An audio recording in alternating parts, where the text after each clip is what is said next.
fresh fuel. We gotta run away.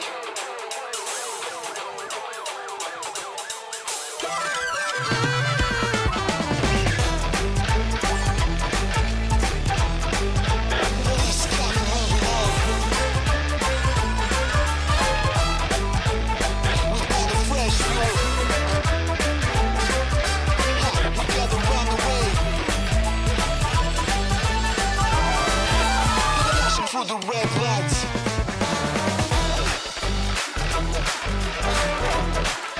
Police coming, moving on. Yeah, overtaking on the right way. We got a fresh view.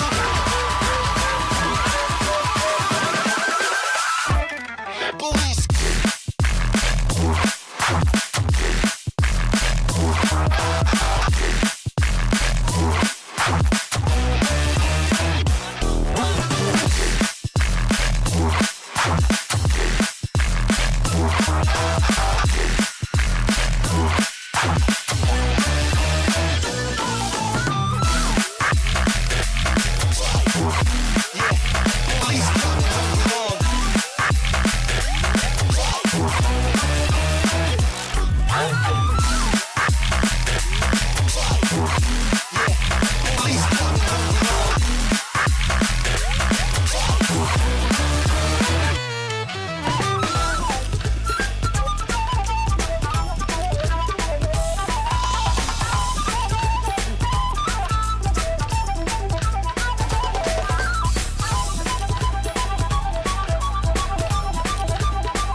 Hello. Hi, everyone.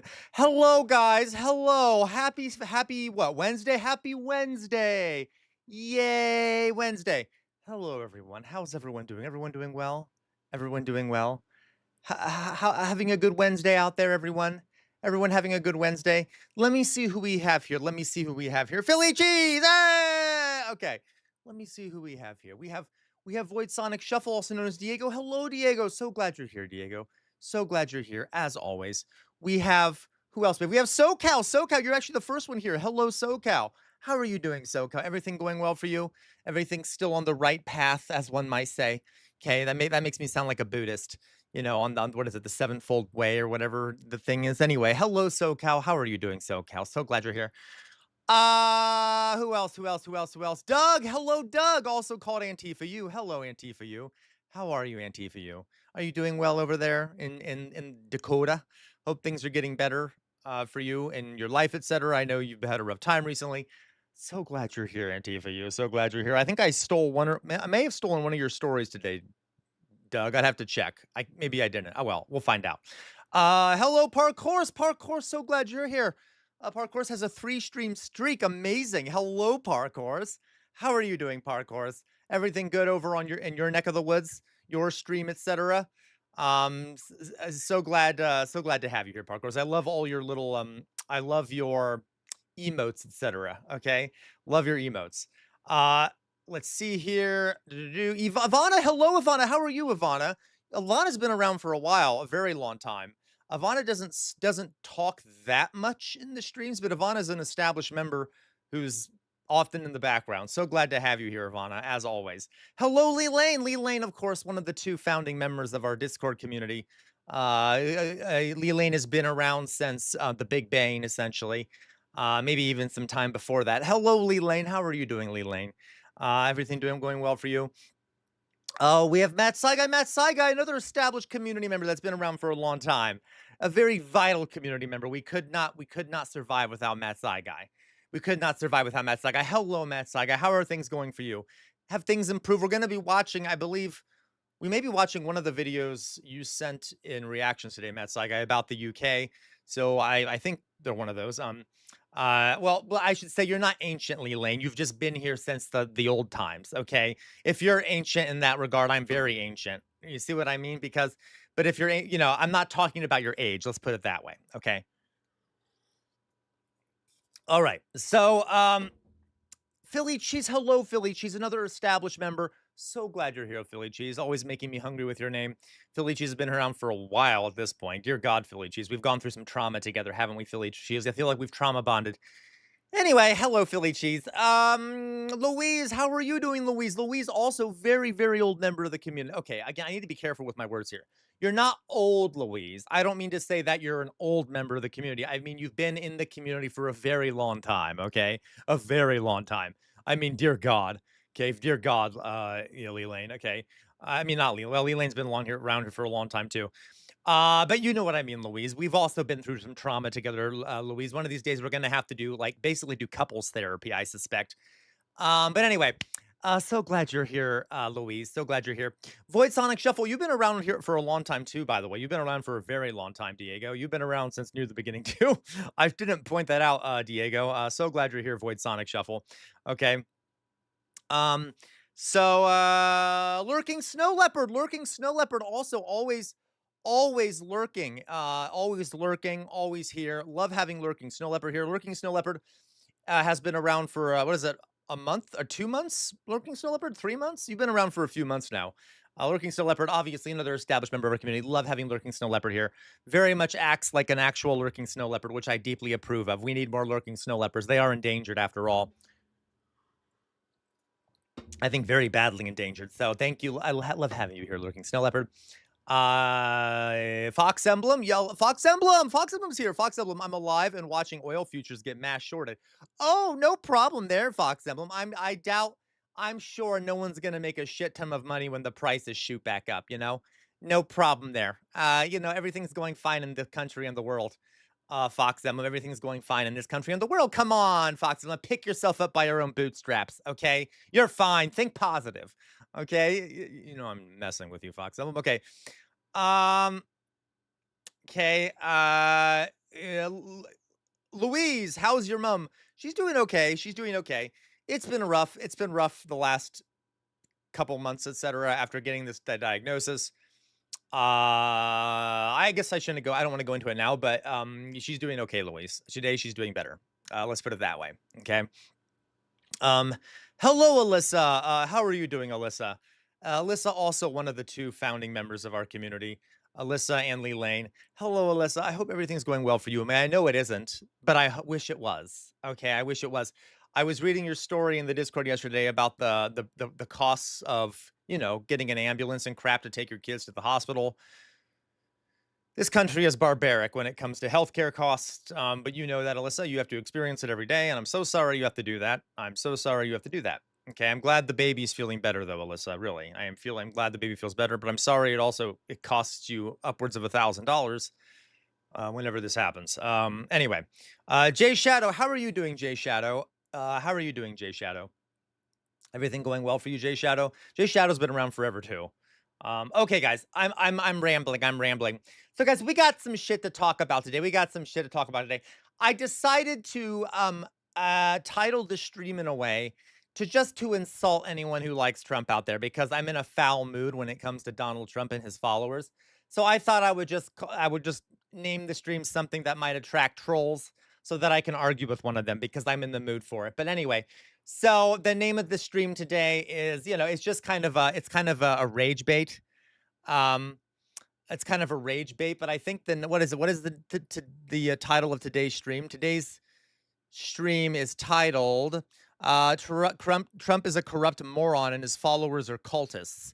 Of course, that's just a fact. Alas, this is like, I mean, we all know that. There's not really anything new in that regard. Okay. And there's nothing new in that regard. I just kind of felt like rage baiting. So there we go. That's fun. Okay, Louise. So I read that too and thought how lucky we are in the UK so far because my daughter has just been issued an insulin pump, etc., with that to help with her diabetes for free. That's insane, Louise. I mean, in a good way. That's like is how things should be. Alas, this country is a barbaric and treats its citizens like dirt. It would rather murder children in a school overseas than let its citizens have health care. Yeah, Jay Shadow, and also fund a genocidal ethno state. Okay, Jay Shadow, I've been better. Car problems too expensive. Um, car problems, mower problems. Capitalism has made everything too expensive. Even though my wife made more than she ever has by 20 to 30K, we are still struggling. Jay Shadow, I'm very sorry, really. Uh, things are not going well for a lot of people, folks. People I know personally, my own situation, a lot of people are really struggling out there. Um, yeah, it's been rough. I know. I feel you. Okay. So I'm sorry that everyone's going through this, really. I wish maybe once the community gets much larger, because right now, you guys, I'm not trying to be selfish, but I need to make sure I make enough money to be able to do this long term. But once the community gets large enough, I would do want to set up a kind of mutual aid fund of some kind. I would have to work out the details, but a mutual aid fund for trusted members of the community to utilize when necessary for various things. Okay, so obviously we're far from that right now, unfortunately. But eventually, if the community does get large enough and we become financially stable enough and financially able to support me and the rest of it, then not trying to be selfish here, then we will do that. Okay. Ivana be spanked. Just a tip: they can't jail you for not paying medical bills, and it is rare to be garnished for them. Yeah, if you can own your home, so you don't need to credit score, you are free to just not pay the medical bill. That's true, Ivana. Now, folks, I'd be careful. Look at the laws, the state laws and stuff around this. I think some states might be different than others, Ivana. I could be wrong though, but that's a good point, Ivana. Okay, not that I can promote that on stream. Regardless, everyone should read what Ivana said. Okay. Hello, Sir Bart. How are you doing, Sir Bart? Sir Bart, another established member of the community, our Canadian friend, um, a Canadian friend, etc. So glad you're here, Sir Bart. Okay, guys. So we have a few things to talk about.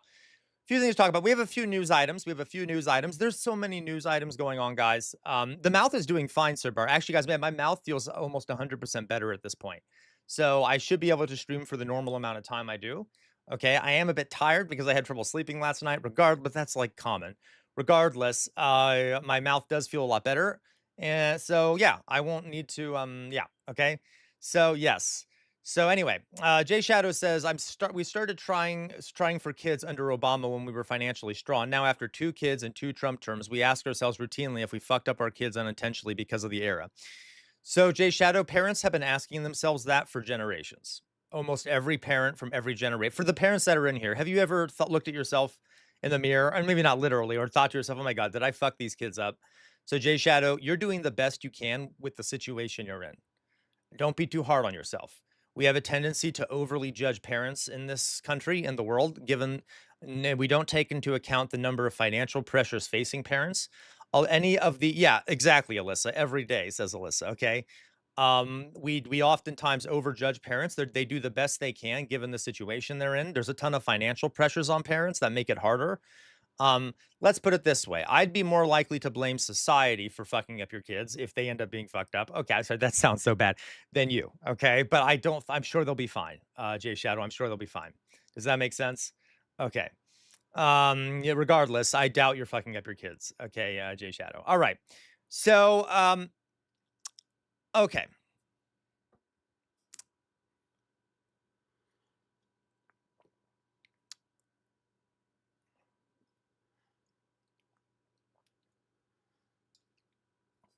All right, guys. Whew. Yeah, Doug said Antifa says my kid said he felt like he didn't belong here when he was like 5 to 6 years old. Kids are fun. I know, right? Thank you, J Mac. Perfect timing. I'm about to drink some.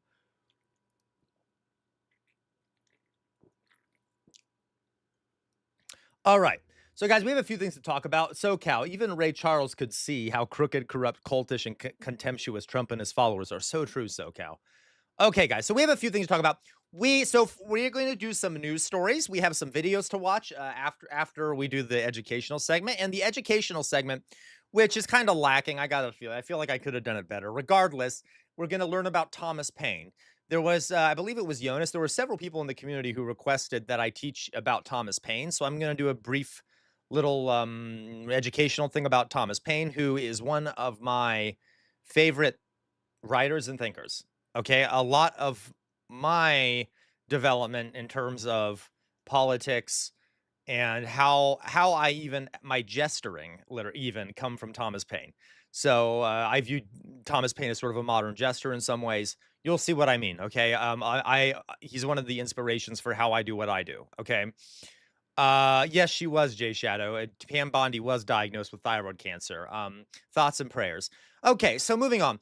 All right. Let's go on here. So let's go on here. So let's do some stories, and that'll be the last time we talk about Pam Bondi. Okay, so moving on.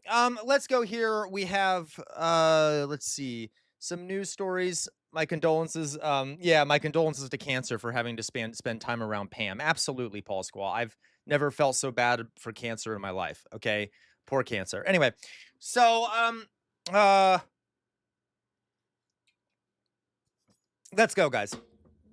Yeah, I know. Yeah, you're right. Fought like for lurking snow leopard. She surely does have top of the line healthcare. Boo hoo for her. I do wonder how much empathy she feels for the people that she has harmed throughout her life, the people whose lives she's destroyed. Um, the blatant propaganda and supporting of illegality she's done for the Trump administration, the concealing of the victims of Epstein. I mean, the concealing of the perpetrators of the sex crimes done by Epstein and the people around him. You know, thoughts and prayers to her, just as she would say probably about a school shooting, which just shows how much I care about her. Okay. Anyway, so yeah, she exactly is. Well, she doesn't even know what the word empathy means, probably. She'd probably be like, empathy, what's that? How much does that cost? Do I profit off of it? You know, kind of a deal. Anyway, so guys, let's go on, shall we? So a few news stories here. There are a lot of news stories. They're not honestly, guys. Okay. First of all, can I toot my own horn? Can I toot my own fucking horn, folks? What did I tell you about this so-called peace deal? Don't I always say to you, like, I'm so sick of caring about the fucking peace deal news because it never ends up happening, right? It's like no one should believe any of the peace deal news because it never ends up happening. Never believe the Trump administration. How many times? What, 6 or 7 times now that we've been on the verge of a peace deal and no peace deal has come about. So one of these days I'll be wrong. One of these days I will be wrong and there will be a peace deal side, but I'm very willing to be wrong that one time if I'm right 99% of the rest of the time when I say that talks of a peace deal are bullshit because it's, right now it's not looking like it's going to happen. Okay. So, I'm really sick of talking about the Iran war. We'll talk about it a little bit. Not that I'm sick about talking about it because it's important. It is very important, and it's in a war of aggression. I'm sick of the media talking about it like it's wrapping up. Okay, it's not wrapping up. At least it doesn't appear to be wrapping up to me, and I could be wrong. But the last 6 times they've talked about a peace deal have fallen through. Okay, so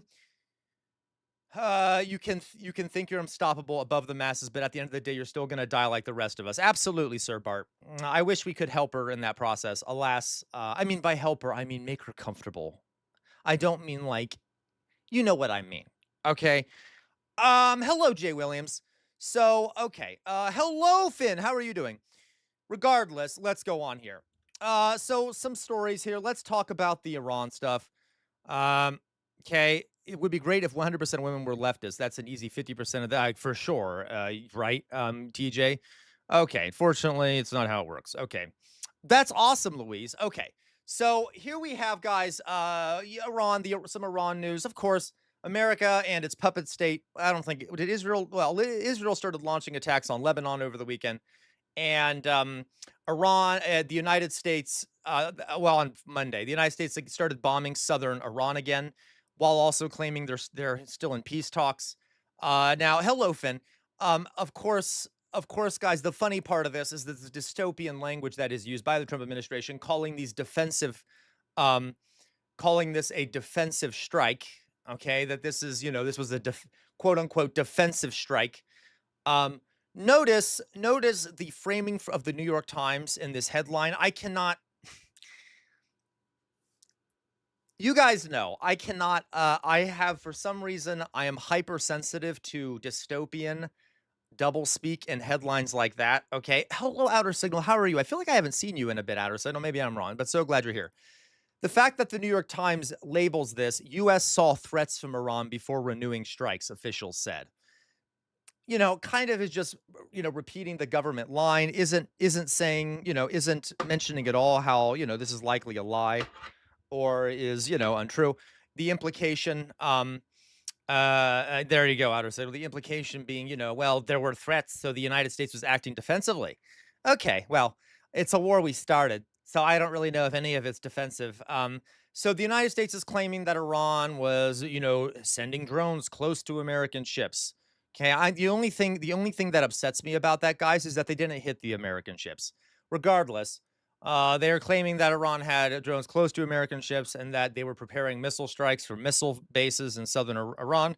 So we, quote unquote, needed to do these strikes for the sake of self-defense. Hilarious to me. It's just same old illegality, same old American imperialism. Why doesn't Iran just say enough of this bullshit? We're going out in a blaze of glory. Sir Bart, that's a fair question. And I think that in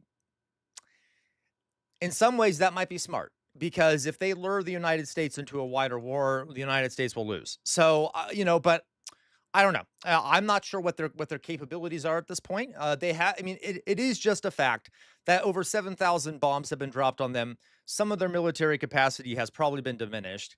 That doesn't mean they're losing; they're winning. But maybe they don't have the capacity to do a massive strike back. I'm not quite sure. Um, if that makes sense. I'm not sure. KTJ, it would have caused a boom in the weapon industry of Maine if the ship. That's possibly TJ. I don't know the specifics of that, but yeah, it would definitely cause a boom in the weapons industry in the United States. Though, of course, TJ, anything causes a boom in the weapons industry in the United States because we're always producing weapons either for ourselves or someone else, or for the next war, or to send weapons to another state, or to give our own people guns. Okay, like we are an insane militarist state that constantly produces this shit. Yeah. Okay. So there we go. Isn't that great? And there's not, you know, and that's been the same since World War II. As a matter of fact, Dwight Eisenhower, the supreme commander of the Allied forces of World War II, famously, after he was elected president and left office, warned that we need to be careful that we don't cede ground to the military industrial complex in the United States. And that's exactly what we did. So now the tail is wagging the dog. Okay. Um, Anyway, outer signal, Sir Bart, current situation works all right for Iran, I think. Strait of Hormuz control. Yeah, I agree, outer signal.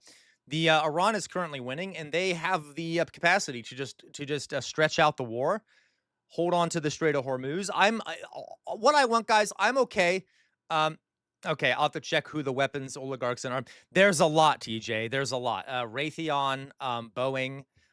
Is it okay, guys? Name some of the weapons manufacturers in chat here for TJ. And by the way, TJ, this is not an excuse. I hope you know. I agree with you when you say that. Make that comment about Maine, okay? And if I were around, I would ban these companies or at least nationalize them so that the people could control them at the very least, and then wind them down or something. Okay, the Rand Corporation, Raytheon, Lockheed Martin. What are some other ones, guys? Anyone know some other of these big, massive, evil companies? Um, Starlink is part. Tesla, Palantir is part of this shit now. There's a bunch of these massive corporate entities that are evil as fuck. Okay, yes, the Costellas Group, yes. Weird Amorphous Blob, are we listing demons? Yes, we are. Okay. Oh yeah, thank you. Thank you. Actually, that's true, Paul Squaw. Halliburton, Chevron. There's a lot of massive companies that are heavily invested in war, and it's really dark. And they also have bribed our politicians. So they do massive corporate contributions to our politicians. So our politicians have interest in starting wars, which benefit those. Yeah, TJ, that benefit those corporations financially. It's horrific. Um, yeah, no problem, TJ. And obviously, TJ, if I, what I would like, TJ, and I want to point out, like I said, I'm completely agreeing with you, TJ. I think working for these companies is deeply immoral, and I think everyone who's working for them really ought to get out because, yeah, and I know that's hard in this economy. That makes it really hard. But for anyone out there who is working for a weapons manufacturing company, maybe don't be complicit. Maybe don't be complicit in this. Okay, like go on strike or something. Like I get that this is complicated, but it's, if these companies can't do anything if they're working for it. Alyssa, you say, unfortunately, my family is benefiting from a Halliburton contract right now indirectly. Yeah, Alyssa, this is a big problem. And there are structural things that need to change. Maybe I'll talk about this sometime because the military industrial complex is really interesting. Okay. And not like in a good way. All right. Let's go on. So again, the Iran stuff is ongoing. Apparently, Iran was deploying mine-laying boats in the Straits of Hormuz, as they should. Okay. Flew attack drones near American ships, threatening actions that drew U.S. strikes early Tuesday, according to two American officials. Hours later, Iran's Islamic Revolutionary Guard Corps promised a decisive reciprocal response to any ceasefire violations. Good. Good. Can I also point out, guys, that one last thing you hear about the military-industrial complex, and Weirdamorphous Blob reminded me of this when she said this.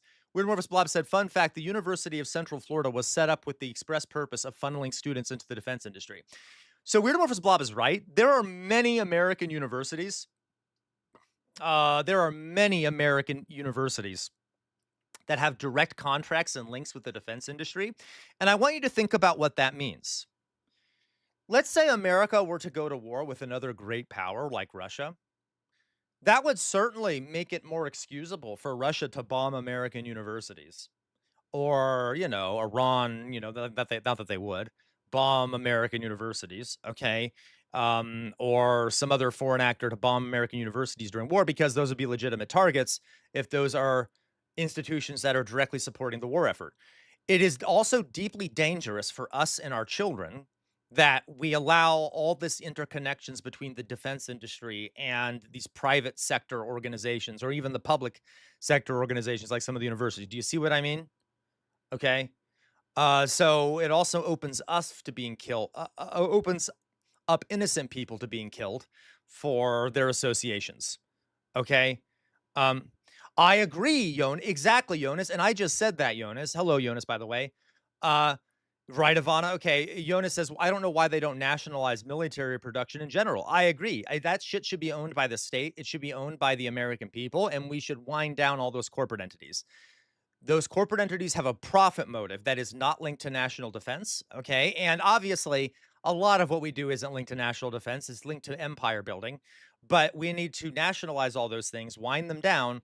And by the way, it's one of the reasons why our military is so expensive, folks, if you want to be efficient about it, is because of the cost of these weapons. Because there's a profit motive so that these companies always upcharge on everything they sell the American people.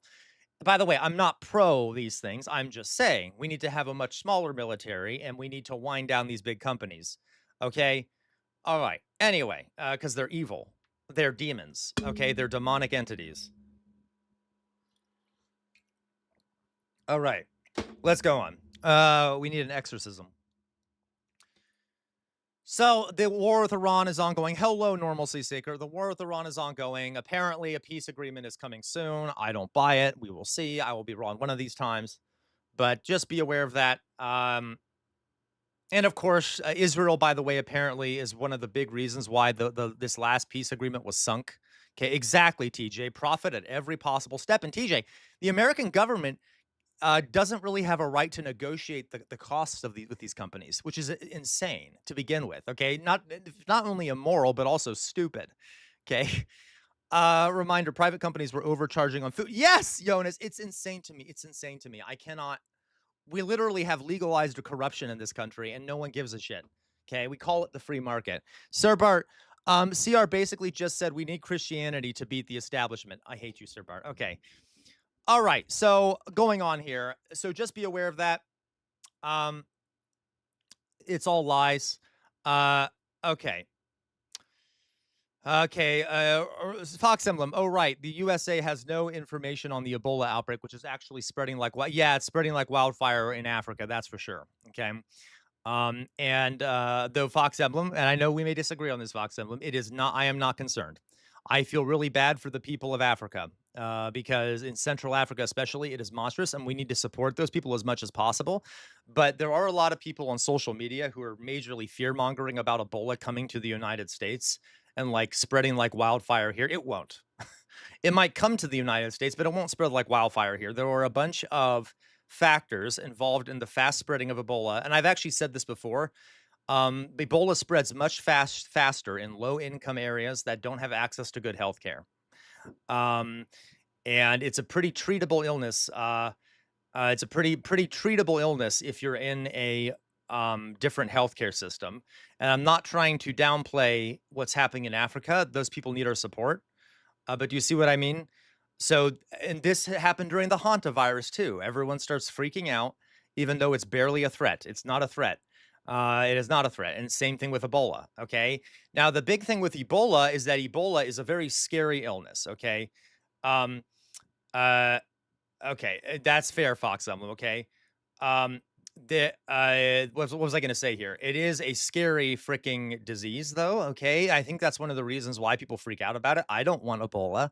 It is a horrific disease. Okay, it is an absolutely horrific disease that liquefies you from the inside out, but it doesn't spread that easily. One of the issues right now, guys. So Fox Emblem is right in that one of the biggest Ebola outbreaks, probably in history, that we're aware of, is happening right now in Africa.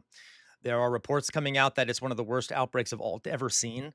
And it spread very far before anyone picked up on it, which means that it's somewhat out of control right now in on the African continent. And that's scary. That's definitely scary for the people of Africa. All right. And so yeah, in the world, really. But okay. Yeah, Jonas, they do. And Jonas too, but the Bush, I will say, Jonas, one of the things I do keep hearing, Paul Squaw, honestly, I don't know. I believe Fox Emblem. The US aid the US aid stuff may have made it worse. I have not looked into it. I believe Fox Emblem when I'm sorry when they say that. But I don't know. So don't quote me on that. But I will say, um, the meat market thing, Jonas, bush meat markets. That is partially true, Jonas. There are a few sort of cultural practices in Central Africa that can and also Western Africa that can kind of make it spread easier. But honestly, that it's kind of a weird racial double standard that people have. The main issue in Central Africa is poverty, okay, and the lack of adequate health care.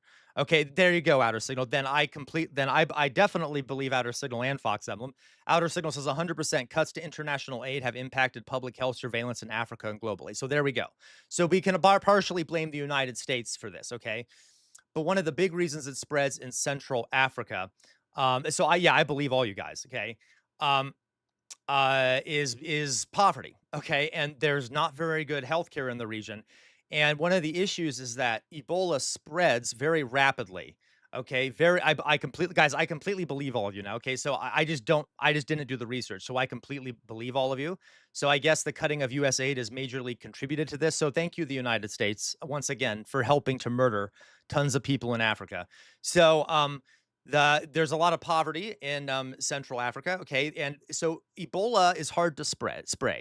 Okay, um, it spreads through blood and bodily fluids. It does not spread through like the air. It does not spread that way. So one of the most dangerous things about Ebola, guys, is that if you don't have personal protective equipment like gloves and things like that, that can protect you from catching it from someone in a hospital, it can spread to healthcare workers. Healthcare workers are often victims of Ebola because in low income areas, healthcare workers don't have nearly the amount of protection. So imagine a disease that really targets and kills healthcare workers that are trying to stop the disease, which is what happens in Central Africa. Okay. No, John Curtis, you are correct. John Curtis, so I'm going to be clear. John Curtis says their funeral practices don't help. Yes.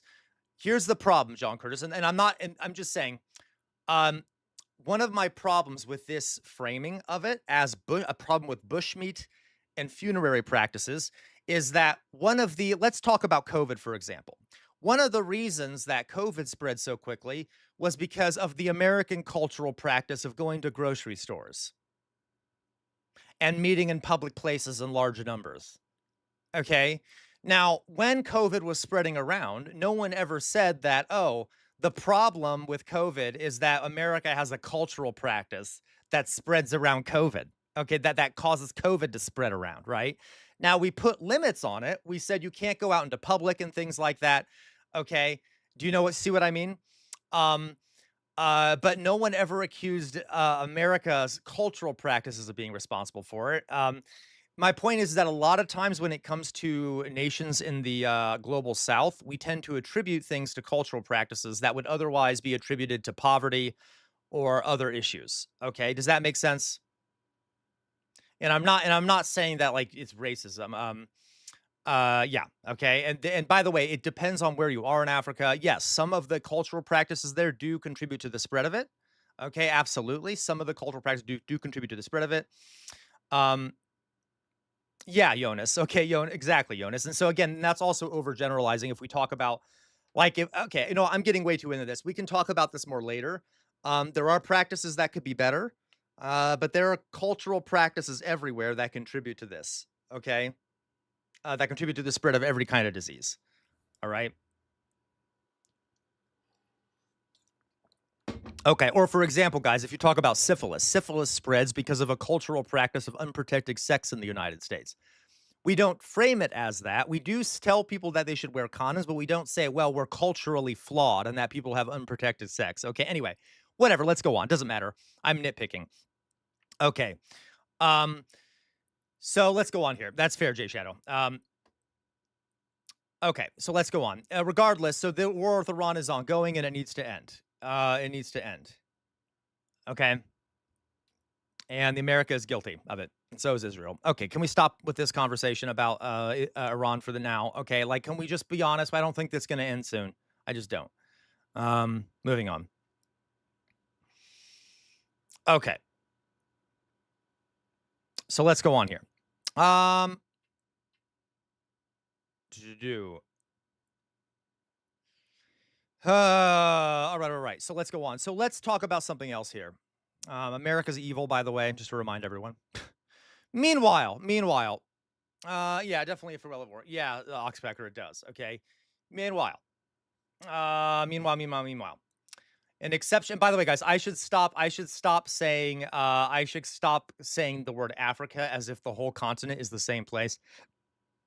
I know I keep saying Africa. I need to get better at that. Okay. We're mainly talking about the DRC and the Central Africa. Anyway, so meanwhile, guys, going on, I just want to know if they have kamikaze dolphins. Hello. Meanwhile, in Europe, and there is a massive Paul Squaw, I hate you so much. Okay. By the way, how are you doing, Paul Squaw? Okay. Meanwhile, there is a massive heat wave in Europe. Massive. And we have a lot of folks in here from Europe. This is why I'm talking about it. Okay. TJ, it was admittedly very slightly warm yesterday in Germany. My relatives in Sweden had no issue, though, from what I heard. Interesting, TJ. Okay. Apparently, the United Kingdom smashed a century-old temperature record for the second time in 24 hours as spring heat wave continued to scorch parts of Western Europe, triggering government warnings.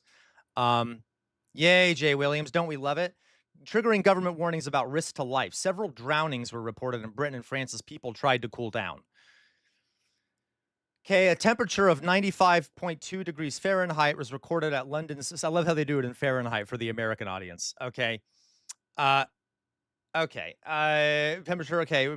Guys, Britain's Met Office Weather Service said breaking the 94.6-degree record set a day earlier at Kew. The provisional readings smashed the long-standing record of 91.4 degrees set in 1922 and matched in 1944. Okay. Can we just be clear here that this is just going to get worse? That's just going to get worse.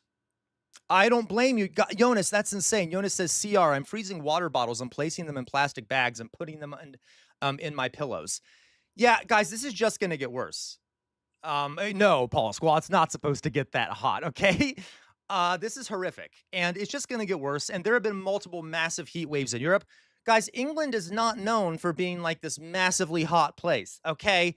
Like, the stereotype is that England is cold and wet, all right? Now, not always, obviously, it's a stereotype, but it's gotten worse and worse and worse.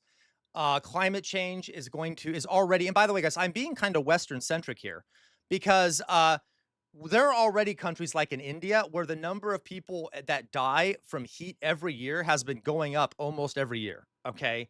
The number of people dying just from heat is rising tremendously, especially in the global south. But I just want to point out, since we have a lot of Europeans in here, that starting to affect it's massively starting to affect Europe. And Europe is not as used to these temperatures. So Europe better start adapting or better stop shit. Stop this shit from happening, okay, by doing more for climate change. And by the way, it's not just Europe, okay? China, the United States especially needs to do more to stop climate change, okay?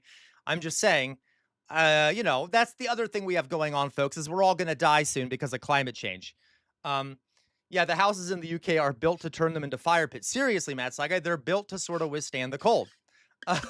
So as these things change, correct, Louise. I think the seasons are moving earlier too. Flowers and trees fruit and drop leaves sooner. Correct, Louise.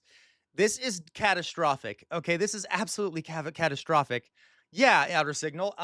So I know I'm just talking about Europe, but we also have to point out that like India and other places in the global south have been seeing mass numbers of deaths due to the heat. And the West freaks out, like the United States freaks out when there's a heat wave in Texas that kills some elderly folks, okay, which we should.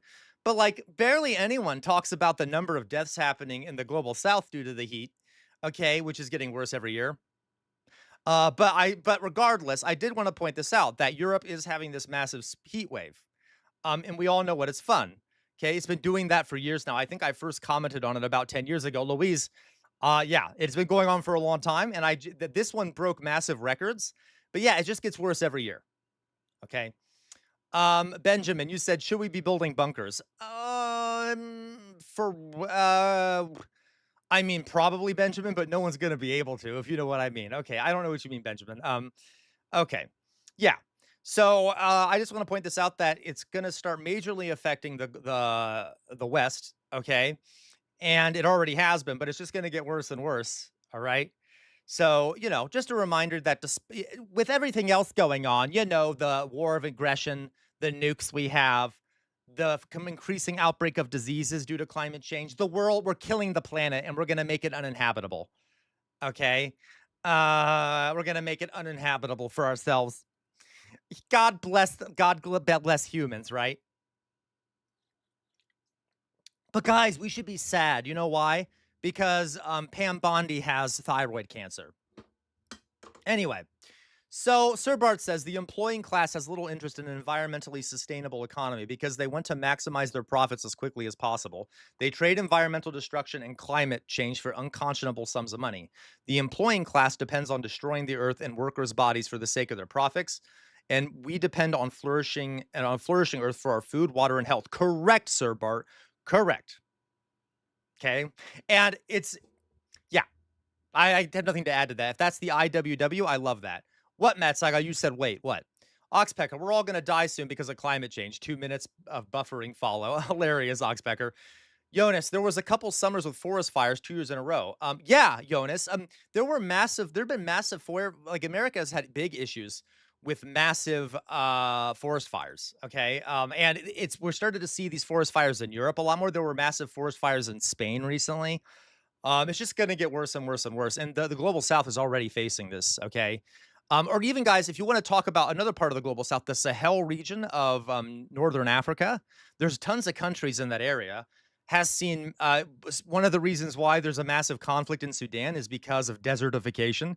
Desertification caused by climate change and things like that. There are already mass numbers of people dying of because of climate change in northern Africa and the Sahel region as more and more of the area desertifies. Okay. So like, all right. I know I'm focusing on the West, but I find, guys, that I worry Paul Squall, 1.2 billion people by 2050 will have to move because of climate change. And my fear, guys, is that those people are probably going to move to the West. I don't have a problem with that, but what do we think is going to happen with the far right if that happens? Do we think that, the far right, which is like stopping stuff to prevent climate change, will benefit greatly from a mass migration of people from the global south into the west? Like, I am deeply concerned about the growth of much more of exterminationist, racist far righters, which already exists, by the way. But I worry this it'll empower them. And that's not to say I don't want immigration, but like we're gonna have some major but we know how the West operates, and we're going to have some major problems as more people start migrating to escape the places that are being destroyed by climate change. Okay. Yes, we're going to talk about that, Matt Saga. I literally have the video pulled up you sent me. Okay. So anyway, so that's just a note there. So yay, that's another positive thing to think about. Are you having fun yet, Jay? Jay? You having fun yet? Jay, what was it? Yeah, a couple days ago, Jay said there's never good news on this stream. Well, that's accurate. Okay, moving on. So, okay, let's talk about this little thing here. Yeah, it is. It is, Jay. Great, fun. Don't worry, nothing's wrong, guys. Don't worry. There's another Marvel movie coming out. Woo!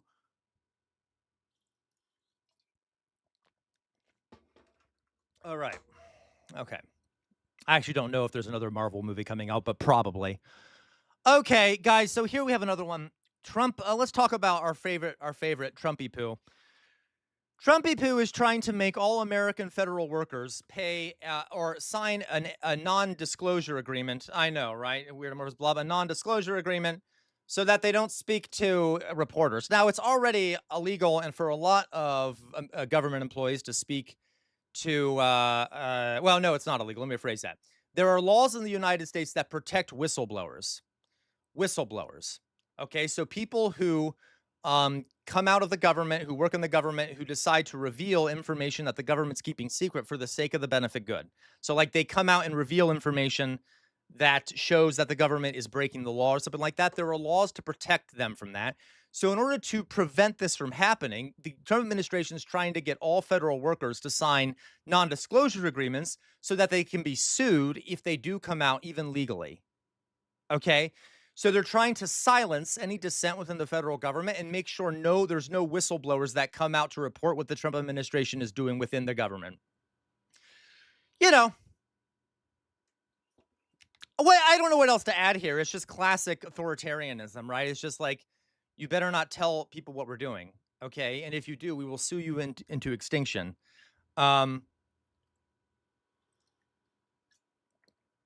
Yeah, I think this is due to all the leaks of documents, like the barrier of entry for a Ken Klippenstein or a journalist of that variety is way higher. Correct, Weirdomorphous Blob. And that's unfortunate because it'll put pressure. We will not know about as much, of what's happening inside the federal government. It's another attempt to conceal the actions of the Trump administration and their authoritarian bullshit. So that's good, guys. Don't worry. Climate change, NDAs, authoritarianism, Ebola, the American war of imperialist aggression, the genocidal Israeli state, racism. And guys, so you know what? We don't need to talk much more about this story. You get the idea. I get sick of talking about Trump. I just wanted to highlight this story. And if you guys want to look more into it, you can look at the worthless details. It's just more shit, different day. No, they're not. Lastly, guys, no one's going to be held accountable by Outer Signal. I mean, come on, Outer Signal. That's like, this isn't Wizard of Oz. This is America. Okay. So 10 to 12 meters deep temperature doesn't change through the seasons. What? I'm sorry, Benjamin. What do you mean by that? So 10 to 12 meters deep temperature doesn't change through the seasons. What do you mean, Benjamin? Would you explain that to me? Yeah, Jonas. Yeah, and there's already laws in place, Jonas, that allow. So Jonas says, devil's advocate. He wants to protect sensitive info. Jonas, there's already a structure in place that allows for the release, that prevents the release of sensitive information. So yeah, okay.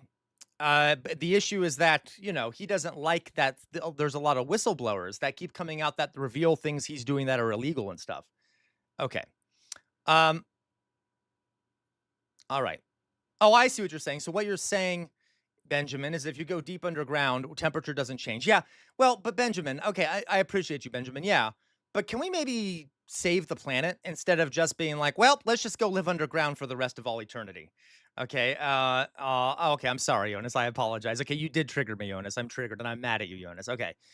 Like this idea of escapism is gonna drive me crazy, Benjamin, because I'm so sick of like the elites talking about let's flee to Mars, okay, or let's dig underground and become like the creatures from the Descent, like Sir Bart just said. I just stole that from you, Sir Bart. Okay, or let's be like the people from the time machine, like the people that live underground.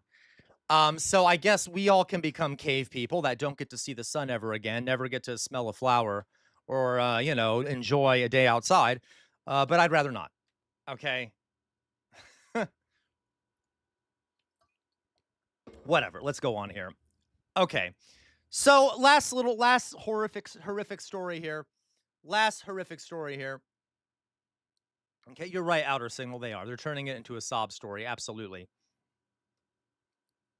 Okay. LOL. Fair enough if you got an idea of how to save the world. Oh, Benjamin. Admittedly, Benjamin, I don't. I mean, my idea to save the world is a massive revolution. Okay. My point here, Benjamin, is I don't disagree with you fundamentally. If there was if we had to, if we absolutely had to, as a last ditch effort to save humanity, we had to dig underground. Okay.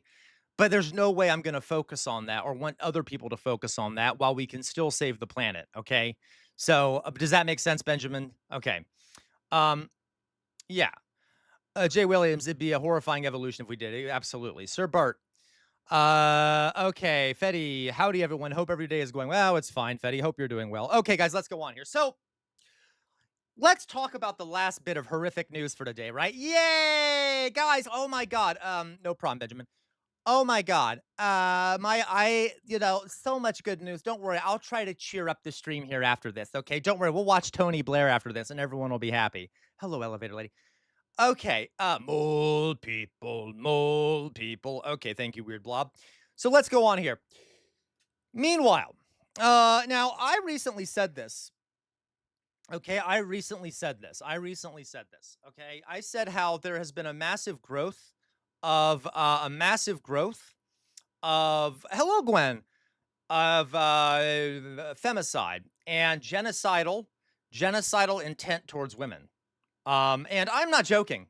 Like literal femicide. The desire among some men to literally outright start murdering and mass executing women. Now, okay.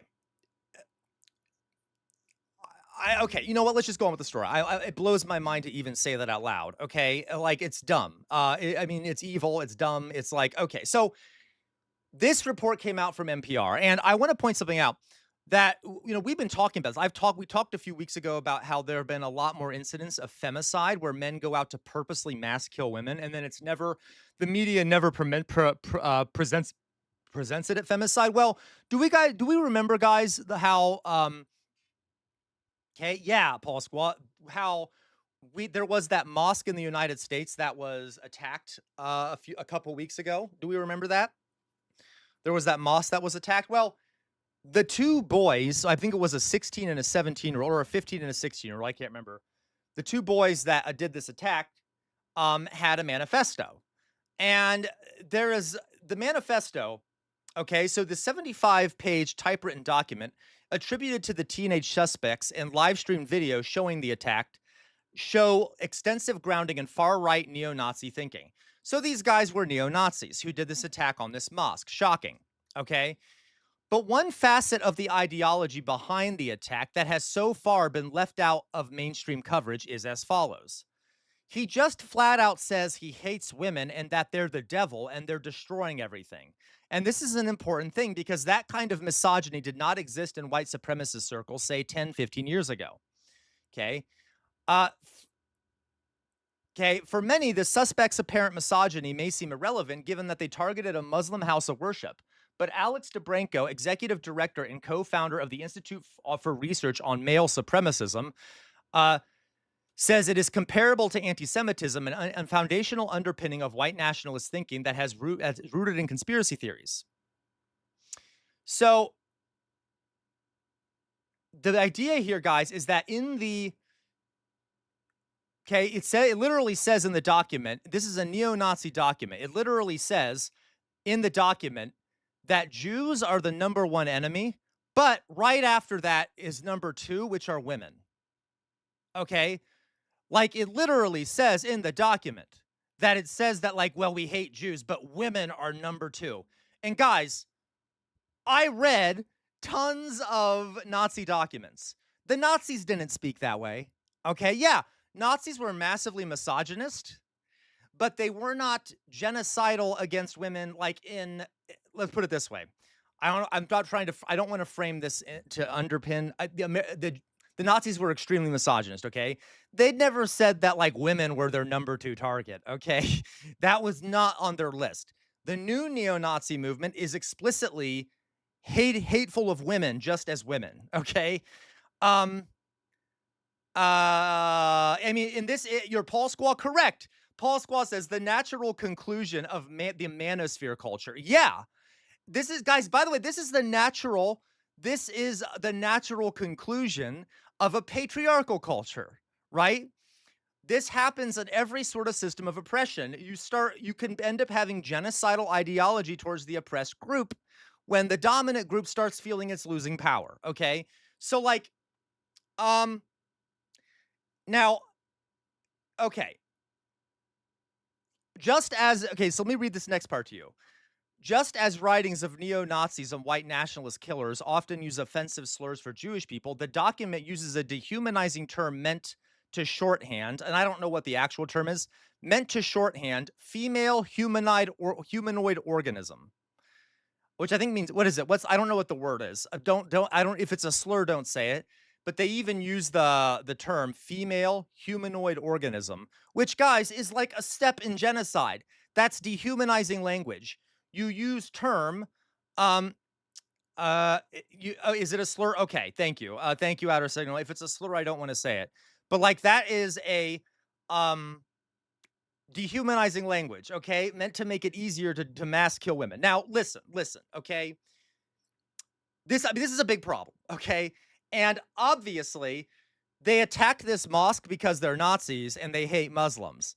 But you know, part of this ideology is deeply mixed up with misogyny and things like that.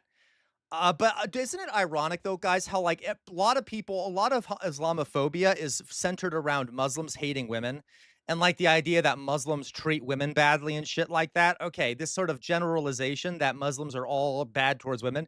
And yet these two guys who hate women are like the worst haters of women imaginable. Okay? Anyway, so weird. Weird. Okay? So just my point here is that like it's this is an expected outcome. This is an expected outcome from the manosphere and from patriarchy. And for the women out there, like, I don't know what to say. I mean, I don't know if there's anything I can say, but please be careful. And and I know it's not your responsibility to be careful. Okay. It's society's responsibility to change. But while society is not changing, be careful and maybe arm yourself. Okay.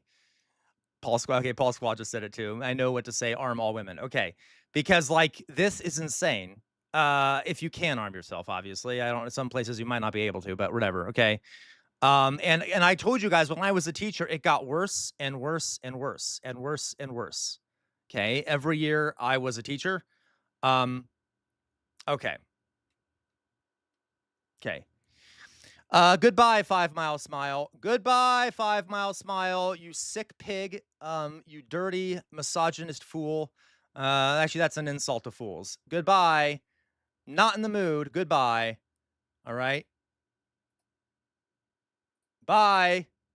Piece of shit. Okay. Anyway, so we're going to ignore that. Okay. So in my point, it looks like I did attract some trolls, folks. Okay. So just be aware of this. And guys, listen. I know there are men in here, okay? There are men in here who have, and listen, before I say this, let me finish what I'm going to say first, because I told you guys I used to teach a lot of young boys, and I figured out ways to talk to them about this that would allow them to change their minds. I know there are a lot of men in here who often feel like they're demonized by for the sake of because you are men, a lot of men in here probably feel demonized. Like because there's a lot of trauma out there because of men. And so men are often generalized about, and it feels like men are generalized about. And that can often make you feel really bad and like you're being dehumanized. Okay. Uh, but you have to understand the reason for that is because of shit like this.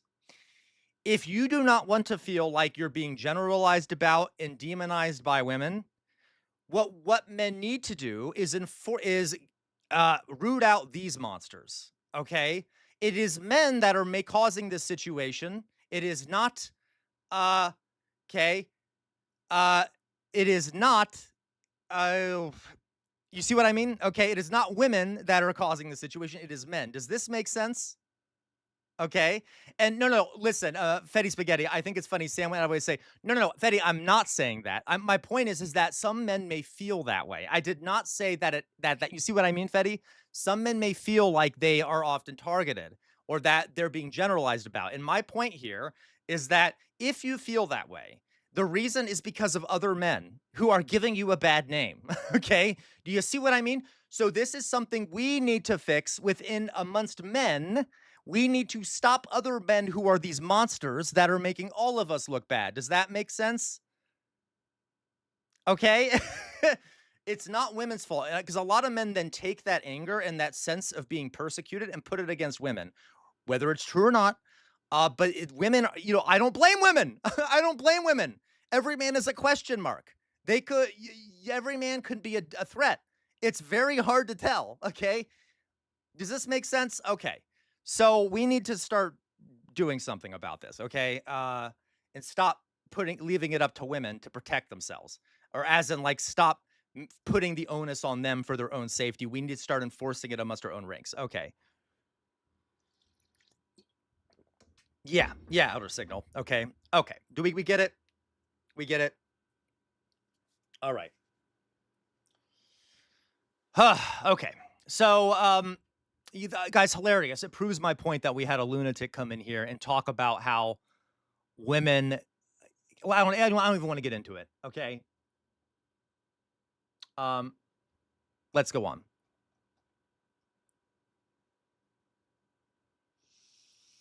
Let's go on, guys. So there you go. And Gwen, you're not a trad wife. Okay. So to be clear, so Gwen, well, by the way, Gwen, you say, and I don't represent all trad wives. So Gwen, yeah, absolutely, Paul Squaw. And Gwen, I know this may sound strange, right? So I think a lot of women, okay, I got you, Gwen. Okay. I was going to defend you, Gwen. Okay. Not necessarily defend you. So I know that's not what you meant, Gwen, but for the sake of clarity for everyone, because I've heard other people say that before and think that they're trad wives when they're not. I know you don't, Gwen. But guys, trad wife is a particular ideology. It does not mean like you're a stay-at-home mom or wife. Okay. If you choose to be a stay-at-home mom or a stay-at-home wife based off your own decision, that's not being a trad wife. Okay. Um, a trad wife is someone who does it because they as sort of an ideology. Okay. Like you want to be a trad wife because you believe that's your role. And that's like you see what I mean? Um, so yeah, like Alyssa mentioned how she's a stay-at-home mom a lot of the time and things like that. And she said that she views herself. She said, does that make me a trad wife? No. Okay, trad wife is like a separate thing. But anyway, just for everyone's clarity, that's not what Gwen meant. But she gave me a reason to talk about it. Okay, yeah, I just be a house spouse and call it a day, right? Exactly, Gwen. Exactly. Okay. And by the way, most trad wives folks are rich and they're online influencers who sell this life of like being a at-home wife, even though that's very easy for them to do because they're rich and they don't have to work and they make money off being an online influencer pretending to be a trad wife who doesn't work. Okay. Anyway, regardless, this is complicated. Exactly, Maddie Holmes. Yeah, Jay Williams, and a lot of them are just making tons of money off lying to people about doing that. Okay, anyway. So, stay-at-home mom LARPing, correct. Okay, so anyway, guys, so just be aware of that. We knew that. We knew there's a lot of hatred towards women. But I was shocked to find that there was like a link. Well, Well, Jay Williams, and even weirdly enough, Jay Williams, not really. A lot of trad wives are actually self-made rich women who get rich by being a trad wife on the internet, right? They advertise this culture of being a trad wife and they get rich doing it. So a lot of them appear to be like, "Oh, I'm stay at home, I don't work." No, you staying at home is working. You are on the internet promoting your trad life lifestyle and getting rich off of it. Okay, does that make sense? Okay. Yeah, but you're right sometimes, Jay Williams. Okay.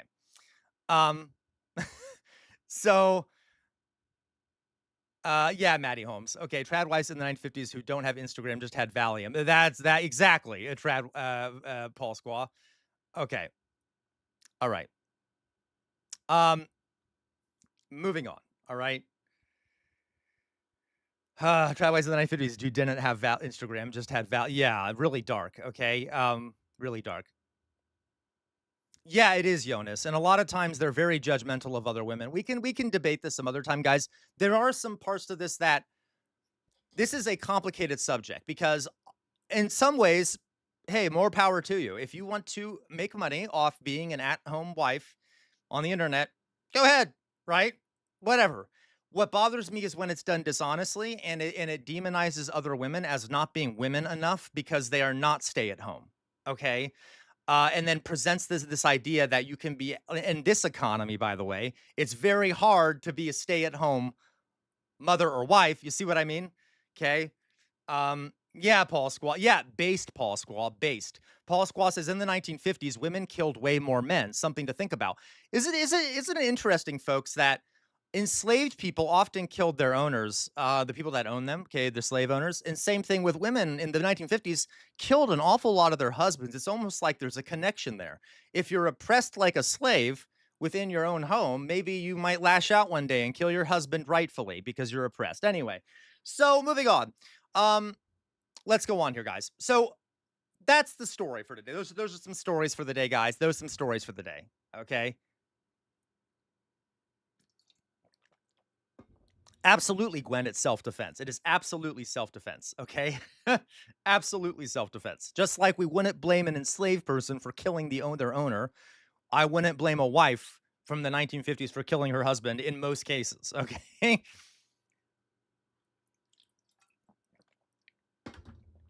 All right. So, let's do a little educational segment, folks. This hopefully I need something positive. Okay.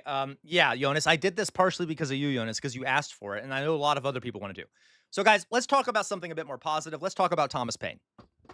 All right. Let's talk about Thomas Paine.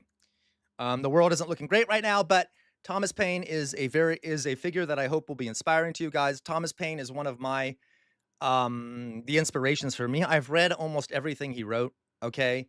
Uh, yeah.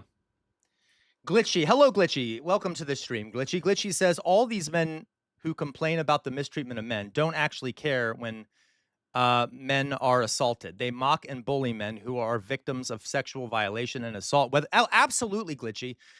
Glitchy, you're absolutely right. And that's my point here, Glitchy, is that I've said this before.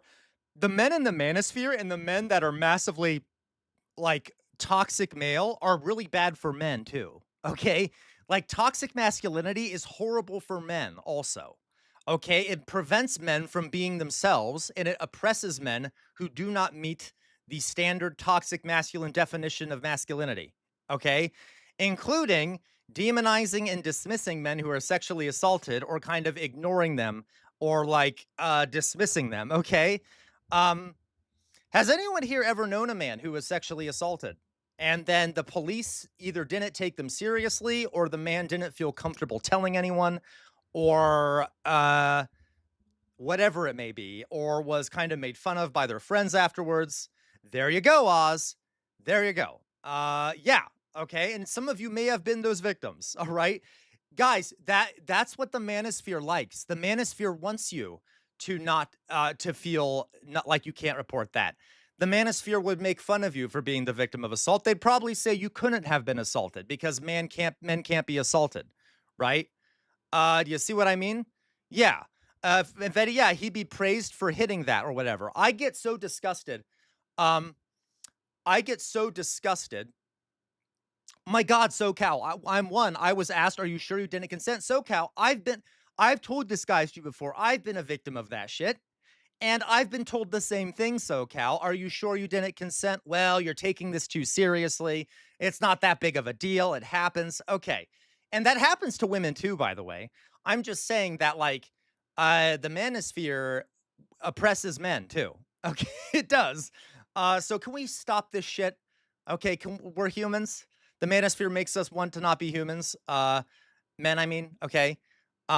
Yeah, so I get really annoyed as when you hear stories of, like, for example, like a teenage boy who has a who is assaulted by his female teacher, and a lot of men will be like, "Wow, look at that! Wow, he got that!" Ugh, crap like that. When it's disgusting and it's assault. Okay. Like, and it's like, okay, why are we okay? Like, we're enabling the assault of women. I mean, the assault of men in this case, just because of toxic masculinity. Yeah, Jonas, they called him a legend. It's assault. It's rape. I don't understand. Okay. Glitchy, patriarchy oppresses men too and incentivizes men to further oppress women. Correct, Glitchy. Correct. So anyway, we got to do something about this shit, okay? And I'm not trying to just talk to men out there, guys. I'm talking to everyone, but yeah, this is an issue that men need to solve because, yeah, all right. 1 second. I'm very hot. Give me a second.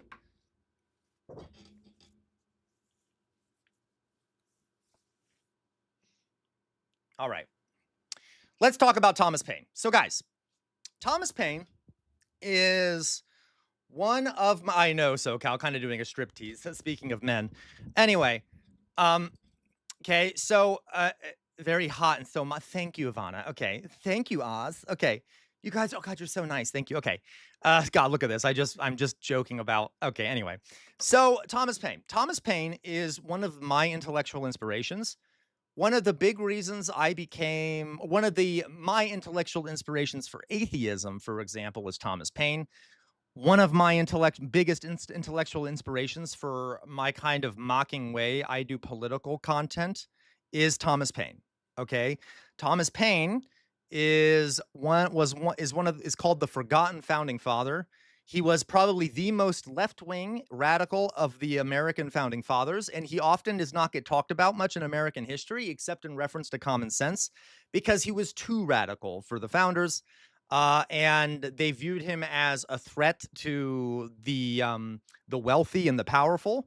So he got kind of put on the sidelines after he basically kicked off the American Revolution, and he then traveled to England and started trying to promote revolution there. And then he traveled to France and literally was there during the French Revolution and helped push revolution there. So he was a lifelong revolutionary, and he was way ahead of his time.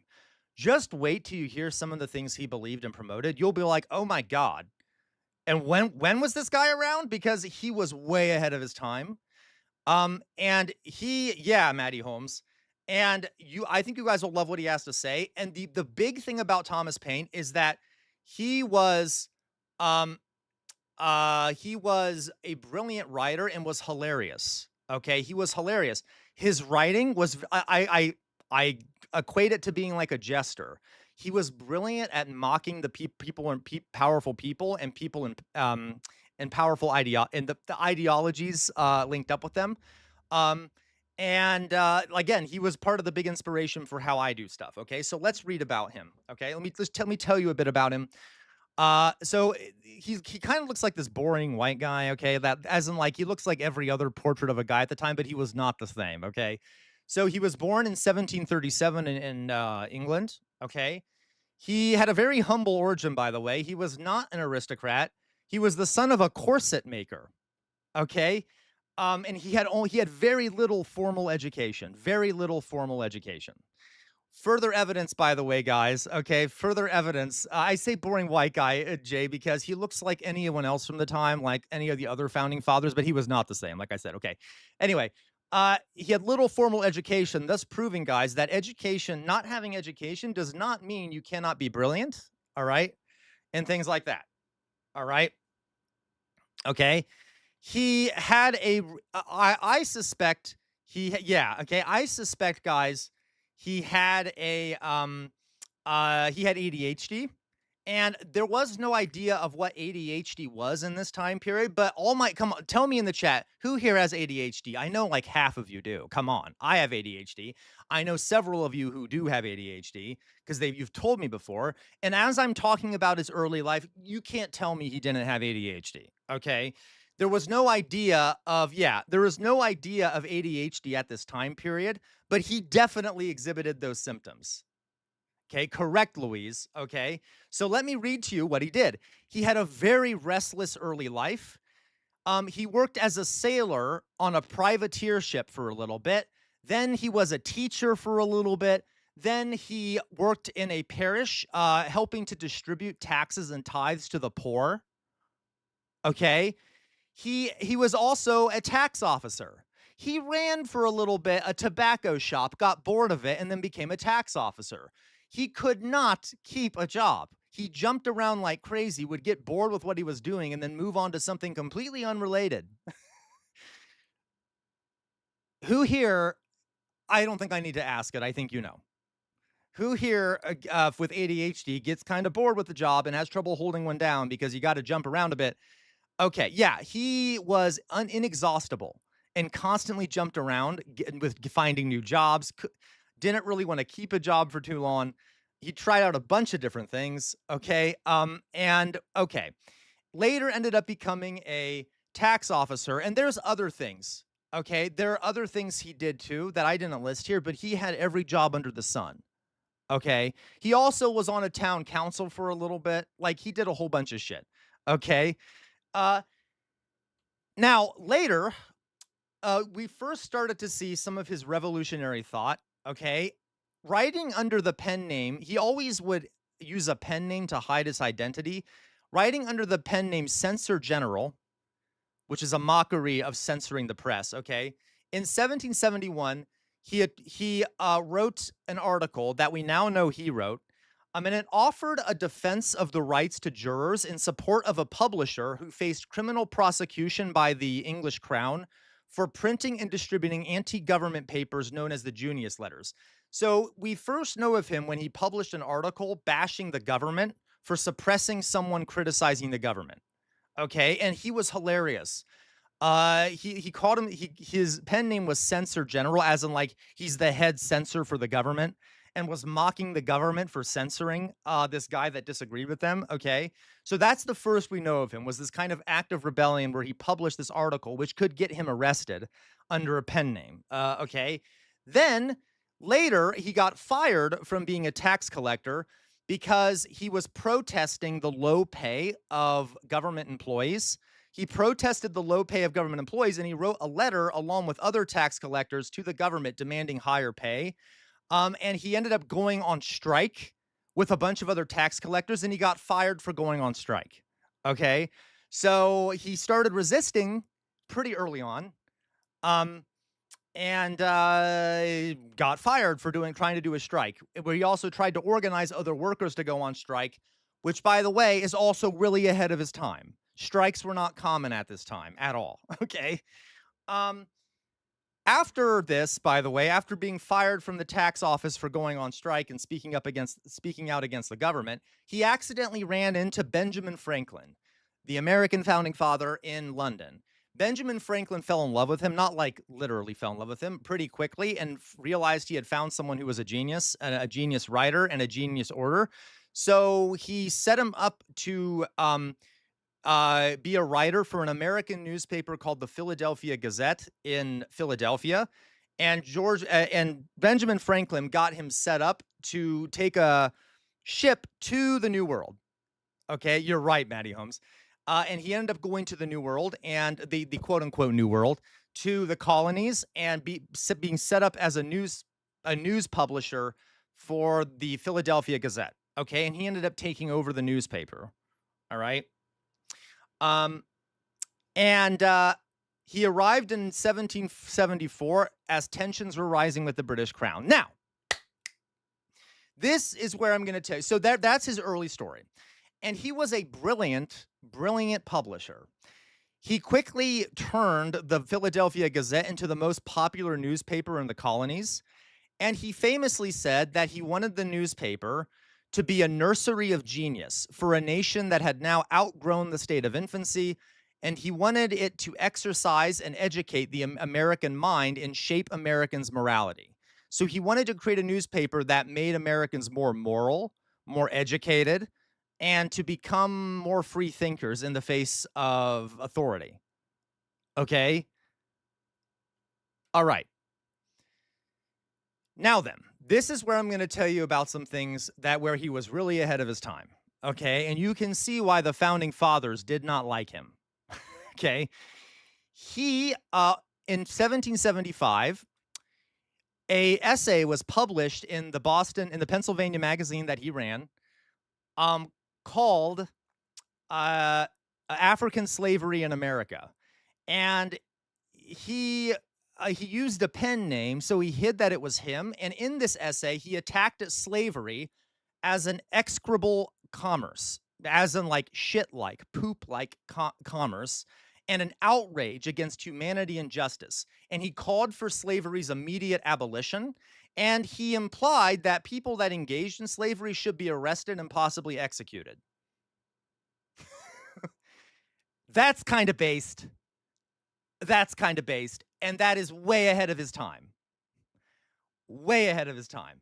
He was not holding back against slavery. And this was dangerous, guys. This was extremely dangerous at the time. Okay. This is Thomas Paine, outer signal. Okay. And that's why he had to use a pen name. He could have been killed for this. And the economy of the colonies was highly based around slavery. So he had to be careful, and he published this anyway, and he got tons of backlash. But he didn't care. All right. Thank you, Matt Saigai. Thank you so much for the donation of all the gifted subs. Really, guys, please contribute if you can. Thank you, Matt Saigai, for helping keep the streams going by contributing. Okay, that's what 1, 2, 3, 4, 5 donations. Amazing. Okay, really. Okay, let's go on here. So that's the first thing he believed that was pretty radical for the time. And guys, if you compare this to the other founding fathers, there were very few other founding fathers who believed in the abolition of slavery. A lot of them were slave owners. Okay, a lot of them were slave owners. Okay, next thing he believed here that was very unusual for the time. Hello, Barbara. Okay. He also used this magazine, by the way, to discuss workers' rights to own the means of production. I'll say that again. He consistently in this newspaper said that workers should own the rights to the means of production, that there shouldn't be private business owners, that the workers should own the businesses and they should be run by the workers. Now, if you know anything about the world at this time, and I'm sure Weirdomorphous Blob would agree with me, okay, that is extremely ahead of his time. It's not like Marxism hadn't even been invented yet, folks, okay? Like, there was no Marxism. Marx wasn't alive yet, or I at least don't think it was. And yet this guy was already calling for kind of a socialist form of enterprise, and he could not stand the private enterprise system, and he thought it was oppressive. And he would constantly call for its overthrow and the establishment of the workers' ownership of the means of production. Okay. And guys, it was so crazy at the time that people didn't even take it seriously. They kind of laughed it off like, oh, that's Thomas Paine. He's silly. Okay. No one believes that. All right. So it wasn't even that much of a threat to some people because they're like, no, what? No one believes that. That's hilarious. Okay. He was dead serious. Okay. Correct, Weirdomorphous Blob. Marx wasn't born until 1818. Historians say that his approach to worker rights heavily contributed to the modernization of political consciousness, not only in America, but in Europe. And it massively mobilized ever greater sections of society into political life. Okay. So this approach helped create new discourses around workers' rights. And he basically did it unilaterally. Okay. Which is crazy. What I did not include here, guys, is something else he believed in.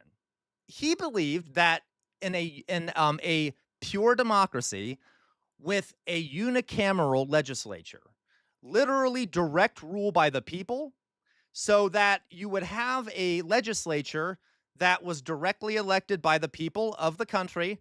There would be no Senate, and the people would have much more direct say in their government. There wouldn't be there wouldn't be two branches of government. There wouldn't be a bunch of other branches to kind of hold back what the people want. Okay. And he believed that what was I going to say here? He believed in what was called agrarian reform, which in this time meant he believed that the people should vote to take away the vast properties of the wealthy and of the wealthy landowners and distribute it to the poor and enslaved people. So, I mean, he's like Mao or some shit, okay, or like Castro in terms of his ideas here, which were extremely ahead of his time, okay? And he hated the American Constitution. When he found out about the American Constitution, he was repulsed by it. And later in his life, by the way, he wrote a tract against George Washington, calling him a traitor and a hypocrite and an elitist. He was way ahead of his time. Okay. And John Adams, another one of the founding fathers, who was actually more liberal than other founding fathers, hated him also. John Adams says he has a very naive view of government and we need the elites to maintain sun control because the people can't be trusted. Tom Paine is insane. Okay. Um, okay. So that is Thomas Paine. Now, let me go. So there's some of the things he believed. Now, while believing all of this, okay, this is the part of him that many of you probably know about. Okay, many of you probably know about. Okay, Thomas Paine, when he came to America, he wrote a pamphlet called Common Sense. And it is thought, okay, correct, Paul Squaw. It is thought that common sense was one of the main reasons why the American Revolution took place when it did. And it was written by Thomas Paine. So he wrote a pamphlet outlining the reasons why America should break free from Great Britain, okay, should break free from Britain, why the colony should break free. And guys, everyone in here needs to read it. It's not that long. And I'm not saying read it because of because of American history. Read it because of how brilliant he is and how funny he is. How good he is at connecting with a wide audience and how he uses humor and sarcasm to bash the English monarchy. If there's one thing I want you guys to learn from Thomas Paine, it's how he communicates and how he uses humor and condescension to make fun of systems of power like a jester does. Okay? So in Common Sense, which he published in 1776, absolutely, he laid out the reasons why it is stupid to have a hereditary divine right monarchy, why it's dumb to have kings and queens, and why America should break free of Great Britain. And it was brilliant. It was well written. It was funny. And it may have single-handedly caused the American Revolution in a lot of ways. It inspired a lot of people who were not previously inspired to go to war, to get freedom, or to break off from England, to join that cause. Okay, Louise, thank you for the 400 bits. Really, Louise. Let me read. And by the way, after he started printing it, it became so popular that they almost immediately needed to print a second edition of it. And he made a ton of money off of it, but then he took the money he made off this pamphlet, Common Sense, and he donated it to an American general leading troops against Britain to help for the cause. Okay, so he didn't even profit much off of it. He used the proceeds to help fund the revolution. So, okay, let me read to you some quotes from this. And I'm going to read you these quotes because what is best about Thomas Paine is how brilliant he was in writing and how funny he was and how he was like a jester. Okay. Jonas, if you look, trust me about this, Jonas, like, I think for the Americans in here, who here learned about common sense in school? Because it was extremely influential, Jonas. If you go look at the Times, like there were a lot of people already supporting independence, but a lot of the people on the fence were massively inspired by common sense and quoted common sense when referring to why they ended up siding with the American cause. Okay, he massively convinced a ton of people to support the American cause. Now, there were other reasons for it, okay, but like it was an extremely important document, common sense, okay? And I'm not trying to there were other things too, okay? But it was extremely important, definitely almost more important than the Declaration of Independence in terms of inspiring people, okay? And as a matter of fact, I forget which founding father it was. When they finally met Thomas Paine, they basically said to him, "Oh, here's the guy who started the revolution," because this document really inspired folks. Okay, so let me read to you some quotes from it. And just think about how brilliant this is, and also how kind of funny some of them are. Not all of them are funny, but some of them are. Here's one quote. All right. A long habit of not thinking a thing wrong gives it a superficial appearance of being right, and raises at first a formidable outcry in defense of custom. But the tumult soon subsides. Time makes more converts than reason. So he's basically saying, guys, like, yeah, whenever people want to change things for the better, you will often get backlash just because people are comfortable with the way things are. No matter how much reason you put into it, sometimes you just need to wait until people get on board because reason won't always convince people. Is that not true right now, guys? Is that not true right now? We're kind of waiting at this point for people to be suffering enough that they understand that we're right. Okay, you know what I mean? That they're so used to the way the system is and the way we do things now that that they're so used to not thinking what we're doing right now is wrong that they are unwilling to change the custom. Okay, does that make sense? All right, next quote here. And by the way, some of his mockery of the kings of England are hilarious. Here's another one. This is him making fun of the kings and the reason that they were kings of Europe and why they're ruling. One of the strongest natural proofs of the folly of hereditary right in kings is that nature disproves it. Otherwise, she would not so frequently turn it into ridicule by giving mankind an ass for a lion.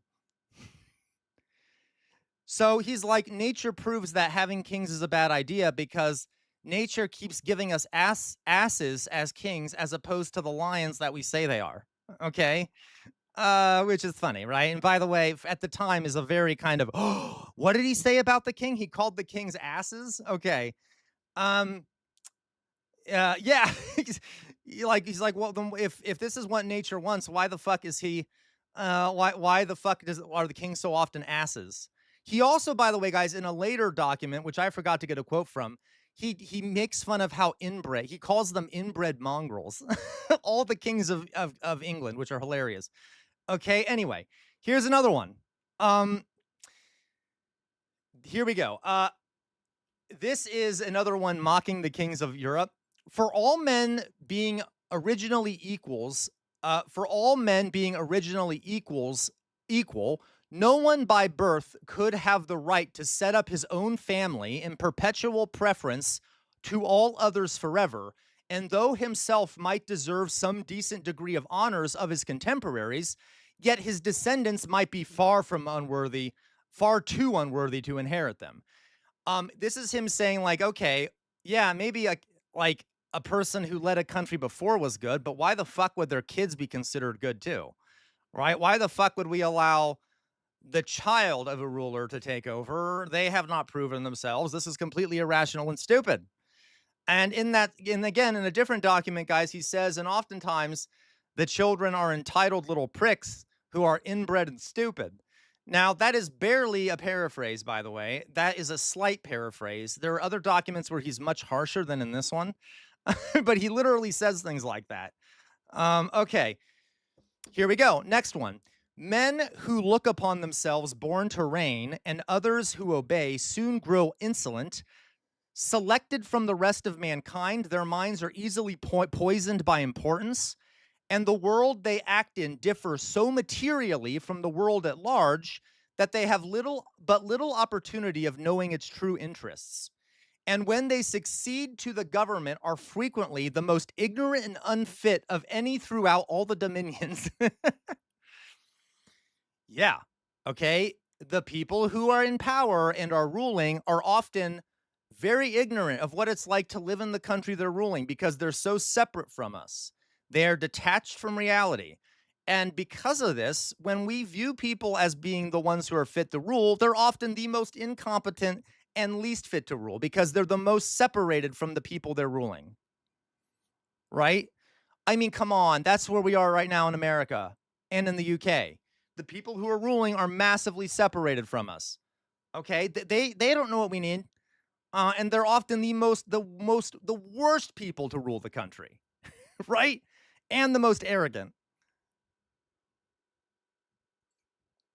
Okay, here's one of my favorite comments of his. This is the last one, by the way, that I'm going to read to you. Um, and a man, and as a man who is attached to a prostitute is unfit to choose or judge his wife, so any prepossession in favor of a rotten constitution of government will disable us from discerning a good one.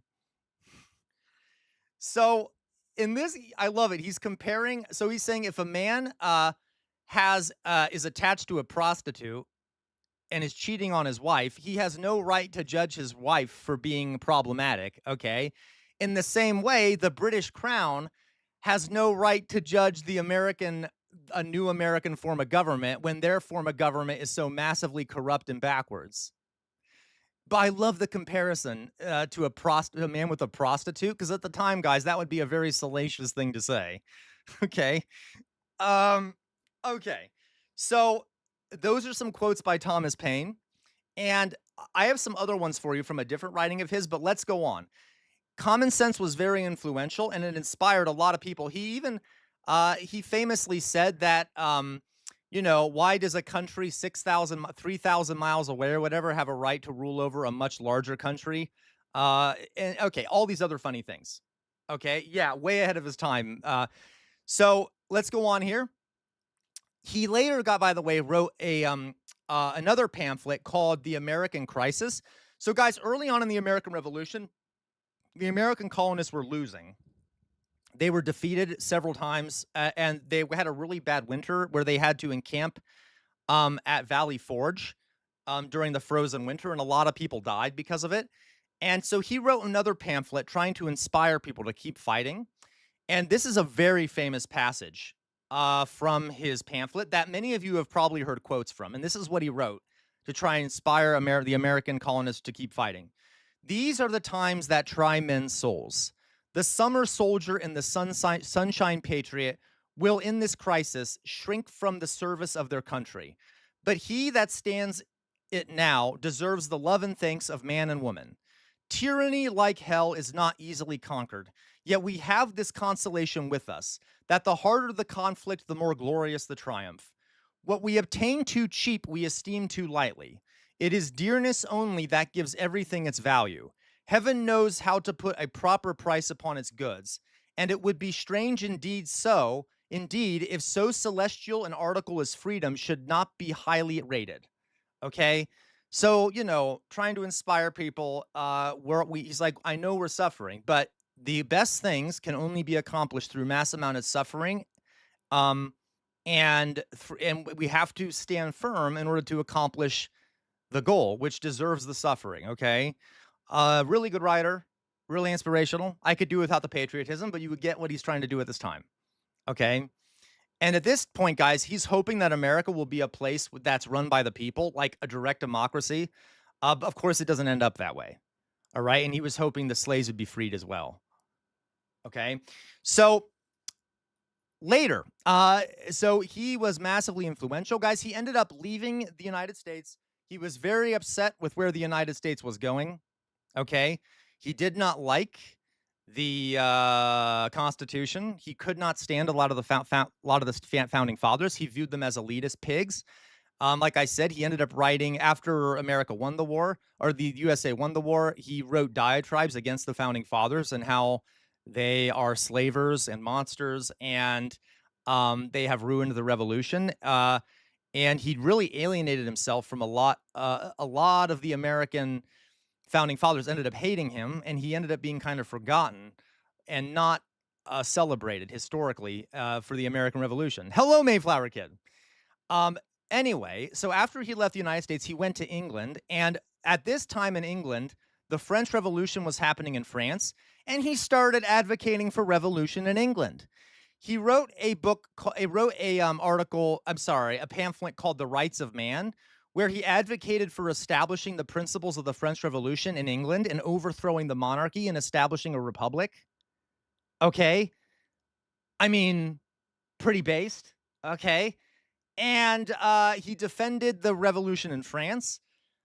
Later, he had to flee England because the English crown ended up saying that he was a revolutionary, and he fled, and they tried him in absentia for sedition against England, and they found him guilty, but he had already fled the country, and he fled to France. And after getting to France, he was so popular amongst the revolutionaries there, even though he didn't speak French, that they elected him to the National Convention, this new revolutionary organization set up to as a new French government. He was elected to it by the French people, even though he couldn't speak French. Okay. And he ended up massively promoting revolution in France, even. Now, I will say he was a bit more of a moderate. He did not agree with the way the French Revolution went. He did not agree with some of the more radical elements of the French Revolution. And he didn't like, he thought that the mass slaughter and execution went a bit too far, and that he didn't like seeing a lot of innocent people executed.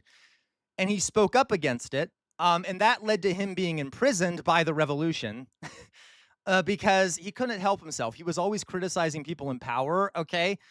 He criticized them and ended up being imprisoned for it. And he narrowly escaped the guillotine. And the reason he escaped the guillotine was because the guard that was responsible for marking his cell as being the cell holding the person to be executed, the guard accidentally used a piece of chalk and marked the cell next to him instead. So they end up executing the wrong person, and he was saved from execution. Oops. Okay. Whoopsie. So he was saved from execution. But while in France, and before he was, before this, okay, he wrote a book. Yeah, Jonas, I bet, come on, I bet the soldier may have done it on purpose, to be honest, okay? Because he was very popular amongst the French populace. Before, by the way,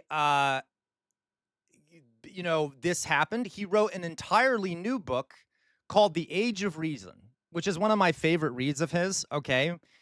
The Age of Reason, which has 3 parts. It's a really nice work. You guys should read it too. It's not terribly long, but it's written in 3 parts.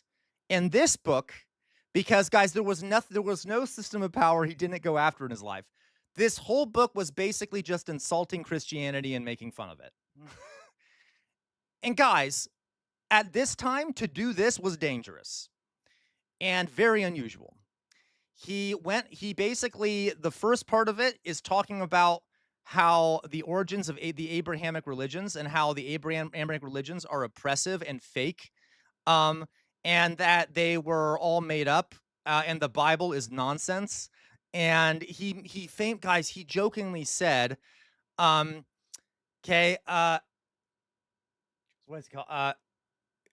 He jokingly said that, do we really think that Mary was a virgin, or do we think that maybe a mink's told a lie? It was, you know, I'll say that again. Do we think, oh no, he said, is it more likely that Mary was a virgin or that a mink's told a lie? That was literally a direct quote. He was very funny, okay? And he ended up mocking these 3 religions, particularly Christianity. He mainly hated Christianity. And he actually, he was a deist. So he wasn't a complete atheist. He believed that there was probably a higher power, but that it didn't mess with the world. And he was certain that Judaism, Islam, and Christianity were all bullshit. Okay. And just to read to you some of the things he said, and this really pissed people off. He lost almost all of his friends because of this. It was not socially acceptable at the time to be, this anti-religion. And honestly, this is one of his most brilliant works, I think.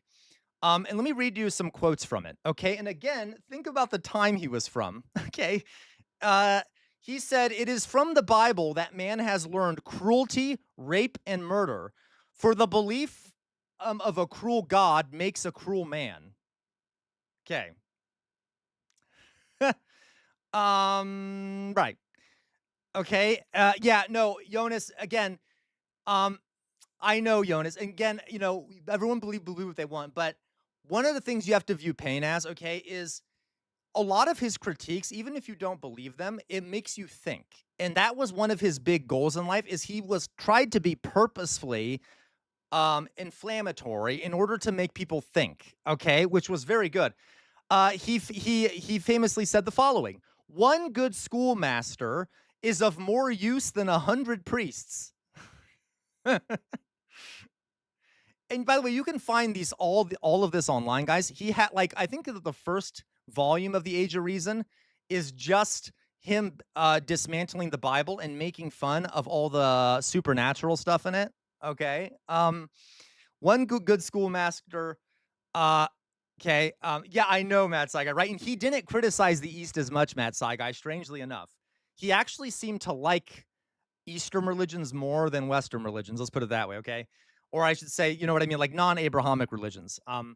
Okay. Okay. He famously said, now, guys, when he says Jewish church in this, he's not talking about Jews. Okay. He means like all the religions derived from Judaism, the Abrahamic religions. Okay. Hello, Lacroix. He said the following. Um, okay. Okay. Oh, see, I'm sorry, Jonas. Forgive me. Okay. I do not believe in the creed professed by the Jewish church, by the Roman church, by the Greek church, or by the Turkish church, by the Protestant church, nor by any church that I know of. My own mind is my own church. All national institutions of churches, whether Jewish, Christian, or Turkish, appear to be me no other than human inventions set up to terrify and enslave mankind and monopolize power and profit. Way ahead of his time. Way ahead of his time. Okay. Um, Here we go. Here's another one. Persecution is not an original feature in any religion, but it is always the strongly marked feature of all religions established by law. So you notice how he's even slightly defending religion here. He's like, well, no, religion doesn't have to be persecutorial, but it always ends up becoming persecutorial. Okay. Lastly, here. Okay, and this one is one of my favorite. Of all, okay, because guys, I have a bias against Christianity. I just do. Of all the systems of religion that were ever invented, there is none more derogatory to the Almighty, more unedifying to man, more repugnant to reason, and more contradictory to itself than this thing called Christianity. It too absurd for belief, too impossible to convince, and too inconsistent for practice. It renders the heart torpid or produces only atheists or fanatics. As an engine of power, it serves the purpose of despotism, and as a means of wealth, the avarice of priests. But so far as respects the good of man in general, it leads to nothing here or hereafter. Okay. So those are some quotes from Thomas Paine in his Age of Reason. I do recommend that at some point in your lives, guys, just for your own entertainment, read Common Sense and read The Age of Reason. They are partially what inspired me to talk the way I do. He was sort of a jester, kind of comedic jester, and how he was funny and how much he insulted these things. Do you kind of see like the humor in these things, guys? It's obviously like purposely inflammatory, okay, but it's kind of funny, right? Like saying the thing about Mary, do we think that is it more likely that Mary was lying or that a mink is it more likely that Jesus was divine or that a mink's total lie? Okay, like funny things like that are meant to be inflammatory to make a point. Okay. So that is Thomas Paine, my favorite founding father, the only one that I actually like and have very few complaints about. Yeah. Yes, thank you, Fetty. Please link it, Fetty, if you don't mind. You can link it online, link it in the Discord, because you can find almost all these writings online, okay? You can go on YouTube and find people reading it to you, okay? Like, it's very brilliant, and it's a very good way, I think, and it really helps all these works were made for the common person to read and love. Okay?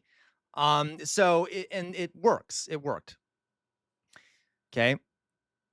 I know, Sir Bart. Mr. Paine clearly never heard of Daliism, and thank God for that, Sir Bart. Okay.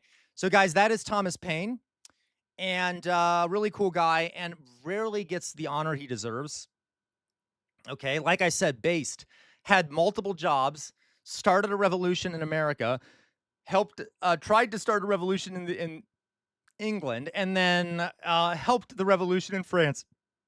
To the point though where he defied the people in power when they got out of hand there. Okay.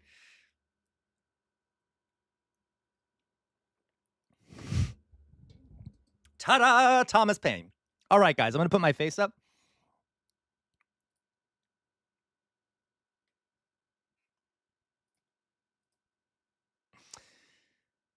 All right, so do we like Thomas Paine, folks? I know. Do we like Thomas Paine? And by the way, guys, he also there was a time in his life where a lot of people stopped being his friends because he hung out with black people. Okay, like that's not something you would do at the time. Like when he was in Philadelphia, he made friends of free blacks, okay, free former slaves and non-enslaved black folks in Philadelphia. And he would hang out with them, and people hated that shit. Okay, and he apparently, from what I've read, he didn't give a shit if people didn't like him because of that. He didn't want to be friends with those people anyway. So he I mean, that was very unusual for the time.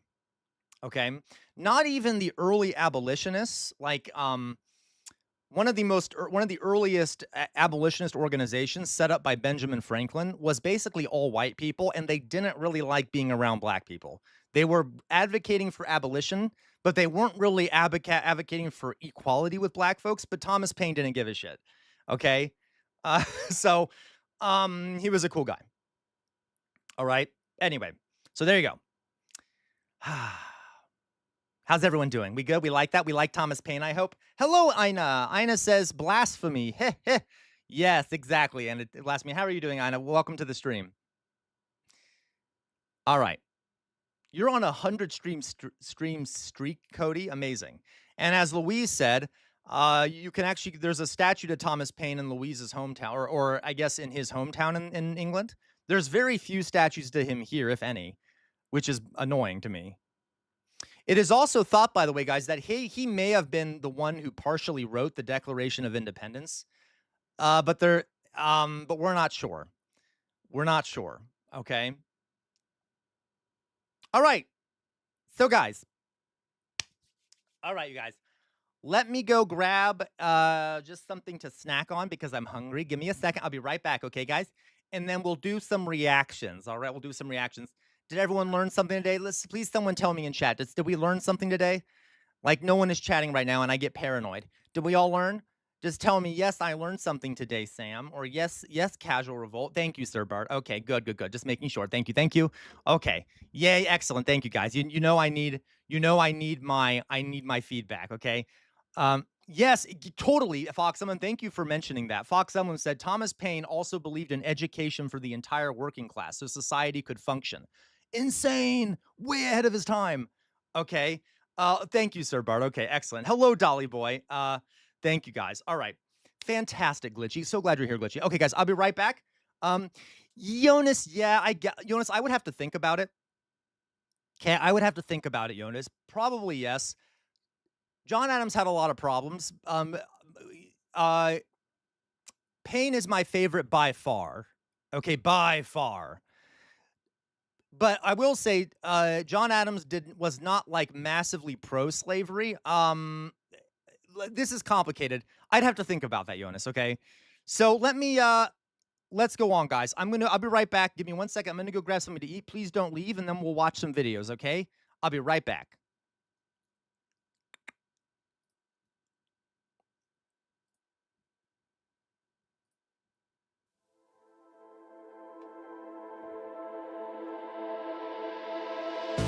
In the dark haze, polarized gaze, trying to find my way to you. Where this spaces. Can't erase this. You're the feeling that I choose. I'm tired of running, 'cause you lost the feeling. You're disconnected in your touch. Are you believing in what I'm seeing? Or did the high life get too much? It's all on you now to figure out how. You lost the fire in your eyes, 'cause I can't change it. What you're wasting now that your gaze is polarized.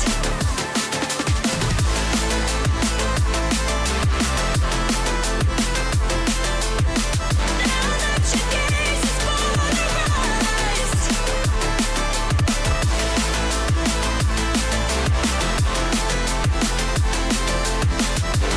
that your gaze is polarized. All right, guys, I'm back. I'm back. So a few things here. One, I got a parking ticket. Yay, parking tickets. God damn it. Now, I don't know how that's possible because I never got a parking ticket. I mean, no one ever put one on my car. To be fair,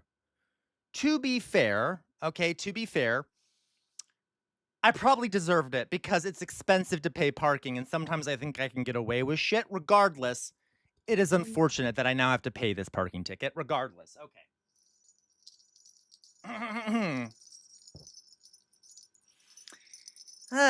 Because, guys, if you've ever been to the U.S., the parking situation is a shit show. Okay? All right. Whatever. It's fine. Whatever. I'll pay the parking ticket. Okay. So I probably just made a mistake at some point. Yeah, it's from the city. Now, I do pay for parking stuff. Maybe I overstayed an hour or something, but I never got one on my car. Like, I never saw one on my car. So I just got, like, a thing. You haven't paid a parking ticket. I'm like, what? I never got one. I never got a goddamn parking ticket. Whatever. It's fine. Okay. I will.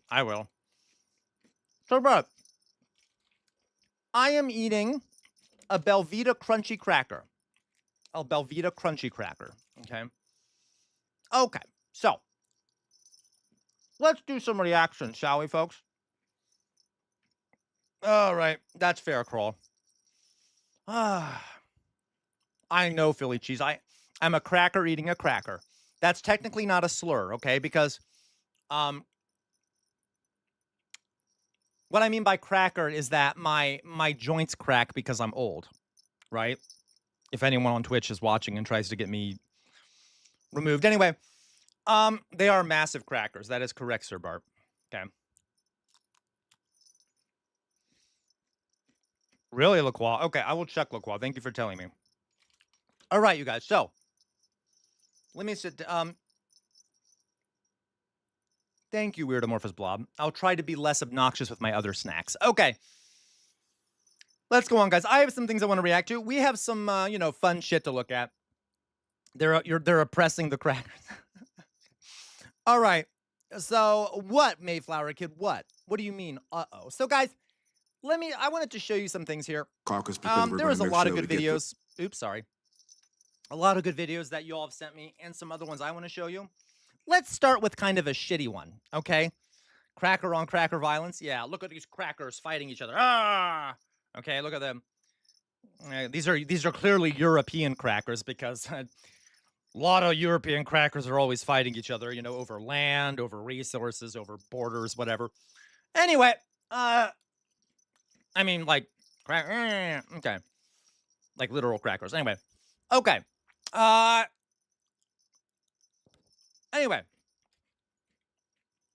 Let's go on. We have I wanted to show you something that was rather disgusting. Now, I think it was it Doug? Was it Doug or some shit that sent this? Who sent this to me? Someone sent this to me. This is a video of a really disgusting Republican rep. I think a Republican rep. Thank you, Jay Williams. Okay. A disgusting Republican rep claiming, how dare you, Mayflower Kid, claiming something that you all will find repulsive, okay, and is beside the point. Oh my God, you're so right, Jonas, you're so right. So, guys, we all know that the Republicans have a tendency to find people of color that are on their side and then put them in front of a camera and make them say atrocious things, and it's really disgusting. Okay, now this guy probably believes in stuff. He's probably not a good person, et cetera, et cetera. But I can't believe, like, it's just so gross, and it's reflective of the society we live in. So just watch this, watch what he has to say, and then be disgusted with me, okay? And it's really beside the point. You'll see what I mean. Okay, this is, by the way, the New York Post. So this is a right-wing site that posted this, and they're framing it as like, oh, look, this black man is saying the truth. Look, if a black man is saying it, it must be true, kind of a deal. Okay, which is gross. I'm seeing a lot of talk. So let's watch this if I can actually hear it. That'd be nice. Oh, there we go. Okay. I'm seeing a lot of talk from my colleagues on the left, too, as we shift toward this reinvigorated talk about Jim Crow and the past of this country. No outer signal. And as someone who... Outer signal, to be clear, the black Republicans are typically not from black districts. Now think about that, okay? So most black Republicans are not elected by black districts. They're elected by majority white districts, which is telling you something, is it not?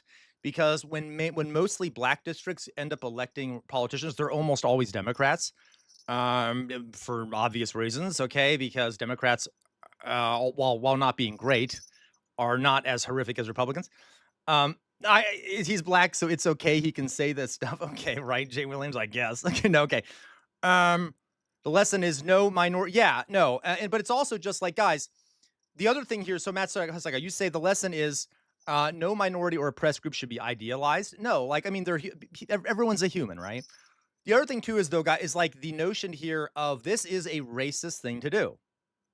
All right, to like put a black man like this on display and then make him say the things that are oppressing the group he comes from.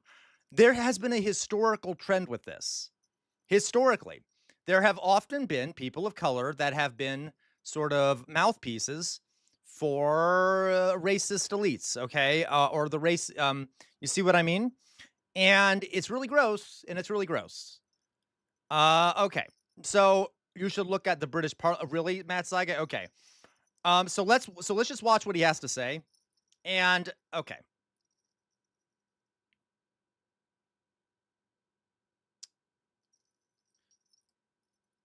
Sorry, guys. Country. And as someone who is a direct descendant of a slave, as someone whose great-great-grandfather was born on a plantation, I can assure you slavery is over. Jim Crow is dead. Thank you, Mr. Chairman. Mr. Lopez, you're a 16-year-old sophomore at Wiley High School. Did you ever imagine that your high school in Texas, of all places, our great state of Texas, of course, would become a breeding ground for pro-Sharia material and Islamic conversation? I would never imagine that we would have a hearing questioning. Oh my God. Okay. You know, claiming that there's pro-Sharia material being used in a school or whatever. The legitimacy of terror-linked organizations going to schools. I would never believe we would have this, but that's the America we live in, and it's a sad situation. Do you think there's an incongruency in the way you are treated as exactly, Jay Williams, a Christian in your school, in the juxtaposition of that, in the way that your school is welcoming Sharia law and Islamic doctrine? Yes, there's a clear double standard. It's a shame that we are here today. And I'm sorry that we have failed you, but this is why we have this caucus, because we're going to make sure that we get this right and everybody is treated fairly regardless. Guys, again, I think we should agitate for Sharia law in all of the in all schools. Mamdani Sharia. Okay, we need Mamdani Sharia law in all American schools. Inshallah, we get Mamdani Sharia. Let's see here. Pro Sharia school lessons is just that Muslim people exist. Absolutely. Okay. And obviously, guys, this is bullshit. They're not teaching Sharia law in schools. What the fuck does that even mean? They don't even know what it is. He has no idea what Sharia law is, okay? Anyway. Of your race, religion, or creed. Right. To some people in this room, what I'm about to say may sound a bit controversial, but it's not controversial because it's true. America is a Christian nation. We're founded upon Christian values. Our founders believed that our rights did not come from government, but they came. Interesting. So I can't help but point this out, guys. We all know. So guys, tell me. Who was not, he says that our founders believed that all of us had rights given by God. Is that true? Is that true? Is that true? Because there is particular grossness in having a black man say this when we all know that they did not include a large part of the population as having rights and should be free. They did not include black slaves. They did not include women. Yeah, it was only landed white men. Not even all white men could vote or contribute to this. So that's funny. And like you said, we were founded as a Christian nation. We believed everyone should have rights. No. Okay, no. Correct outer signal. 3/5 of the, yeah, the 3/5 compromise, right? Okay. All right. From God. Those ideals shaped our institutions, our culture, our laws, and the very moral foundation and fabric of what I know is the greatest country in the world. Now, America is also a country that welcomes people from all backgrounds of every culture. Wait a minute. He's screaming about Islam and then saying that America welcomes all people of all backgrounds while he's like, Islam is taking over our schools. Sharia law is taking over our schools. Our country accepts everyone. We're open to people of all different backgrounds. By the way, we're a Christian nation. We're a Christian nation. No Sharia law. Culture and faith, that's actually what is a part of our greatness. And as somebody like me that fought in combat to ensure that anyone could come to this nation and believe what they want to believe and believe in the First and Second Amendment rights, I welcome that more than you could ever believe because I laid my life down on the line to ensure that that would happen. But let's be clear about something. Assimilation to American values and ideas matter. When we begin importing belief systems and cultural values that are fundamentally incompatible with the principles that build this nation, we should not be surprised when the social fabric begins to fray. Okay. Let me be clear. This is not hateful. This is Guys, don't worry. If I say it's not hateful, it's not hateful. Okay? If I say it's not hateful, it's automatically not hateful. Okay? I love that. Don't worry. This is not hateful. By the way, typically when you hear someone say, I don't mean to be racist, but, or I don't mean to sound hateful, but you automatically know you're about to hear something racist or hateful, right? I mean, okay. Not racist. This is not xenophobic. And I can show I'm not racist. I've been black for like my whole life, for like 44 years. Oh my God. Okay, I'm sorry. I didn't even hear that part. He's doing the thing. I've been black, therefore I can't be racist, okay? It's very similar to what white folks do when they're like, well, I have a black friend, I can't be racist. Trust me, you can be black and be racist. You can have a black friend and be racist. You can be a woman and be misogynist. You can be gay and be homophobic. Okay, I almost feel gross. Guys, I really do feel kind of gross watching this. But like, okay. All right. Years. I say the Sharia law has no place to usurp our Constitution in these United States of America, and especially in our schools, and especially in our public institutions. America's legal system is rooted in the Constitution and equal justice under the law, not religious extremism or parallel legal systems.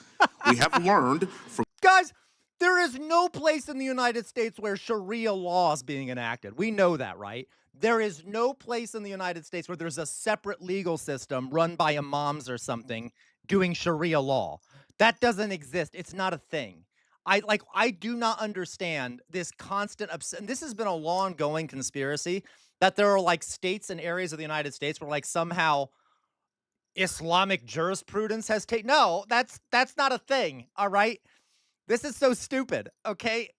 Yeah, please, someone needs to ask him, where is this happening? Many of our colleagues on the left that this tends to be how they tack in this general direction. 10 Commandments, not allowed. Bad. Islamic pamphlets, good. 10 Commandments, bad. Free Qurans in schools, good. 10 Commandments, bad. Understanding Sharia law, brochures. Hey, you know, in his defense, I think it's all bad. And this is the problem, folks. Remember, the right wing has been allowing the 10 Commandments in schools, has been pushing creationism in schools, and has done tons to mix up religion in schools. This is the problem with doing that. If you allow it for one religion, you better be okay with allowing it for any other religion. This is a natural consequence of the right wing way of thinking.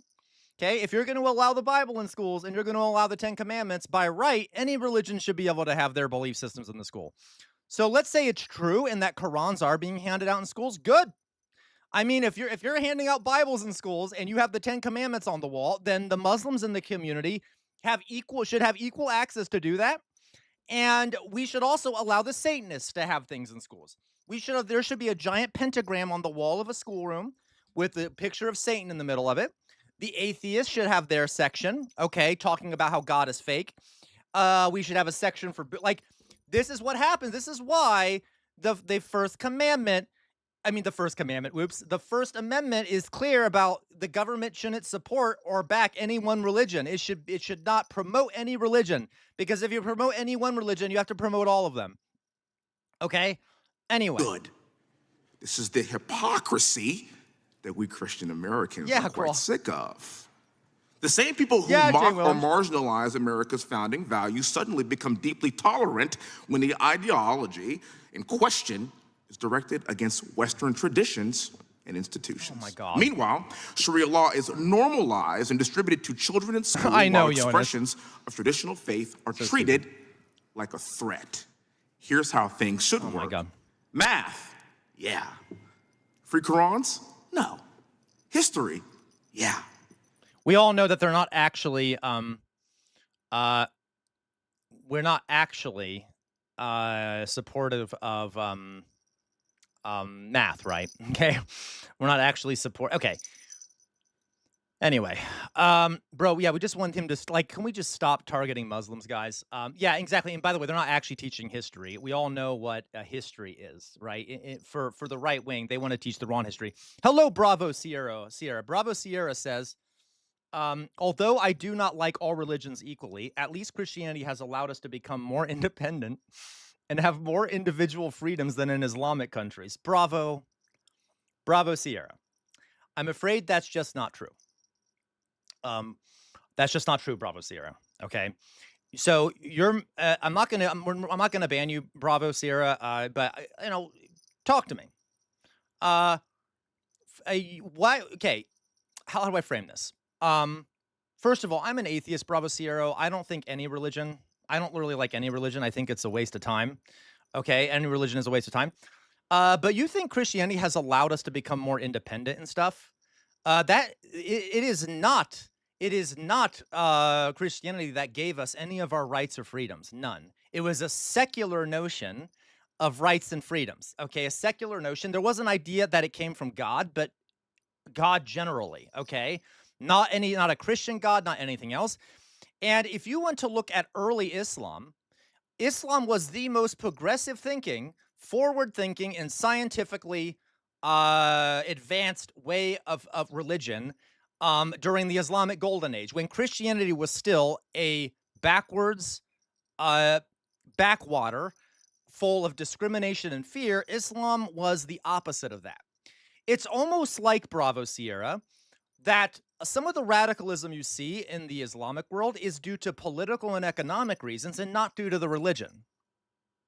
Do we think that years of having these countries bombed, colonized, and ethnically cleansed might cause some religious radicalization due to, not because of the religion, but because of economic and political factors? Okay. And do we think, Bravo Sierra, that if the Middle East had been Christian and had experienced the same thing, we might see the same kind of stuff? Okay. You see what I mean? We might see the same kind of stuff even if they were white and Christian. See what I mean? What do you think about that, Bravo? Let's continue this. Sharia brochures? No. Science? Yeah. Shahada cards? No. This is a very simple idea that should be understood by all Americans.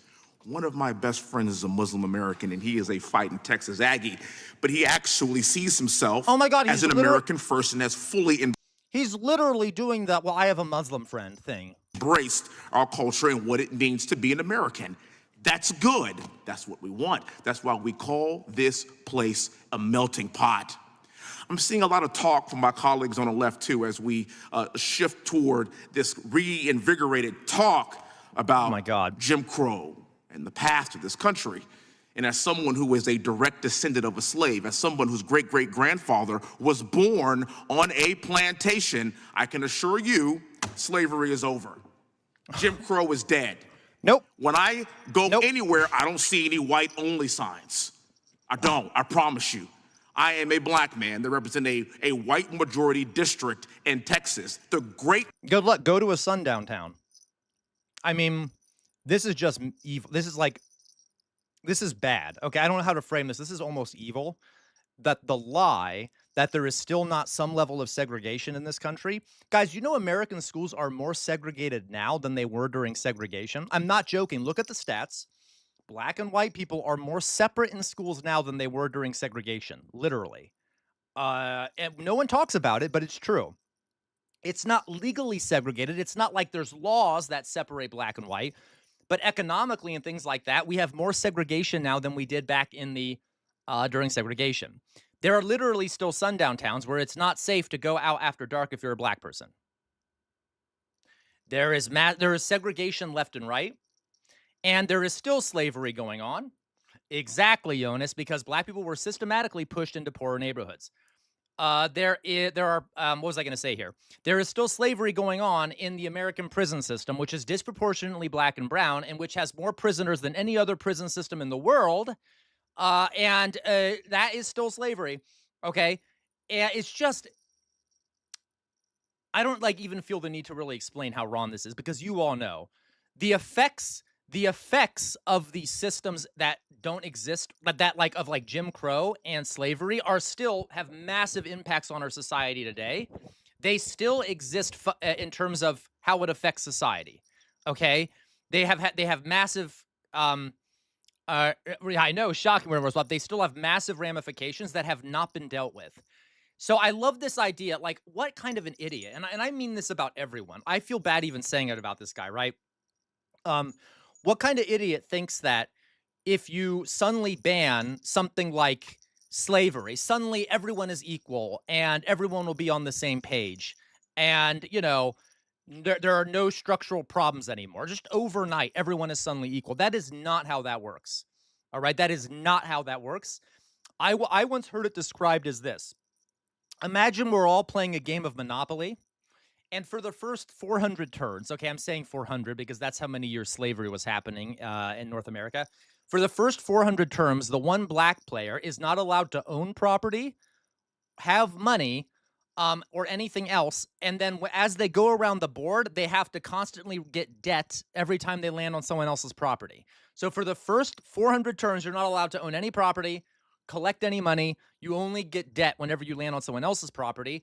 And then all the white players get to play for 400 terms with all the rules just, as they're supposed to be played. If suddenly you're allowed to start owning property and stuff, it does not change the fact that for 400 years, you've had no intergenerational wealth. You've had nothing passed down from one generation. You've not been able to, your parents weren't being able to give you anything. You have not had 400 years to develop social connections. You have not had 400 years to develop businesses. You see what I mean? There is massive inequalities that exist after 400 years of that, okay? So no, it doesn't just go away overnight. And I'm sick of this lie, this dumb lie that it does. Great-grandson of a wealth disparity right now is bigger between white and black Americans than it was during Jim Crow. Man born on the plantation stands before you today as a proud conservative Republican from Texas, as a believer and follower in Christ, and as a believer in what this country can be if we allow equality for not just Muslim Americans, not just Buddhist Americans, but also Christian Americans like yourself. God bless you, young man. You give me a lot of hope for the future of this country. Sounds like the Republicans are trying to pass where it's $1 billion. So there you go, guys. I just wanted to show that to all you. You keep hearing shit like this. Okay, you keep hearing shit like this. Okay, Bravo Sierra. South America has been going through serious economic trials for many years now, and the society there is more free, while even in many rich Islamic countries, women are forbidden to dress as they want. That's cute. So, Bravo. Bravo. Bravo. So, unfortunately, Bravo, you don't know the history of the region, okay? What you describe as Islamic fundamentalism in the Middle East, there's something similar that has happened in Latin America. There have been tons of rebel movements, movements of different armed groups to resist American imperialism and things like that. But given that America is so close to these regions, we've often bombed the shit out of them and destroyed them and overthrown regimes that do resist us. Okay. And there has been radicalization in Latin America. Okay, there has been. There are lots of Marxist groups and stuff there. Okay, but because they're so close to America, they're pretty easily crushed by us, and we do a lot to crush them. In a place as far away as the Middle East that is so far away from the core of the American empire, those aren't crushed right away. Okay. And by the way, it's been happening for, there's much more to it than this. There's much more to it than this. It has nothing to do with Islam. Okay, it has nothing to do with Islam. There also is not an active ethnic cleansing or genocide happening against people in Latin America at the behest of the United States. Obviously, guys, we can nitpick. There are some that have happened there, but we are not supporting a puppet regime in Latin America that is actively doing an ethnic cleansing and genocide against the people of Latin America. To be honest, guys, this has happened before, though. Okay? And on a side note here, okay, I know currently, look, I want to be careful with my words. On a side note here, Bravo, do you know who largely funded the Wahhabism movement in Saudi Arabia and those areas, which were some of the most radical forms of Islam you can imagine? Do you know who funded that shit? Okay, because I can tell you, you won't like the answer. A lot of the funding for that groups came from America. Okay, came from America, Israel, and Saudi Arabia. So if you think that some of this radicalization in like the Islamic world is because of Islam, think again. It's because of America, Israel, and Saudi Arabia, who funded these movements as an attempt to undermine secular leftist nationalism. I just read what you said, Weird Amorphous Blob. Okay, so no, it has nothing to do with. It does not have to do with Islam. Okay, can we please? So Bravo. All I'm saying, Bravo, is I'm a historian. I would very much like you to read more about this. Okay, I would very much like you to read more about this because there is a history to this, and it is not nearly as simple as Islam bad and evil, Christianity good. And definitely as a gay man, I can tell you Christianity is not about freedom either. Okay?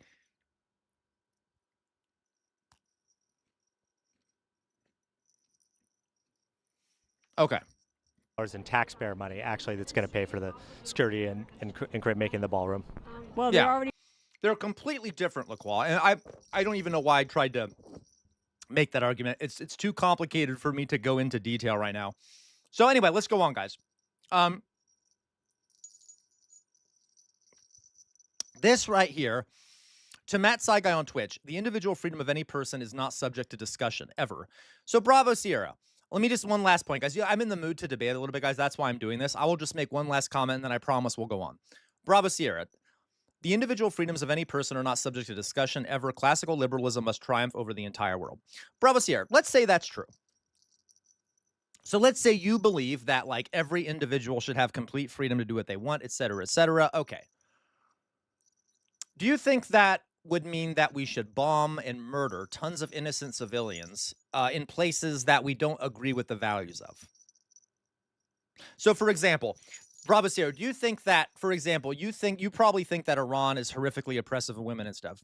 Do you think that justifies bombing the hell out of Iran and killing a bunch of Iranian women in order to accomplish that goal? What about Gaza? Okay. Just curious, because I don't get. Anyway, I don't really get the point in saying Islam is bad. Like, what's your point about this? It just seems to me like it's used to dehumanize and to excuse violence against these groups. Unbelievable at doing swimming pools. Up the road, we have a club, we have an Olympic-sized swimming pool. We did it 20 years ago, and it's perfect to this day. Okay, so Jill, we're looking at the reflecting pool here. What are your thoughts on it? Eventually, Yeah, totally. We're in Blood.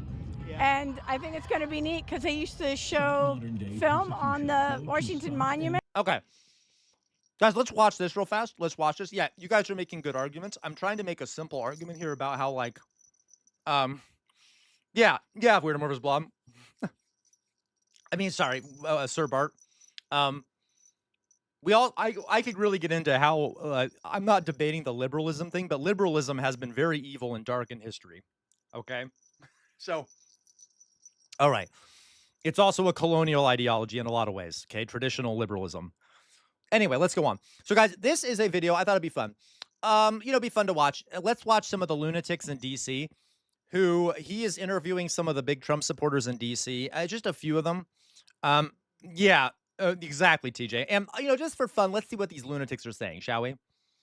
Let's see what these lunatics are saying. Sounds like the Republicans are trying to pass where it's $1 billion in taxpayer money, actually, that's going to pay for the security and making the ballroom. Well, they're already talking about no more income tax, so that can't be a true story then. What?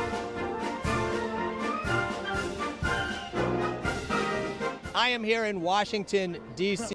Right, where tomorrow's about mass executions in liberal England during the Glorious Revolution, right? Right now, and behind me is the reflecting pool that Donald Trump is repainting a urinal water blue right now. The project has ballooned in cost.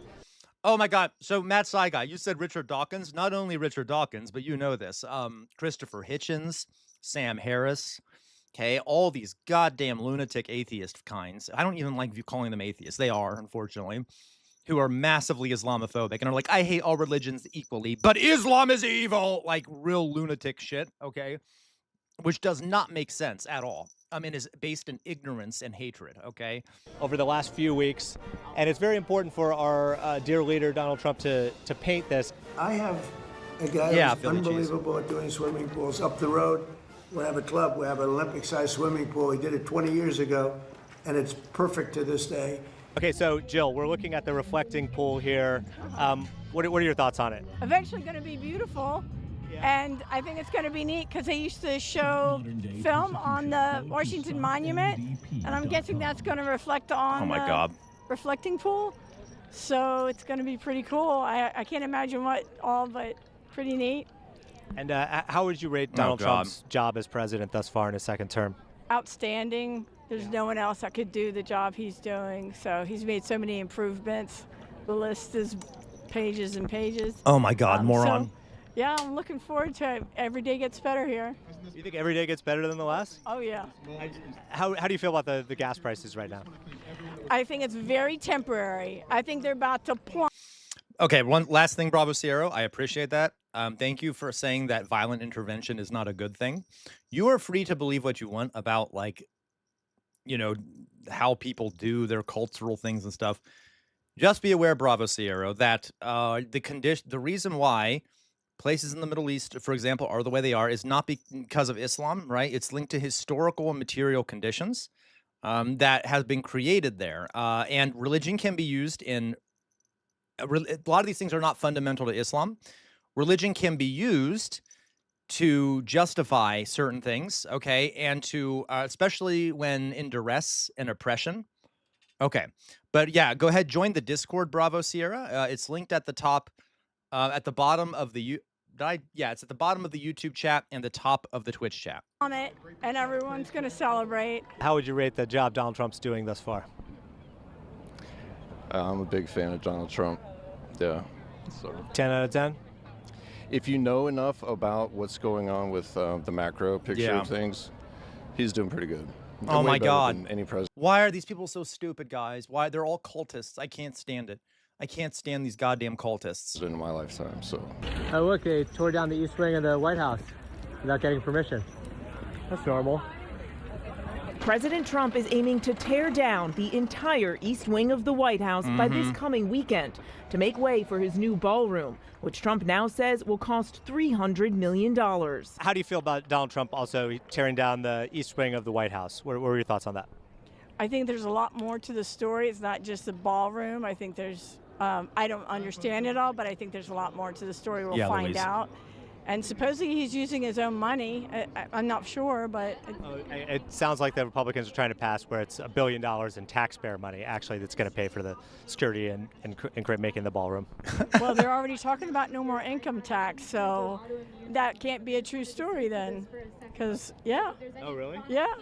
She's such an idiot. Oh, my God. I'm sorry. I know I shouldn't speak this way, guys, because we're supposed to be, you know, working class unite and shit, but I can't help it. They're so stupid. I'm so sorry.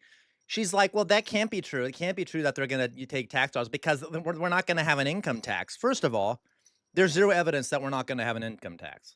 Okay, we do have an income tax, and like it's going to be at least another year before people have to pay their taxes. And so how does it make it not true that he's building a ballroom with tax dollars that we might not have an income tax? What the fuck is she talking about? Does she not know there's something called a national debt? Really, it beggars belief. And I really want to meet these people's teachers.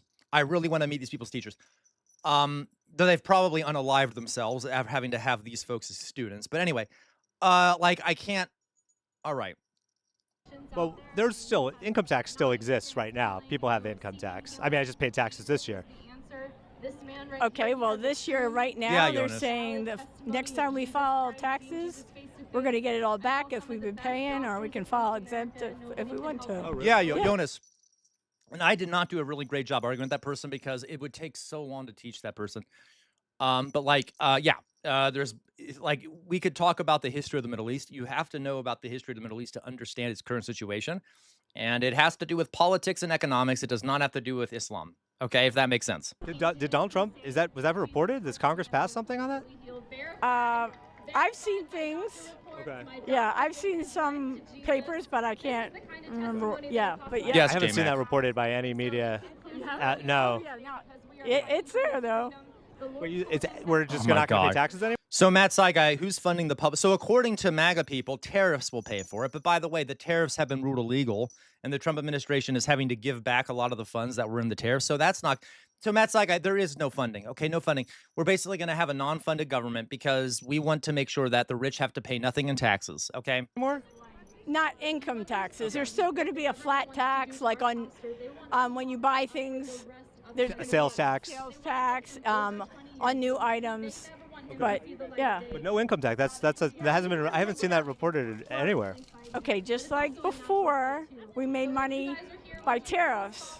And so we're going to be making enough money with tariffs and besides the income tax that we thought we were paying for roads wasn't going to roads or anything else like that. Yeah. And we're What right the now fuck? on budget, under budget, and ahead of schedule.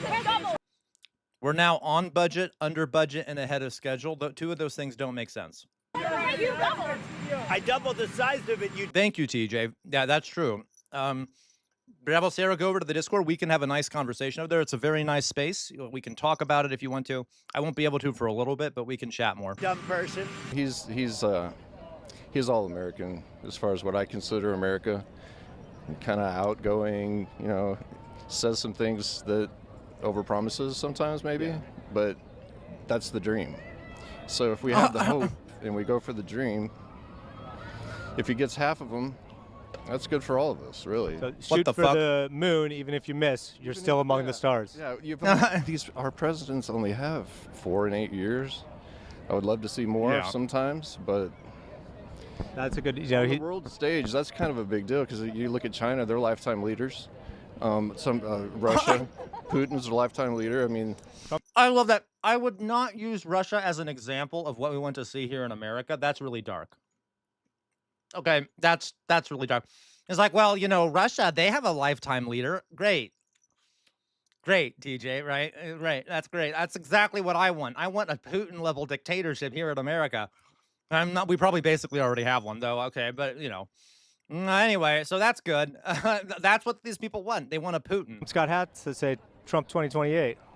I would love to see it because I don't know that 2020 was all straight like it should have been. Only because of technological deals. Right. I don't think. But he already had the term before it, so this would be the. He couldn't legally run because of the Constitution. Well, we've had 3-term presidents before. Before. Before we changed the Constitution. 22nd Amendment. Okay. All right then. But if we have a war in place, exactly, maybe that would make an exception too. Notice, look, why I didn't say Xi Jinping because he also said the leader of China. I'm like, well, in some ways that's not that bad, but like, yeah, but definitely not Putin. So there could be a couple ways. You're hoping there's a war so he can be. No. I'm not hoping for that. But if there happens to be one, Put a North Korean style photo of himself on the Department of Labor. That's normal. And he said, "What color would you like, sir?" I said, "Well, what about turquoise, like in the Bahamas?" He said, "Well, this is Washington, sir. We can give you turquoise, but why don't you try like we have a color? It's called American flag blue." I said, "That's the color I like." Donald Trump put this out. Right, on Truth. Glitchy. What do you think? Do you like that color? God. I think so. What do you think? Very How blue. would you describe the color?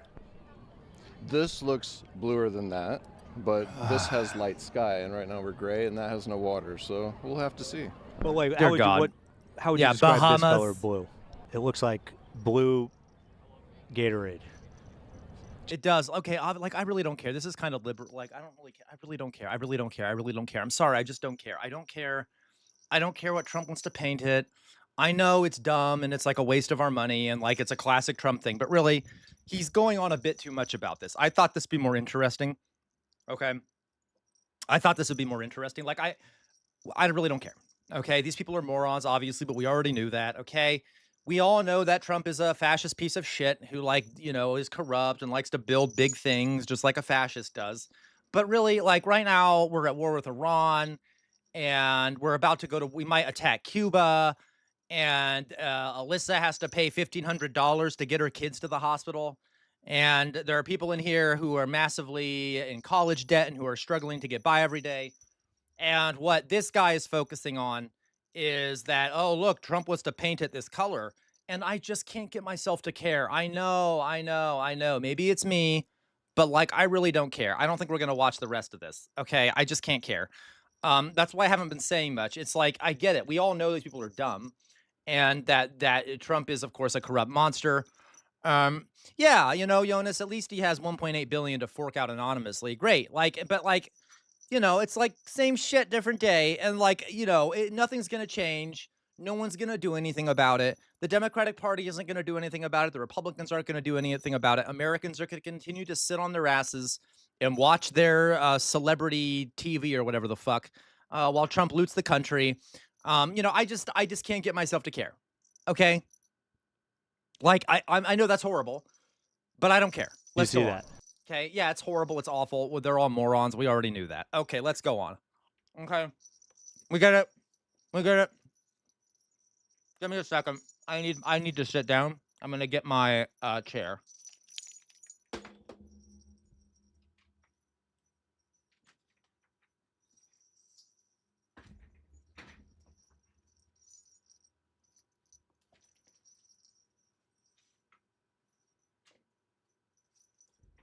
God damn. Ugh. Ugh.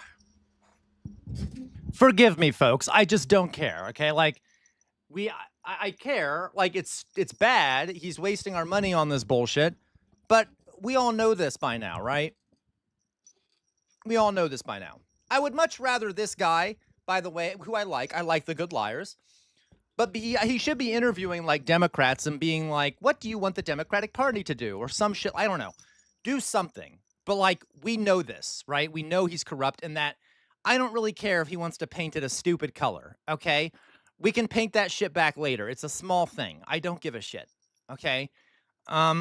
Whatever. Okay. I know I sound like dismissive, but I am being dismissive. Do we understand? Okay. Whatever. Let's go on to the next thing. Okay. Hello, Drizilla.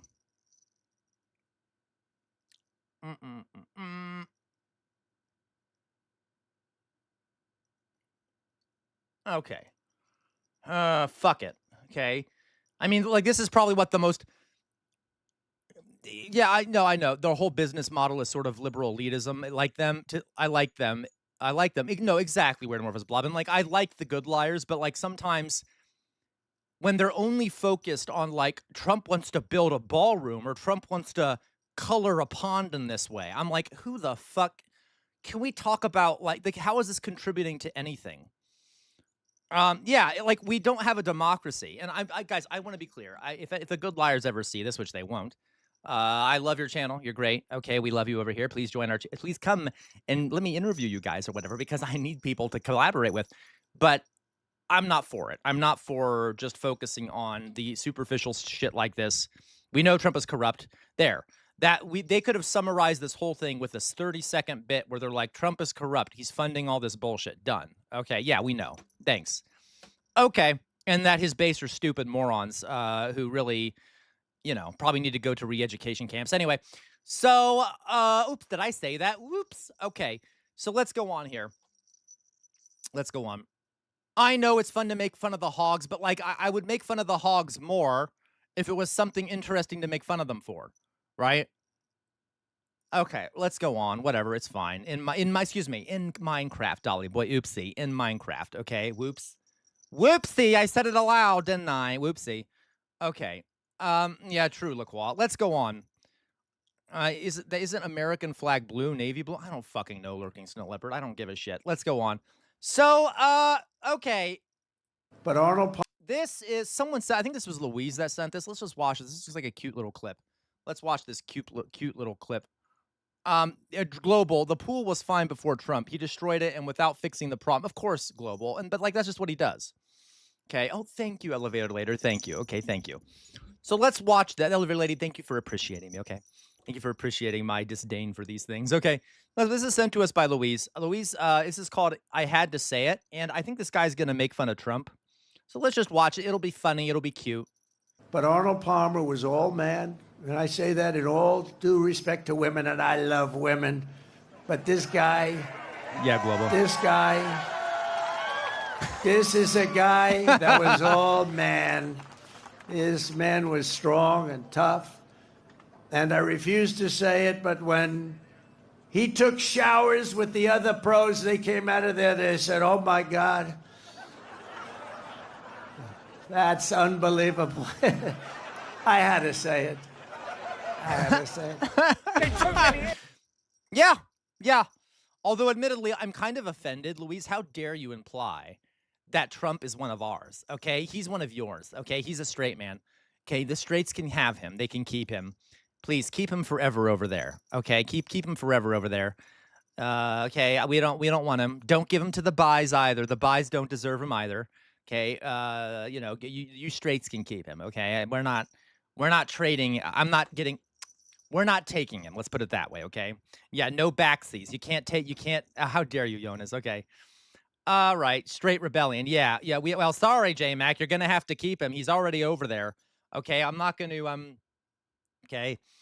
No, that's fair. I'm sorry, Outer Signal. Forgive me. Outer Signal says, I keep an eye on the ballroom because it's increasingly look like it's actually a safe room bunker. I agree, Outer Signal. I think there are some interesting things with the bunker underneath the ballroom.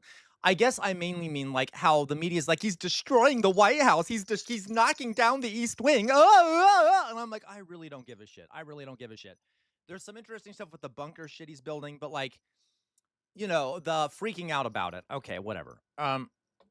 I did reconsider, but I thought, F it. Okay, fair, Louise. Okay, Sir Bart. Okay, wait, what? Nothing, Sir Bart. Just go back to yes. So he's building a bunker underneath the ballroom.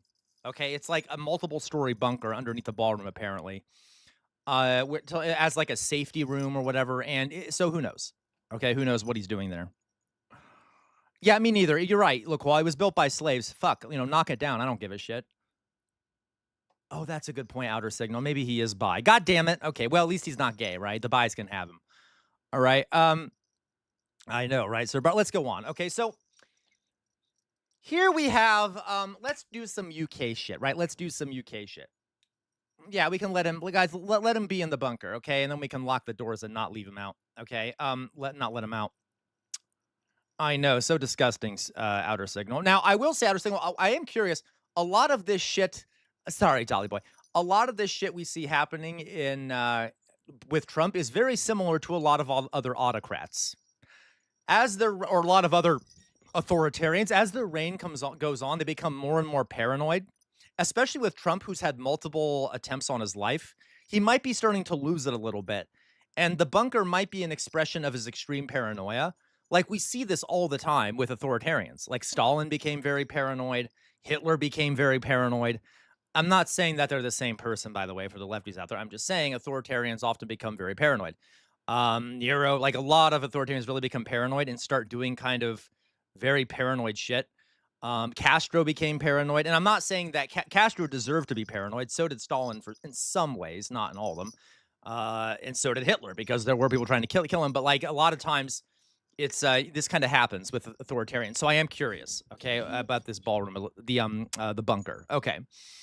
All right, let's watch this. What happens when you take a leftist to unite the kingdom? Now, yeah, I know, right? Look, well, that certainly worked out well for Hitler, didn't it? Yeah, he can follow in Adolf's footsteps.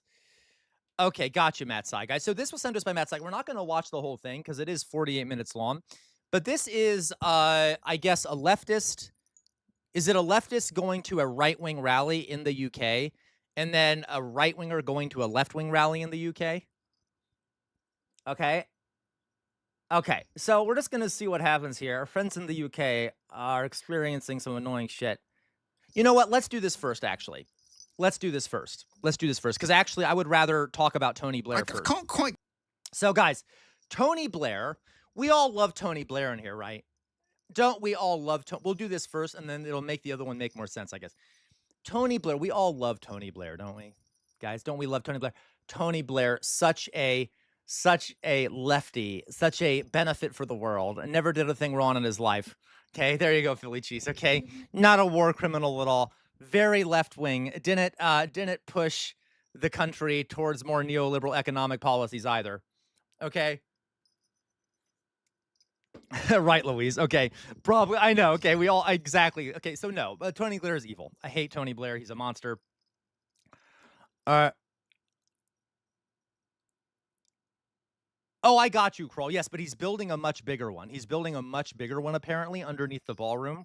That's like multiple stories. I've only heard rumors about this. I'm not sure. Okay.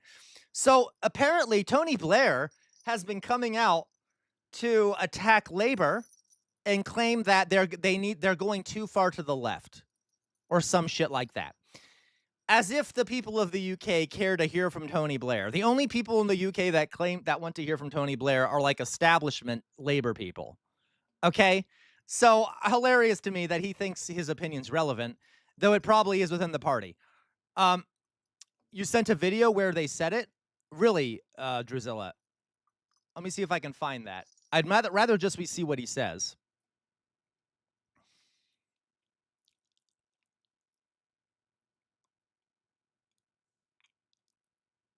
Let's see if I can find the exact video where he says it, because that's what I really want to see. So we don't have to watch the whole thing. Where is this?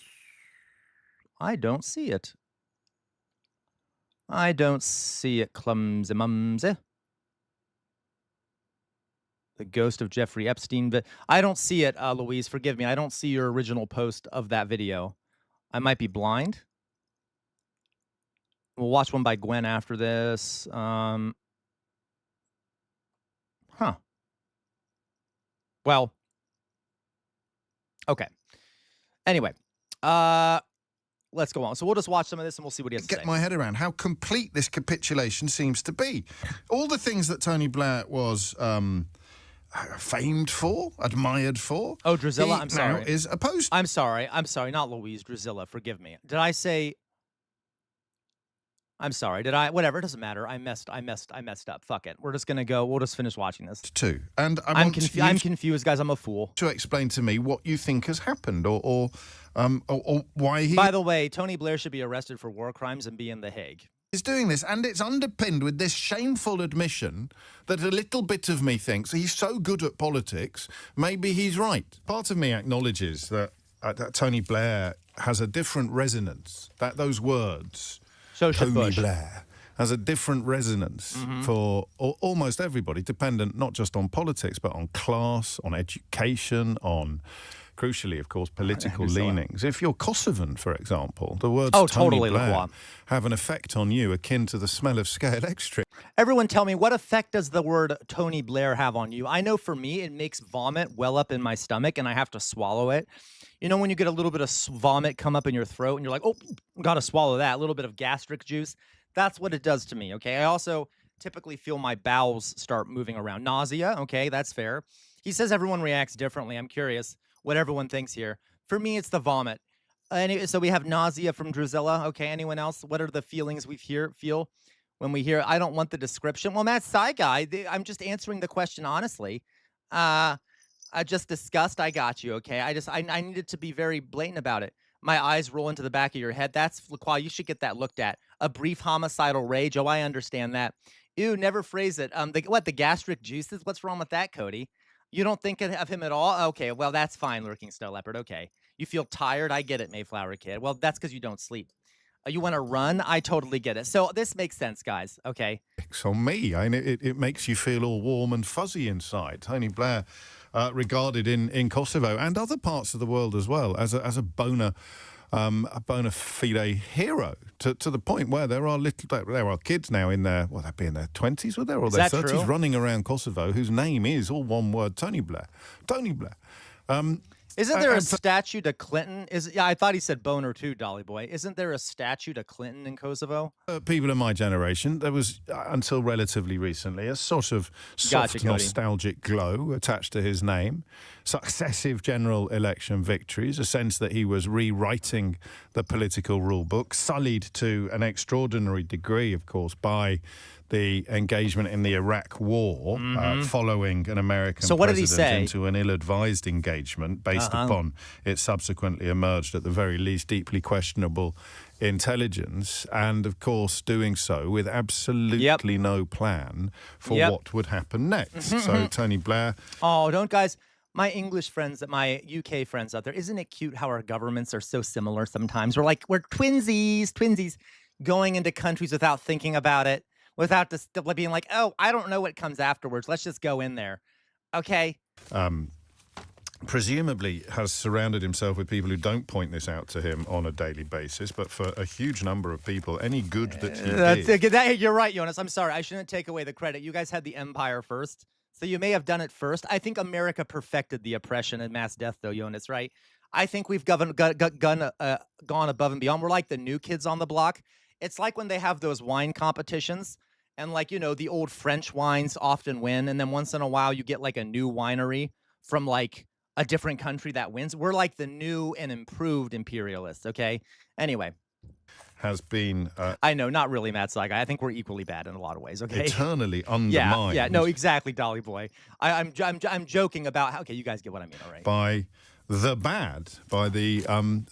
legacy of the Iraq War, which makes it a little rich, perhaps, that he is complaining about the current government not having a plan, the current Labour government not having a plan. The point is, and we'll get to shortly, I promise, he might be right.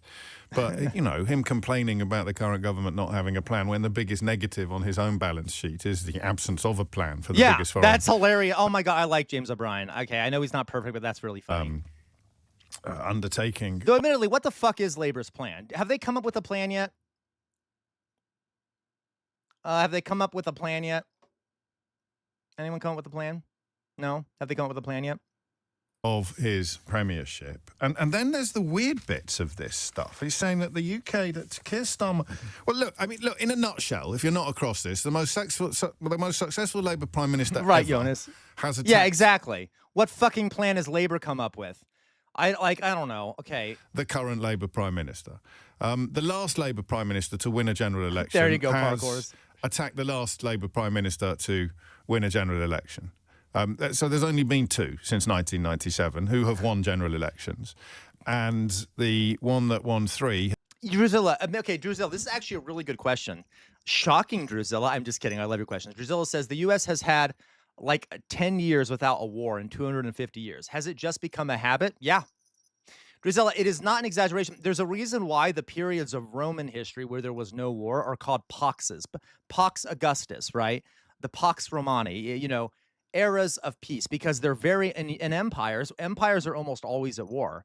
That's one of the only reasons why they can exist. Is to be at war all the time. And that's how you maintain an empire. So yeah, the American Empire has been at war almost its entire existence. Okay. The British Empire was at war most of the time. The Roman Empire was at war most of the time. The Persian Empire was at war. Like any empire, the Ottoman Empire was at war most of the time. Okay. It's sort of a function of maintaining empire, which is why I hate when people say that having like a single superpower or global empire somehow makes things more peaceful. It's not true. You have less massive conflicts between big governments. So you have less fights between big countries, but you have a lot more smaller wars, and you have a lot of institutionalized violence that happens without war. Do you now, Sam? Do I now what? Okay, spreading democracy is tireless work. Absolutely, Onus. It takes a lot, guys. You have to understand, it's a lot of effort to spread freedom and democracy everywhere. America has to constantly be at war so that our bombs can liberate people all across the planet, right? You should be grateful. Sky gross. Okay. I thought you agreed with having one superpower. No, I didn't, Matt Saigai. I did the opposite, Matt Saigai. You're just trying to rage bait me, Matt Saigai. You know I said I want multipolarity, okay? How dare you? Okay. Dolly Boy, basically it's just that the Western powers haven't been at war with each other. That's the peace we have. Yeah. And guys, a lot of the violence has been institutionalized in things like the World Bank and the IMF. And massive, bye-bye, Louise, and massive global disparities in access to resources. A lot of the debt, for example, right now there's a massive Ebola outbreak in Central Africa. The lack of access to proper medical care and the poverty of that region can largely be linked to empire and colonialism. But it is not direct war, so it's not counted as imperial violence, but it's imperial violence. You see what I mean?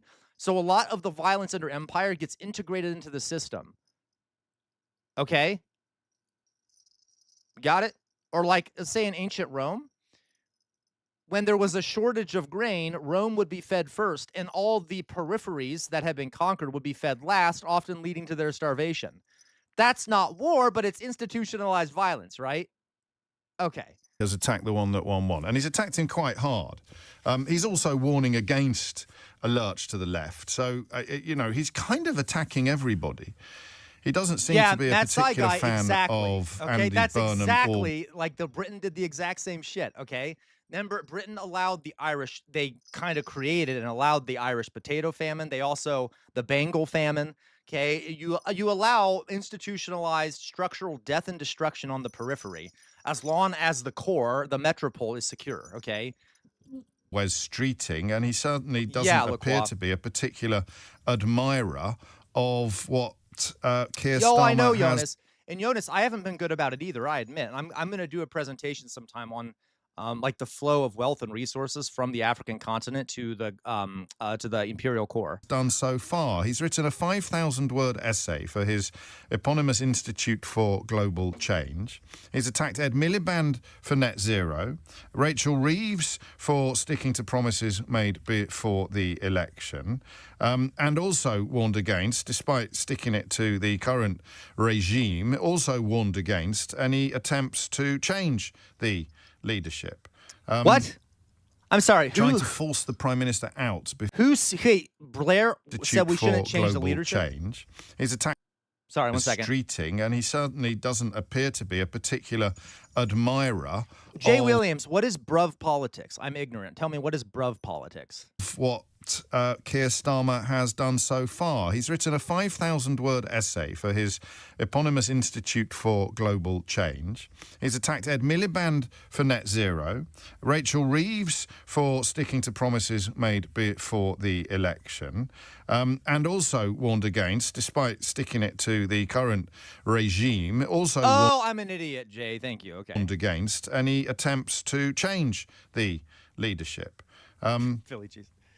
trying to force the Prime Minister out before we know what policy direction we're bringing in is not a serious way of conducting ourselves, he says. Gotcha, Matt With Saigai. some sort of sense. Well, wait a minute. I'm not complimenting Tony Blair, but wouldn't you agree that that is kind of true? Like, if you force out the leader without having any idea of what the goal of the party should be, do you see what I mean? Tell me if I'm wrong, guys. I'm just going off what he just said. What am I missing there? He's probably said more than that. Because, I mean, the decision better be that you get someone in there that's progressive and more lefty, right? Because if you don't go in there with a plan, you're just going to get the most milquetoast person. Maybe. You might. Am I missing something? That ain't happening? Brother, I got you, Matt Saigai. Okay, that's fair. I'm literally asking. Okay? With some sort of sense. And I can't quite process where I am this morning, which is why I'm going to ask for your help.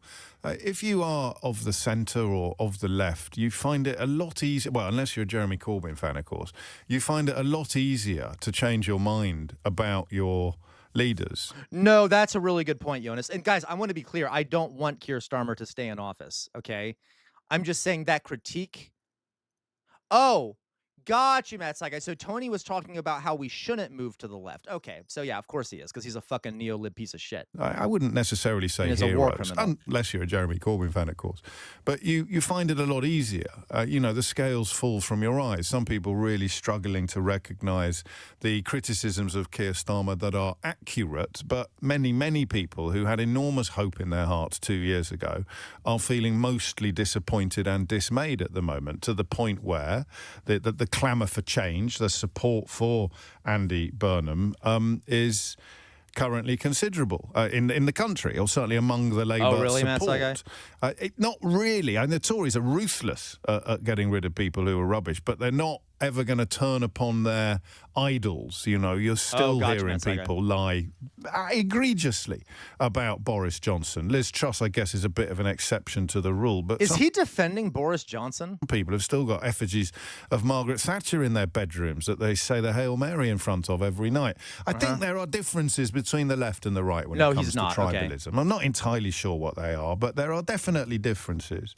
And got you. Yeah, you're right. I misinterpreted what he said. Very hard to let go of the idea that Tony Blair was an emblem of all that was good about. I mean, it was even called New Labour. Oh God! So guys, Tony Blair is like our Obama. I mean, not really, not completely. A bit different than that. But like the idea that there's some Labour people who still hold him up as like emblematic. Is that what he's saying here?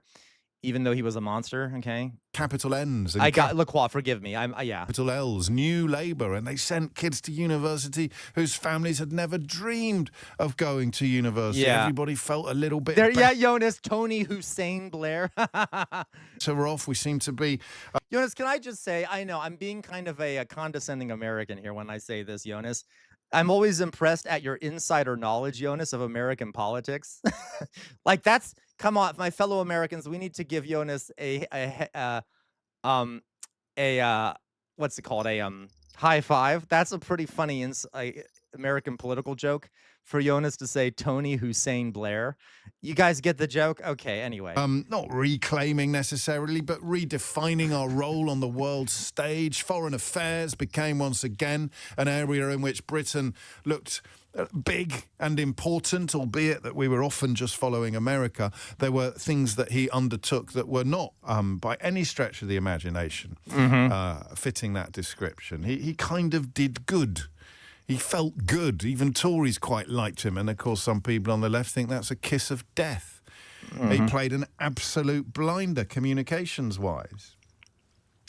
Had even our rabid, feral media under borderline control thanks to the ministration. He's talking about how Tony Blair is good. I mean, you're right, Matt Saigai. I'm hearing that. I was having trouble processing it because I thought he might be using it as an example or something. Campbell and others. And he is now essentially calling for, and this is what I need to explain to you because you may not. Yeah, this is insane.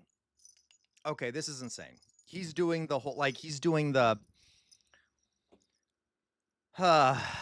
okay, this is insane. I've seen it. You may not have been completely across what he's doing. He's attacking net zero at a time when you only have to stick your head out of the window to recognise the importance of cutting off our dependency on fossil fuels as soon as is humanly possible. So he's saying that Blair was actually good, that like he wasn't as bad as people think he was. Such bullshit. This is like the Obama shit. Obama wasn't as bad as Blair. Well, I shouldn't say that. It's like this memory. Okay. We may get onto that more specifically later in the program. He's attacking net zero. He's attacking the economic policies of Rachel Reeves, which currently seem to be producing. So Gwen is saying that he's saying, I'm sorry, guys, I'm trying to, probably because I keep pausing and I'm having trouble following the through line here. So he's saying that people, I got the impression that he really, he liked some of Blair's stuff, okay? Gross. But Gwen is saying that some people think too well of him. Unexpectedly in some quarters. And crucially, I think for our purposes this morning, he is arguing Dolly Boy, you too. Dolly Boy, you get the inside jokes too. Made a mistake by not supporting Donald Trump going into Iran. Now, wait, seriously? Oh my God, I hate Tony Blair. Like, he's like a demon. He thinks that Keir Starmer made a mistake not supporting Trump going into Iran. What a monster.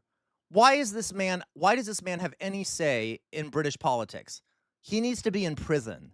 He's still trying to, okay, Jesus Christ. Yeah, he looks evil, Dolly Boy. I've seen images of him recently. You know how often on this program, we see there's a good message, actually. Callum picks up on a point I was just about to make. That's interesting, Callum. We should call it great minds. He says, why do we now suddenly care what Blair says? Now, I suspect, Callum, that you're much younger than me, because you can't not care what a man who won 3 general elections says. You know, ex-president's club. Oh, shut up. Okay, James. Never mind. I don't like him as much as I thought I did. Yeah, we don't have to care about what... We don't have to care. No, we don't have to care about what fucking Tony Blair says, okay? Jesus. No, we don't. No, he won 3 general elections. Yeah, he won 3 general elections during a time where he waged an illegal war of aggression against Iraq, killed millions of people, and destabilized an entire region, okay? Hitler won a ton of elections, okay? Does that mean that we should listen to what he had to say? Okay. We know the centrist... Yeah, absolutely, Outer Signal. We know the centrist libs, order and stability over justice and progress. Every single time, Outer Signal. Every single time. Okay. Well, Gwen, but they don't, okay. So Gwen, I understand what you mean. Like, it's okay to report that he said this, but we don't have to care about it, right?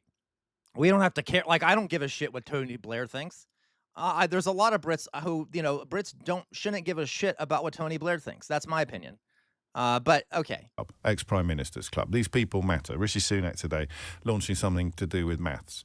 And he gets lots and lots of coverage for it because he's an ex-Prime Minister, albeit one that never won a general election. This lad won 3. That's why we care what he says. But I can't tell you why you should care about what he is saying. It's just a broad insistence that what he says matters because of who he is. Because what he is saying, and I say this cautiously... See, now he is, so, okay. What he's saying is insane. What he's saying is absolutely bonkers. What he's saying could have been written pretty much verbatim by one of Donald Trump's billionaire backers. Which brings us to a... Okay, that's a good point. ...bloke called Larry Ellison. I know, Jonas. Guys, I am so sick. I don't know. Okay. Why does the UK and the United States and other European countries just, like, don't care about war crimes? Like... Jesus Christ, I don't understand. Like, and if we lived in civilized countries, Blair would be in prison, and he would never be listened to in the public again. You go to America, look at the love here between Outer Signal and LaQuabois, okay? Anyway, like, if in the United States we have people who, like, we have, like, John Bolton, who's on CNN and shit now, who is a massive war criminal. We had, Henry Kissinger going on news channels after all he did. We had Bush associate, like, no one the monstrousness of not caring what these people did and still allowing them in the public sphere is disgusting. And it's so reflective of, like, the moral rot in both of the countries we're in. Okay, anyway. And who is one of Donald Trump's biggest billionaire backers and who, guess what, funds the Tony Blair Institute to the tune of hundreds of millions of dollars. Jesus. Turning it into the sort of mothership of think tanks, albeit that the funding is transparent, which distinguishes it from some of the horror shows that we have to endure in this country, largely in the environs of Tufton Street, but it's every single bit as bad.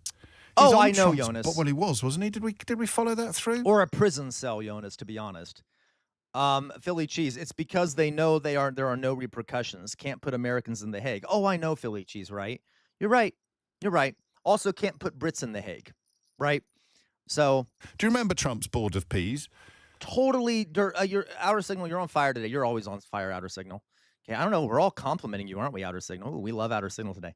Outer Signal, Dershowitz still gets prime interviews. Epstein ally who publicly called for reducing age of consent, portrayed as a legendary legal mind. Disgusting, disgusting, disgusting. He was also literally one of the biggest abusers in the Epstein files. And we have firsthand accounts of women saying he abused them. Like, and he was Trump's personal lawyer. And he still is, I think. Do you remember that? Trump launched a Board of Peas and all sorts of people were... And I didn't realize that Larry Ellison is funding Tony Blair's NGO. That makes sense. Being up to join it, some of whom you may even have heard of. Tony Blair, you definitely heard of. He was invited to join the Board of Peas, wasn't he? I can't remember whether he turned up on the stage or not, but that was the moment where I experienced the dissimilar liberation of my relationship with Tony. But that was the moment where I felt... Ah, okay, you've gone. Antifa, we love you too. You've gone. You've gone over the edge. As Outer Signal says, you're an anti-fascist king. Edge. Over the brink. You've gone. You've joined Donald Trump's Board of Peace. You're disgusting. Yeah. And that's such a weird thing to think about somebody that I grew up thinking was about as good a prime minister as we were ever going to get. Two things can be true at the same time. He can still be one of the best prime ministers or maybe you have a childlike rose-colored tinted glasses for the era of maybe he was never that great. Maybe Tony Blair was never that great, and you're kind of looking at the past through rose-tinted glasses there, right, guys? Like a lot of people in the United States, especially of my generation, a lot of millennials, okay, a lot of millennials still view like Obama as like the pinnacle of American civilization, as like the best president, like their president, the president they want to return to and stuff. And there's sort of a nostalgia for him that really bothers me sometimes because, you know, and it's a lot of these folks, they were children when he was around. And so they have this sort of rose tinted glasses idea of it, or they were younger. And they never took a history class that discussed what Obama did and things like that. So oftentimes when I meet people like this and I tell them some of the things Obama did, they don't even know he did them, okay? Because they didn't hear it at the time. It wasn't talked about in the media. And they only have this bright image of him, okay? And so like, but they still have the nostalgia, right? And yeah, and like same thing for Tony Blair, who was a monster. Anyway, I get sick of it, okay? I get sick of it. Or as good a prime minister as a Labour party is ever going to get into Downing Street. You can still be. He can still be that. And for sure, Inverted Panda. Welcome back, Inverted Panda. Inverted Panda says, same with Churchill. Most people love him, but those who know hate him. Yeah, he was a racist murderer, okay? He caused a massive famine in Bengal. He was massively racist. Didn't he call Indian folks monkeys or something like that? He used some really disgusting language. Was very openly racist, and was a real unpleasant guy in like almost every imaginable way, right? In a lot of ways, okay? He can be today. He was also, guys, also one other thing about Winston Churchill, this is unrelated to the racism stuff. He was also just a really bad prime minister. After the war ended, he was a terrible peacetime prime minister. He wasn't a good leader. He wasn't a good leader. So even if you ignore all the imperialism and the racism and things like that, as soon as the war ended, he could not function as a peacetime prime minister because he wasn't a good politician. All right? He was, anyway. So, like, okay. Suggesting that the United Kingdom should have followed Donald Trump into this hideous, illegal disaster in Iran that's still ongoing, by the way. Hang on, what day is it, Keith? Is it Wednesday? So today is... Yeah, Dolly Boy. A ceasefire imminent day. And then tomorrow it'll be bombing again. And then on Friday it'll be we've won complete something that bothers me, guys, and I had to learn about this. Well, you notice, guys, that and this happens, people from every country have their heroes, right? There's sort of a national sense of heroic figures, okay, or like the historical mythology about cool figures and stuff. And like, in America, like people will always talk about how great George Washington is. And then as soon as you point out negative things about them, they will get hurt. They'll be like, yeah, but, okay, but yeah, he was a slave owner and he was brutal and stuff. But, and it's always interesting. Like you see that everywhere, okay? Or like there are some people, for example, who okay, my point is that it's always funny. One of the ways, guys, to test whether your perception of someone is good is like see what a person of color thinks. Okay, like, and I know that sounds weird, but like you're not gonna trust me. Your perspective. Okay, you guys, we see what I mean? I don't know what to phrase it. Okay, yeah, and it or maybe not even a person of color, someone who was on the opposite end of or was on the oppressed end of what the person did, because it happens in every country. Like in Japan, they oftentimes praise Tokugawa Ieyasu as like the uniter of the country. Not a nice guy, okay? Slaughtered a lot of people just for his own power and stuff. But if you mention that in Japan, it'll be like, yeah, well, but he united the country. It happens everywhere. So, just be aware of that, okay? We've obliterated the enemies. Everything's over. I'm amazing. Aren't I great? Here's a medal. And then on Saturday, it'll be back to, well, if they don't surrender soon, then we're going to attack the thing that we've already completely obliterated. And then on Sunday, he'll be announcing that we're perilously close to a ceasefire. And do you want to know something? Do you want to understand Trump? One day, something he says will be true. It will have very little to do with him, but one... Yeah, Dolly Boy, yeah. And I want to be clear, guys. Yes, we had totally inverted panda. You see the racial element to that inverted panda. Come on, I know you see the racial element to that, like admiring Caesar or Alexander and hating Genghis Khan. Yeah, because yeah, there's a lot of that. Okay, and like a lot of these leaders are absolute monsters and they're brutal. Okay, they're absolute brutal monsters. And we don't. And but guys, by the way, as I always said, this history is complicated. Two things can be true at the same time. Is it true that Winston Churchill, for example, helped the UK get through World War II? Yeah, he did. Does that mean he wasn't a monster? No. Okay. Does that mean that it excuses the monstrousness of him? No. Does that mean he should be set up as a national hero? No. Okay. Like, you see what I mean? You could say that George Washington was pretty good at resisting the British, but was a massive slave owner and an elitist and a piece of shit. We tend to think that, like, I know, we tend to think that everything has to be black or white.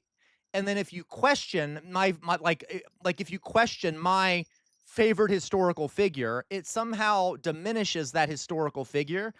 Well, maybe, but if it's true, it's true. Okay. Okay. Paul Squall, that's what happened when I tried to tell CR about the Khmer Rouge's handling of people who wear glasses. That is not true, Paul Squall. I did not. Okay. The Khmer Rouge were monsters. Okay. And I have not, how dare you, Paul Squall? Okay. The Khmer Rouge were absolute monsters. I don't see, there's not really another side to that, Paul Squall. The Khmer Rouge were lunatics. Okay.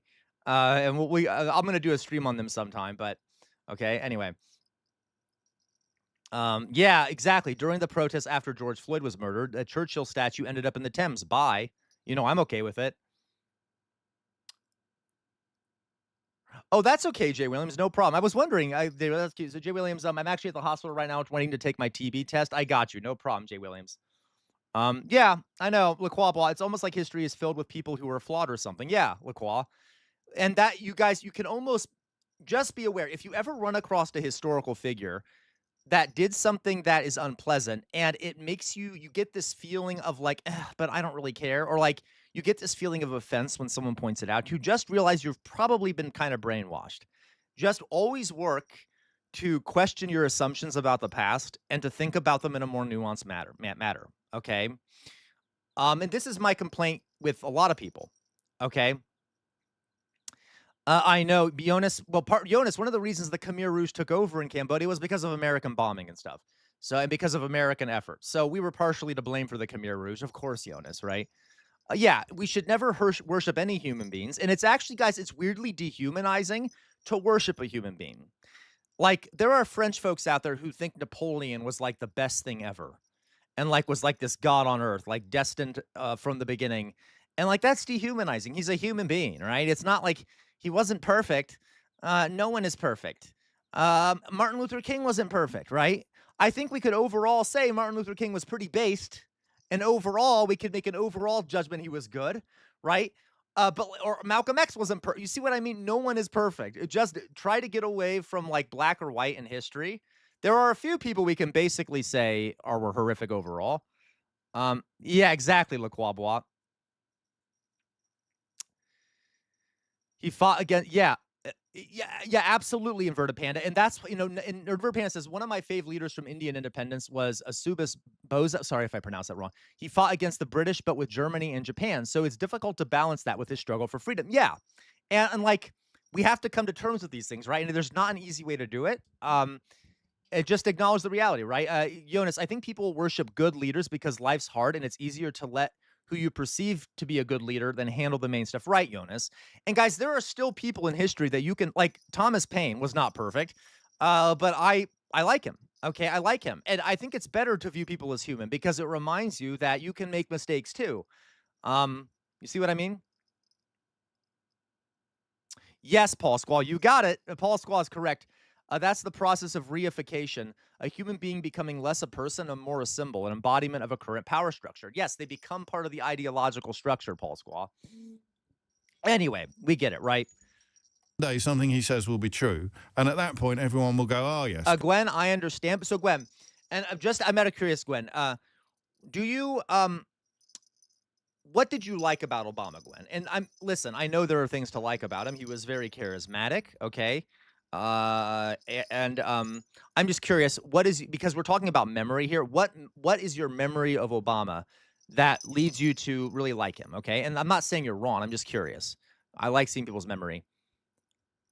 Yeah, totally. You're totally right, Paul Squat. Look, I usually, really defensive over FDR and people would critique him, but I think it's more useful to acknowledge the best. Absolutely, LeQual. See, I also really like FDR. He's probably my second favorite president, next to Abraham Lincoln. But yeah, Paul Squall, FDR's policies did not benefit black folks much. Okay, it did not benefit black folks much. As a matter of fact, a lot of the New Deal was mainly for white folks and not black folks. Does that mean, though, that we dismiss that his policies overall? No, you could use we could do those policies. We could do something similar, but make sure it includes black people this time, right? So my point is like or like I talked before, guys, about Abe Lincoln, how Abe Lincoln wasn't perfect. I still view him as a hero, though, right? Because he wrestled with a lot of ideas of white supremacy. He did. He didn't necessarily view black people as equal, but he did work to free them from slavery. And he was deeply appreciated in his time. So we can't just be aware, okay? People can be your heroes, but acknowledge the human side of them, all right? Anyway, okay.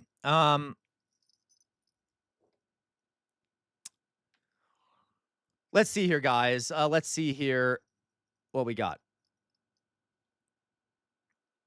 Gwen says, the first black president is one. That's fair, Gwen. That is fair. That is like, in terms of a symbol, that is a pretty interesting step. Unfortunately, of course, as you know, Gwen, I don't view that as as a historical step. And as a historian, I can say that is pretty cool that we finally had a black president. Alas, it doesn't tell us much about how he was actually as president, right? Okay. So what would you say, Gwen, that he did as president that you like a lot? Okay.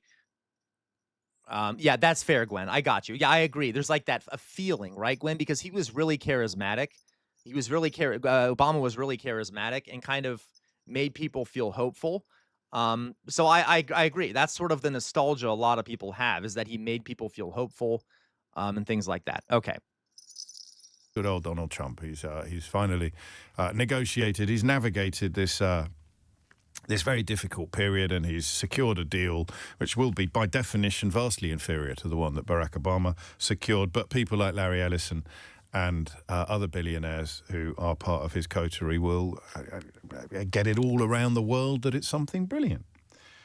So what is Tony Blair playing at?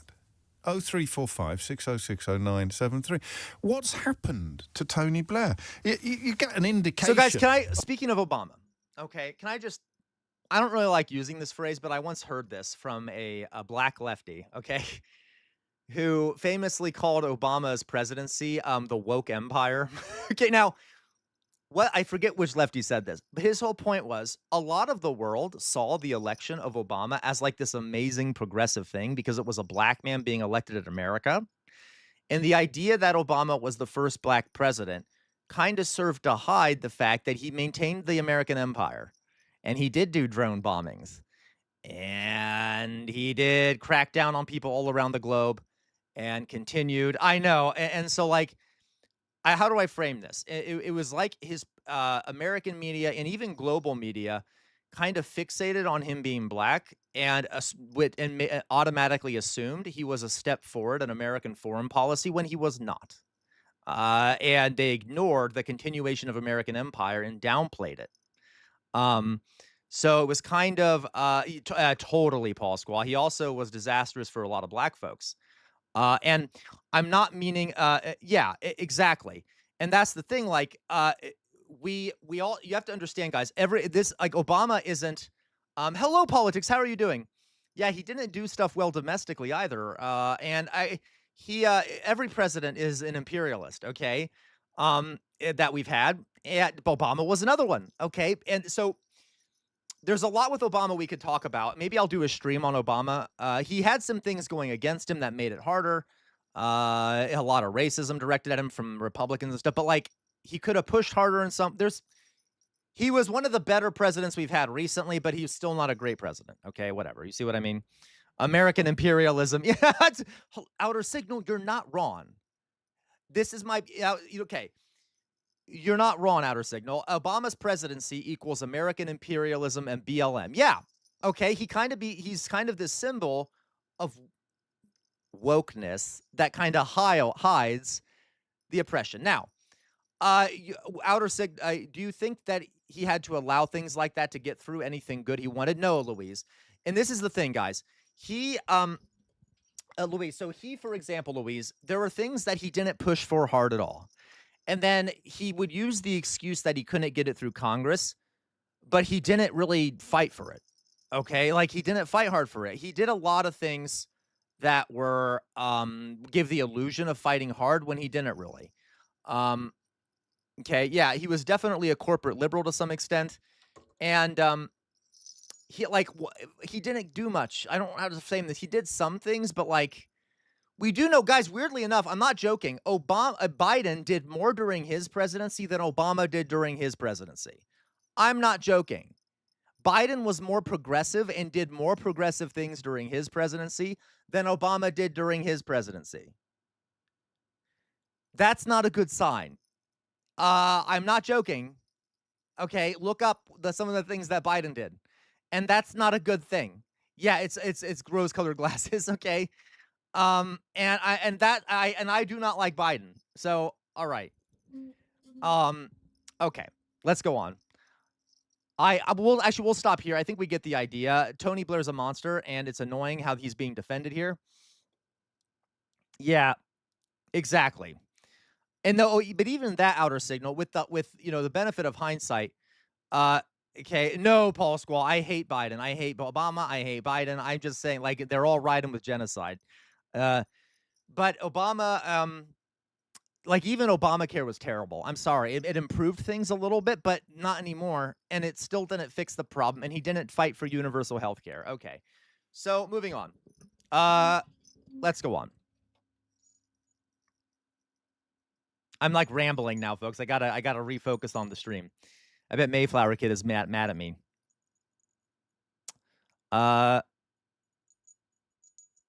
Let's see here.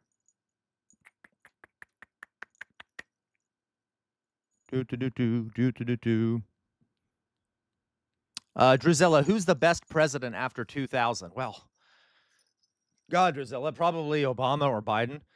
But that doesn't mean they're good presidents. This is America we're talking about, right? It's like asking which is better, Marcus Aurelius or Nero? Well, Nero is pretty bad, but Marcus Aurelius wasn't great. Okay, you see what I mean? Okay. No, Gwen, you're right. You're right. He's basically asking what Blair is. Okay, that's fair, Gwen. At least he's admitting he has a bias, I guess, when because he even said I still like Blair to some extent. I think he's wrestling with it. Yeah, no, I totally agree. Paul Squaw, I agree with you there. Okay, I think Abe Lincoln probably should get parole. Most American prisons. Yeah, look, while you nerd, you know Marcus Aurelius. Okay, I'm not like trying to be condescending. No one knows that Marcus Aurelius was about stoicism. God damn it, look, while you nerd. Okay, yeah, totally outer signal. Forgive me. Okay, but all right. Okay. Anyway. More like Caligula or Nero. There you go, Jay Williams. And I agree with Paul Squall. Most American presidents, guys, did belong in prison. They're war criminals. All right. Of course, that'll never happen. Whatever. I'm ranting. I'm ramping. Let's watch something else. Let's watch something else. I'll do a stream on Obama sometime, guys. I don't want to overplay the point here. There are times where I look back on Obama and I'm like, God, I wish we had someone who actually could give speeches.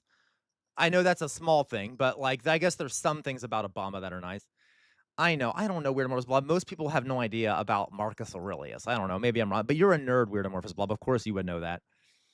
Okay, that's fair. No, I like him too, Gwen. I'm just saying. Okay, let's go on. Okay, whatever. I'm rambling. I'm a fool. Everyone's leaving the stream. This is a disaster. Okay, let's see here. Let me see what else we can watch. Okay.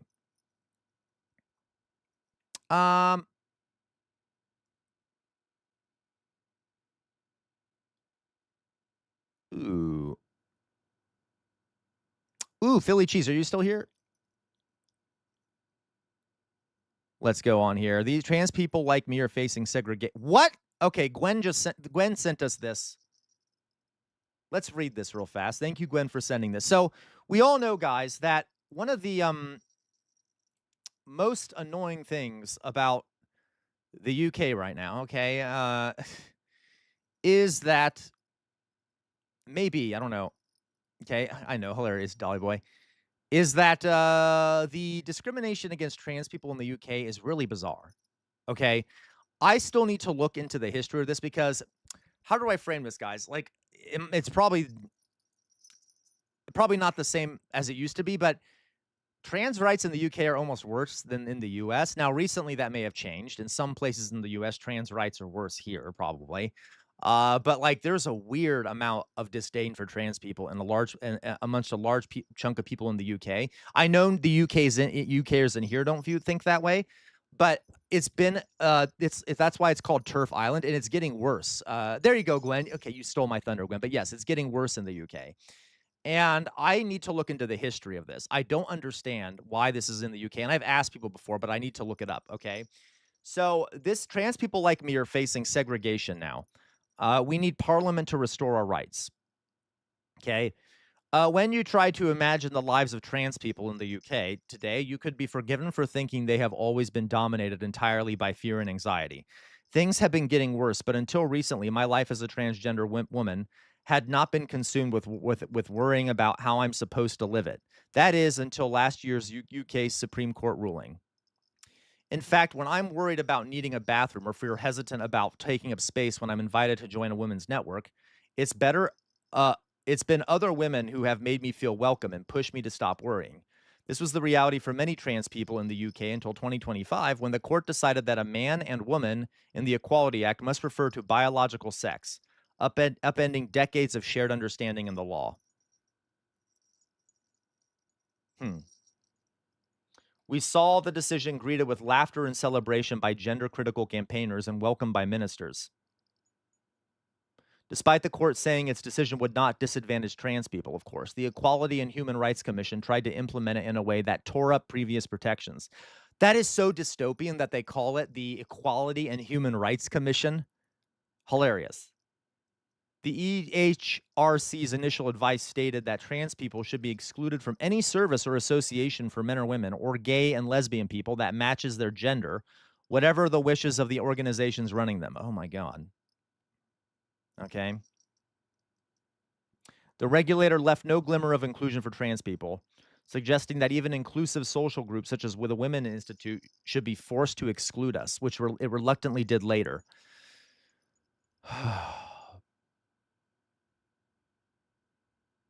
Okay. The EHRC faced widespread criticism for this approach.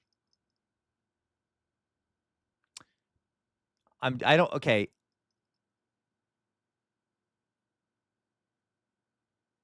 So yeah, we are expected to use third spaces where they exist, but what happens when they don't? There are like no third spaces for trans people. What do we mean? Jonas, exactly. They should create an egalitarian society for white middle-aged men. Welcome to the United States, Jonas, and during the revolution. Okay, anyway. Okay. Rock, that is hilarious. Okay, Rock, that is actually very funny. Rock, okay, I don't know who you are, Rock, but I think that's hilarious. Jonas says, okay, yeah, I mean, Rock says, and I thought you were going to be like a Nazi or something, Rock, but this is funny. Rock says, it's absurd to compare Donald Trump to Adolf Hitler. At least Adolf Hitler volunteered for the army. Okay, that's very funny, Rock. All right. Okay, so yeah, trans people will be left with a choice between researching toilet provision every time we go out or living our lives as we always have, only now without the protection of law. In reality, our worlds will get smaller, and so many trans people who enrich our communities will self-exclude, leaving everyone worse off. Absolutely. Can we free the people? Can we free the people of the trans folks of the UK? They're being treated like second-class citizens. And it's bad here, too, by the way. Lacroix, that court decision in the UK is devastating. I'm worried we'll get a similar... Me too. I think so, Lacroix. This is very dark, okay? So stand up for the rights of our trans brothers, sisters, and MBs out there, okay? One of the groups that's the worst off, and it's a shame, since trans people are superior forms of humans to cis people. I think that's an established fact in this community, and no one's allowed to disagree with me. I'm going to go full Stalin on this. That is a dogma in this community, that trans people are superior and more advanced form of human being, and we should bow at their feet whenever we see them. For the fact that they grace us with their presence in public is a honor that we could never live up to with how we treat them. Okay, so can we make sure these people have rights, these more advanced human beings? All right. Can we do that? Thank you. Let's do that. Okay. All right. I think we should have, what is that? What would you call a government by trans people? A transocracy? Maybe we should we should just make all the trans people in the country the rulers of the country. They are definitely more advanced than us. Yeah, the transarchy. We should have a transarchy. We should create a transarchy. All right. That would be only fair, and that would create the best, most utopian society, in my opinion. Except for, like, there might be a few trans people I don't want to include. Like, what about that? What's the name of that one woman who's the far right trans lady? What is her name? Anyway, Blair White. Okay, Blair White is excluded from this, by the way. Okay, but we can give her the power, and then the rest of the trans folks can decide that she's excluded. Okay. Anyway. There you go. Yeah, I agree, Weirdomorphous Blob. The HRT gives you divine right. I agree. We need HRT right now. Like, it's the divine right of HRT, right? God did not choose the trans folks. The HRT chose the trans folks, okay? All right. So, regardless, this is really disgusting that we treat trans folks this way. All right? Anyway, thank you for that, Gwen. All right. Yeah, we need to let's put HRT in the drinking water. That'd be great. Thus, we can all ascend. Yeah, we also can exclude Caitlyn Jenner, but that's not my decision to make, Weirdomorphous Blob. Okay, that's up for the trans folks. Our trans overlords can decide that because they're better at making decisions than we are. Okay, they're superior. Anyway, so I would not deign to make a government recommendation. I am but a lowly cis gay man. Okay, all right. So let's go on.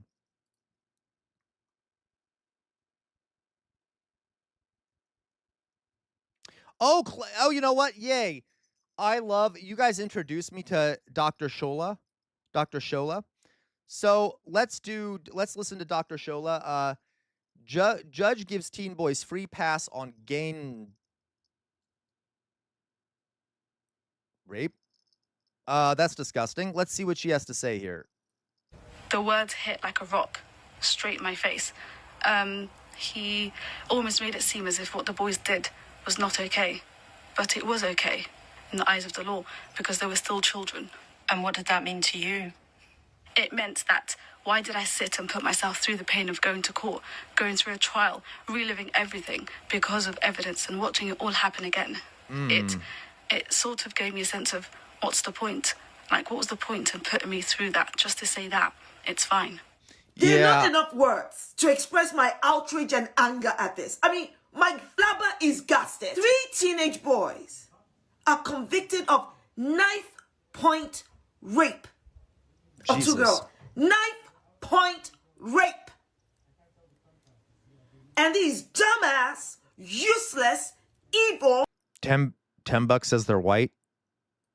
Rape apologists of a judge decides that they should not be criminalized unnecessarily, Jesus, because they are children.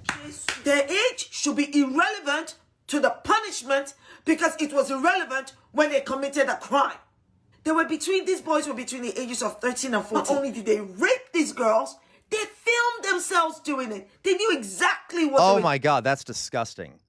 I agree, Fetty. Jesus. doing. And these girls were how old? What were they, like 14, 15? Are they not children too? Do they not deserve justice? I swear to God. And what message are you sending to girls? What message are you sending to women? Yeah. You are saying that they go through... Wait. So, forgive me. Did these boys get let off completely?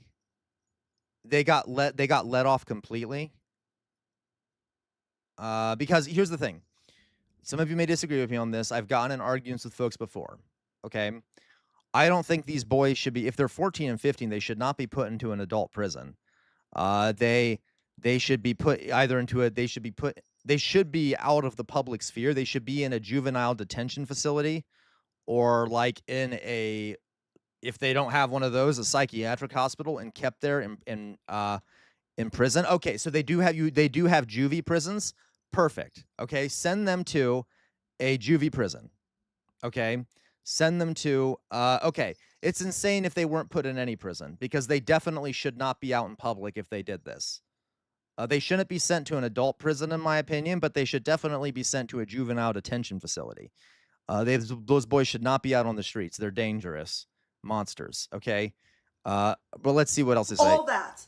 The trauma of being raped, the trauma of going through telling everybody what has happened, seeking and hoping for justice, only for you to throw it in their faces. Yeah, I agree. Fills me with such rage. I swear to God. I mean, this is exactly why violence against women and girls thrives in the United Kingdom. It thrives in the United Kingdom. Boys are white. Oh, they're not black or brown. Oosh. Because if they were black or brown. Okay, yeah, this is annoying. This is very annoying. This is not just annoying. This is disgusting. Of course they're white. If these had been two like boys from Pakistan or something, come on. Come on, they would have been publicly lynched, if not just like executed. I know that doesn't, you don't have execution there, but like they would have been thrown into prison. They would have been tried as adults. They would have been treated like shit. Okay, of course, though, it's two white boys, so it's fine. No problem there. I cannot believe they gave them such a light sentence. That is insane to me. Yeah, Tommy Robinson would have held a march, okay? Would have said that this is because of immigrants. Yeah. They would have been adultified. There would have been nothing about them being children. It's because they're white. Yep. That you see them as children. Now, I want this judge disbarred. And I want this judge to be investigated. Because what you heard there, that judgment, was a personal opinion, personal choice. Insane, that judge made. It was not the judgment that is in the best interest of the victims, and definitely. So, Louise, it's being reviewed now by the Attorney General, apparently, as the judge concerned has far. Oh, he's been lenient in other assault cases. Someone ought to check his internet history. This fucking judge needs to have someone go interview every woman he's ever interacted with, every boy, every girl, every man too, for that matter. That's really sus. Why the fuck is he letting people off for assault? That's very sus. Seriously, he should be investigated. Not in the best interest of the British public. It breaks, it erodes any form of trust that any young girl or woman would have in the criminal justice system. Why should we expect any justice if this is how the courts treat us? It's bad enough that women are not prosecuted in this country. That's bad enough. But for the rape case to finally make it to court, and the dumbass, evil-ass rape apologist judge to come around and say this bullshit, now, I love her passion. if their age was not relevant when they committed the crime, then sure as hell it's not relevant when it's time for them to pay the price for the crime they committed. Yes. Shame on you.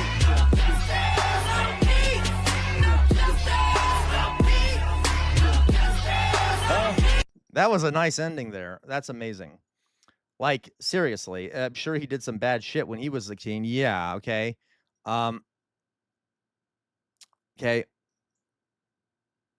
There's more to this story. One was very low intelligence, ADHD. So, Gwen, that's fair. I will say, it doesn't excuse it, though, Gwen. Like, I have seen guys, teenage boys, be sent, like, black teenage boys be sent to adult prisons for like robbing stores and things like that. So I do not like sending kids to adult prisons.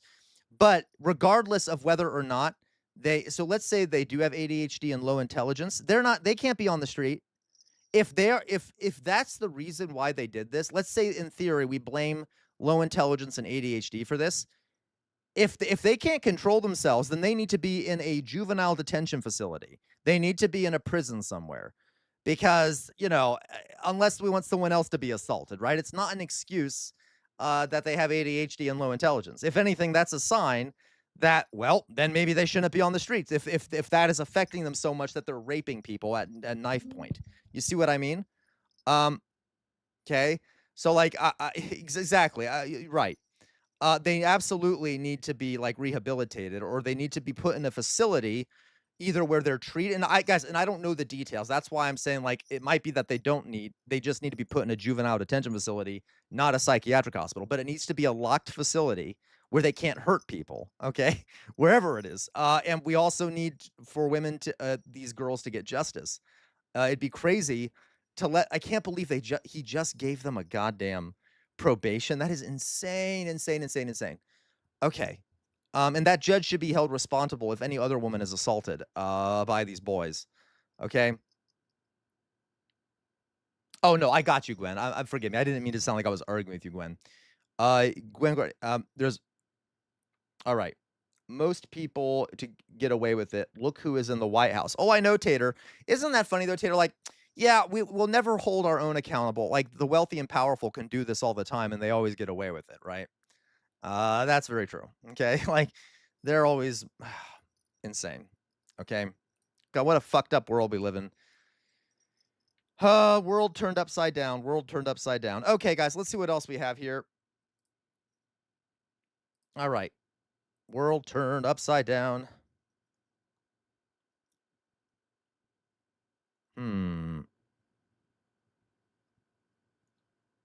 Oh, thank you. Philly Cheese, are you here? Are you here, Philly Cheese? Philly Cheese. Oh, good God, Philly Cheese. Are you here? Okay, dear God, Philly Cheese, you're going to piss me off. I can tell already this video is going to piss me off. Okay, but, like, it's a good thing, Philly Cheese. I'm not, okay? Yeah. Got an ounce of weed on you, prison for decades. You rape children, you get the presidency. Yep. As I said, guys, we live in a pedocracy, okay? America is a government by pedophiles, okay? Again, I don't think that was something Thomas Paine wanted, but alas, it should be written into the document because that's what our government is. Okay, and we love assaulting children and killing them in this country. Again, it's a fundamental American value. God bless America. Okay, don't clip that, but you guys get the joke. Drusilla, finished first season of Handmaid's Tale, didn't cure my depression. Yeah, Drusilla, it probably made it worse. Okay, so this was sent to us by Philly Cheese. It says here, Niraj Wariku, in the United States Congress, I will continue to fight for the people. Okay. You know what? Let's watch this. This lady should be disbarred from running for Congress. and is a traitor to the United States. I don't really care about that, but I would like that law to be applied in her case. Although I'm just, allegedly. I'm not saying that it's true. I'm not making an actual allegation. So let's watch this. Guys, you'll hear it. I'm not going to read it because I want you guys to hear it. I just read it, and I'd rather you all just hear it so you're more shocked. Listen. So she's a representative in Congress. And in the United States Congress, I will continue to fight for the people of Israel. I will continue to fight for Israel's existence. Israel comes to me in my dreams. I see Israel's future, and I know that Israel will continue to exist for the Jewish people. I love you all so very much. Happy Hanukkah. Thank you. Great. This video should haunt her for the rest of her life, but it'll probably be used for fundraising for the rest of her life. Fetty, oh my God, Fetty, you're on fire. Fetty says, get out of our country, you treasonous waste of breath. Yeah, get the fuck out. If you love Israel so much, go live there. Okay, go live there. Go to Israel. Okay, I don't want you here. This is treason. I am not a pro-American patriot, but I don't want this monster here. Isn't that hilarious how she's like, she literally said, I'm in the U.S. Congress and I'm here to fight for the people of Israel. What the fuck? How is that okay? How the fuck is that okay? How is that not immediately get you removed from Congress? Okay, what if like a politician went up there and said, I'm in Congress and I'm here to fight for Russia, the people of Russia, or of Egypt, or of, I don't know, Malaysia. Okay, what the fuck? Bye-bye, Jonas. Have a great Eid, okay? Have a great, did I pronounce that right? Forgive me. Have a great time, Jonas. Enjoy the celebration. Okay. Let us know how it goes. Imagine how people would act if you said that about China, right? We live in she's running for the Senate. This is literally a goddamn clown show. I cannot. And now she's talking about like how I'm sorry, I forget how to pronounce it. Eid? Is it Eid? Is it Eid? Eid Mubarak? Okay, Eid Mubarak. Eid Mubarak. Okay. Like, I cannot believe. All right. There we go. Eid Mubarak. How dare you, Matt Syke? Okay, I try my best. So, and by the way, hilarious that she said, do you guys hear how she said at the end? She's like, I see Israel in my dreams.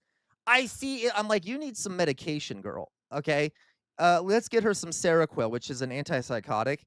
She needs a heavy dose of Seroquel because she's hallucinating in her dreams. Okay. She thinks Israel is coming to her in her dreams. Thank you, Outer Signal. Thank you. See, Outer Signal is nice. Okay. She needs to see a psychiatrist. And you know what? Israel has universal health care. She should go see one there. She should go see one there. She should go see a therapist in Israel, and we should bar her reentry because she is representing a foreign country's interests. By the way, also, she's pro-Nazi. Sir Bart. I would never say that, Sir Bart, but yes. She's also pro-Nazi, and I'm not a fan of that. Okay, I'm not a fan of that. Imagine if someone during World War II in America's Congress during the Holocaust, you sent bits ages ago when you were, oh, I'm sorry, Dolly Boy, forgive me. Did I miss it, Dolly Boy? Oh my God, I must have missed it, Dolly Boy. I'm sorry. Well, thank you, Dolly Boy, for the bits. Really, thank you so much for the bits. Okay, thank you. I'm sorry I was distracted. Okay, I keep missing it. I'm sorry, Dolly Boy. Thank you for the bits, really. So, like, imagine if during Nazi Germany, an American congressperson got in front of Congress and is like, I am here to represent the people of the Third Reich, okay? And the Third Reich comes to me in my dreams, and I imagine a great future for the Third Reich. I kind of feel like that'd be a bit disqualifying, okay? Israel is a Nazi state. It's the same fucking thing as the Third Reich, okay? So can we, like, not have her in office and preferably put her in prison or something? Like, how is that okay? No, that's Dolly Boy. That is basically what she said. She basically just said, you know, I represent the Third Reich, and I will always fight for the people of the Third Reich here in Congress. And by the way, Hitler in the Third Reich comes to me in my dreams. and I see the Third Reich's future. Okay, and I'm off my meds. Okay, and like, okay, oh my God. Ugh. God, we live in a fucking loon. I cannot stand. Okay, I cannot stand it. I cannot stand the Israel stuff. I cannot stand it. It makes me like feel so claustrophobic. I don't understand. I feel like, guys, we're like on an island. I know there's other people out here that think the way we do, but like I feel like I'm constantly being gaslit. Like I feel like all of us are constantly being gaslit, and like no one will believe us. And I know people out there are believing us, but like I still feel. Anyway, Paul Squad, it's so funny to me that the Nazi Hitler picked to move to the U.S. to create a pro-Nazi movement was named Spank Noble. You're right, Paul Squad. I forgot about that. Okay, that's okay, Philly Cheese. Thank you for sharing it. We checked out the Nazi things happening in the U.S. and more. Yes, Drizella, I watched the video a while ago, but we'll do it again. But our government ended up cracking down on the Nazi movement and shut it down, so that was good. Yeah, we're all being gaslit, and it makes me feel like I'm going crazy, okay? So who is this lunatic? Jay Williams, she's a member of Congress who literally went to Congress and said that she's going to represent Israel in America's Congress. Great, great. How was your TB test there, Jay Williams? Okay. Let's go on. Let's go on. I can only take a certain amount of Israel in a day. Jesus Christ. Great. There's Mamdani, and we all know he's a, loves Hamas or whatever. I'm joking. Okay, I'm just saying. What's this? That's what people say. Oh, we should watch the Ku Klux Klan thing at some point. We'll do that at some point. We're not going to do it today, but I think we saw this one too. The guy that was heckled after the Israeli joke. We saw that one. Oh, let's watch this. This was sent to us by Matt Saigai. This is what human decency demands. Okay, Matt Saigai, thank you for sending this. This is Mike Pompeo, who has, by the way, lost a lot of weight. I don't know why my voice is cracking. I guess I'm going through puberty. Mike Pompeo has lost a lot of weight, okay? And here's Mike Pompeo. I sound like, I don't know, Shaggy or something from Scooby-Doo, whatever. So, and he apparently was at I guess a talk about Iran. And one of my favorite professors was there, John Mearsheimer. Okay, thank you, Fetty. Is that the HRT in my water? Okay, I'm sorry. I'm not trying to make fun of trans folks whose voices change. I hope you know I'm trying to be funny. Okay. Oh, I do sound like Morty. Right, that makes sense. Okay. Okay, you sound like the squeaky voice teen from The Simpsons. That's true, Dolly Boy. Okay. Let's go on here. So this is Mike Pompeo. Let's see what he has to say. I'm sure he has very great and insightful things, even though he's a war criminal like the rest of them. You don't let a radical regime close off the global economy by firing Shahed missiles into nations that did nothing. Right, they're firing into civilians in the United Arab Emirates, even. What about the United States and Israel's missiles? I feel like those are being fired into countries for no reason. As a matter of fact, I have a feeling they were being fired into Iran for no reason and killing civilians. I feel like the blame is being placed on the wrong party here. This is kind of like an October 7th argument. Well, Iran is bombing, other countries in the Middle East. Yeah, and what happened before that? I feel like there was a history before that, and the fact that we started bombing them first, right? Right. Just this week. That's just not something that the world can accept. And so this monster is worthy of the hunt. You do know, Mike, that we started the war. No, absolutely. By the way, I really like John Mearsheimer. There's some problems with him. I know the people have complaints of him. He's a realist. He's a realist international expert. Has great insight on a lot of international relations things. Absolutely not. Oh, no. They weren't firing those missiles until Israel and the United States attacked Iran. You understand. Welcome to 1979, when the revolutionary regime began to kill Europeans. Yeah, welcome to 1950 something, when the United States overthrew the Shah. Overthrew Mossadegh and established the Shah. We can play this game all day, Mike Pompeo. If you're going to be like, welcome to when the Islamic regime. He is the best realist. Welcome to the Islamic regime. Welcome to the Islamic Revolution. This has been a problem since they overthrew the government. Well, okay, fine. If we want to go back to there, I can play this game. Let's go back to the 1950s when we overthrew Mossadegh. Okay, and it's reinstalled the Shah. Okay. 1953, thank you, Outer Signal, okay? You do know that we overthrew the democratically elected government in Thank you. 1954. Just for the record, you were talking about this. You don't think you think Iran's forgotten about that? No, I suspect they've not. You don't think Iran remembers that we supported Saddam Hussein in the Iraq? Yes! Oh my God, guys, we basically supported Saddam Hussein's nearly genocidal war against Iran. We also, by the way, sent weapons to Iran too. But anyway, we mainly supported Saddam Hussein's attack on Iran, which cost hundreds of thousands, if not millions of lives in Iran and Iraq. Okay, so we not only supported a all-out war from one dictator on Iran, okay, and we also overthrew their democratically elected government under Mossadegh, okay, because of oil, right? So, right. I know, Fetty, right? Where's the one guy who was talking about the Islam? Exactly, Fetty. Talking about the Islamic countries being worse than the Christian countries, right? Yeah, we literally, Weird Amorphous Blob, supplied chemical weapons to Iraq, which Saddam Hussein proceeded to use to gas Kurdish people. He dropped, because he was a monster, Saddam Hussein dropped gas weapons on Kurdish villages and killed tons of people. And then we condemned him using it? Correct. Like, On Iraq War? I know this. About this? I know this. Other countries have history. Do you think Iran is a monster? No. What a fucking... He can't answer the question. So he just goes to, like, big, scary words. Iran, monster. Okay? Okay. Okay. I don't think there's I'm glad I don't live there. I think many countries do many bad things, including my own. And I wouldn't call the United States a monster. But Stephen, right, Paul Do you Squall? also remember that we wouldn't have had October? Yeah, absolutely. Literally, Paul Squall directly supported him in power. Guys, the United States was an ally of Saddam Hussein's for a long time. As a matter of fact, there's a photo. I'll show you guys.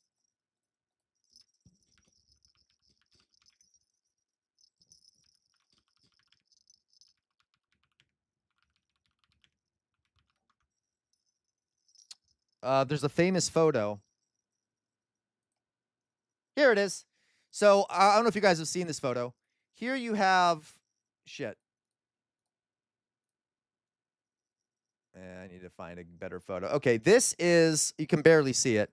This is well, you can barely see it here. Donald Rumsfeld. Yes. That Donald Rumsfeld shaking hands with Saddam Hussein in 1983. He was a special envoy of Ronald Reagan, and they were shaking hands. It literally says here, shaking hands with Saddam Hussein, the U.S. tilt towards Iraq. Later, Donald Rumsfeld was the Secretary of War, or the Secretary of Defense under George W. Bush, and supported an invasion of Iraq. Well, that's kind of a change. We initially supported Saddam to the point where we did a photo op with him, or with us with our representative shaking hands with him. And then suddenly, now we wanted to overthrow him. So we are responsible for the guy that we ended up fighting later with. That is the folly of empire, okay? Yeah, no, absolutely. Absolutely, Outer Signal. Real-life geopolitics storylines are wilder than any fiction. They absolutely are, Outer Signal, and I stand by that, okay? I've said that before, too, on stream. Real-life geopolitics are stranger than fiction. This is such a bizarre image, okay? Yep, absolutely, Dolly Boy. And that is the problem with empire, guys. Empires are always internally contradictory. They always create fund organizations that they end up having to destroy. And it is insane. It's just mass destruction. Or when the United States helped fund the what are they called? The Mujahideen, which ended up later turning into the Taliban. Okay. Yeah, absolutely. We all do it, Louise. All empires do it, right? Okay, yeah, or they speak out a line like Gaddafi. Yeah, okay, yeah. So, great fun.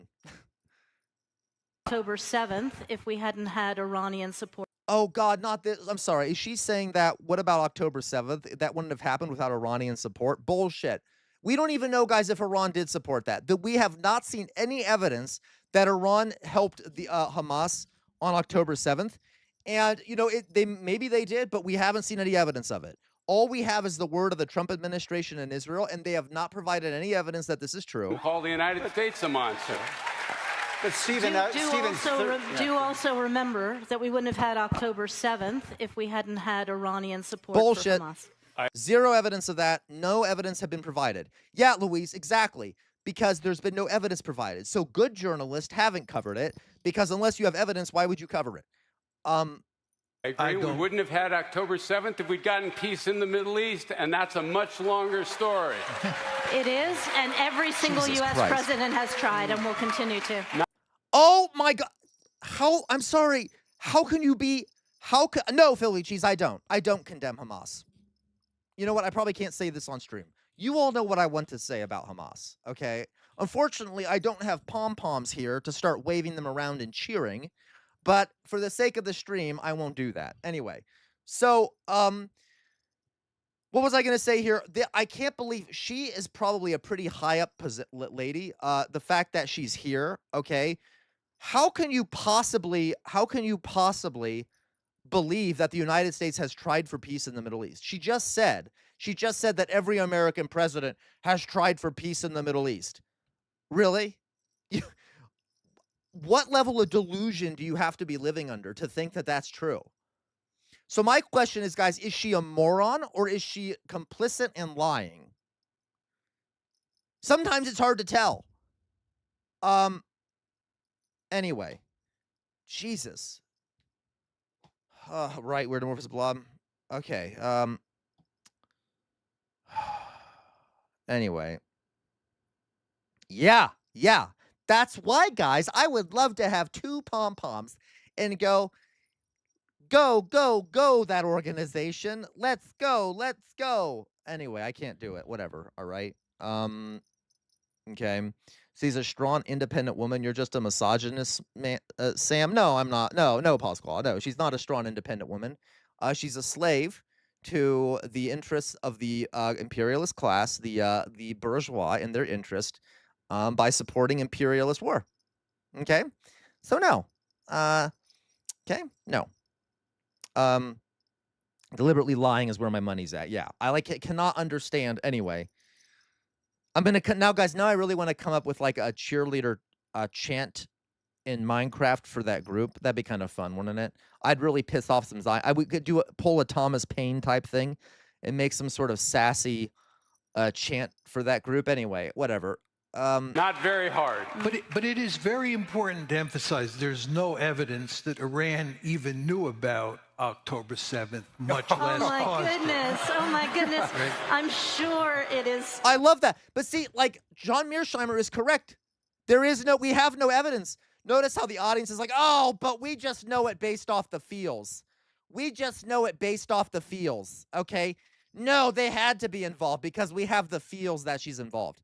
Okay, like, oh my God. Okay, Jesus Christ. Okay. Yeah, let's make some pamphlets. I agree, Louise. Lovely to live where you live and believe There's that. no evidence in the public record of that. Oh my goodness. Yeah, John Mearsheimer is correct. No evidence. This is what human decency demands. Oh my God, fucking monsters. I cannot stand these people. I cannot stand them. Oh my God. Philly Cheese, this is your fault. You started this, okay? Just kidding. God damn it. Okay. All right. We'll watch one more video, folks.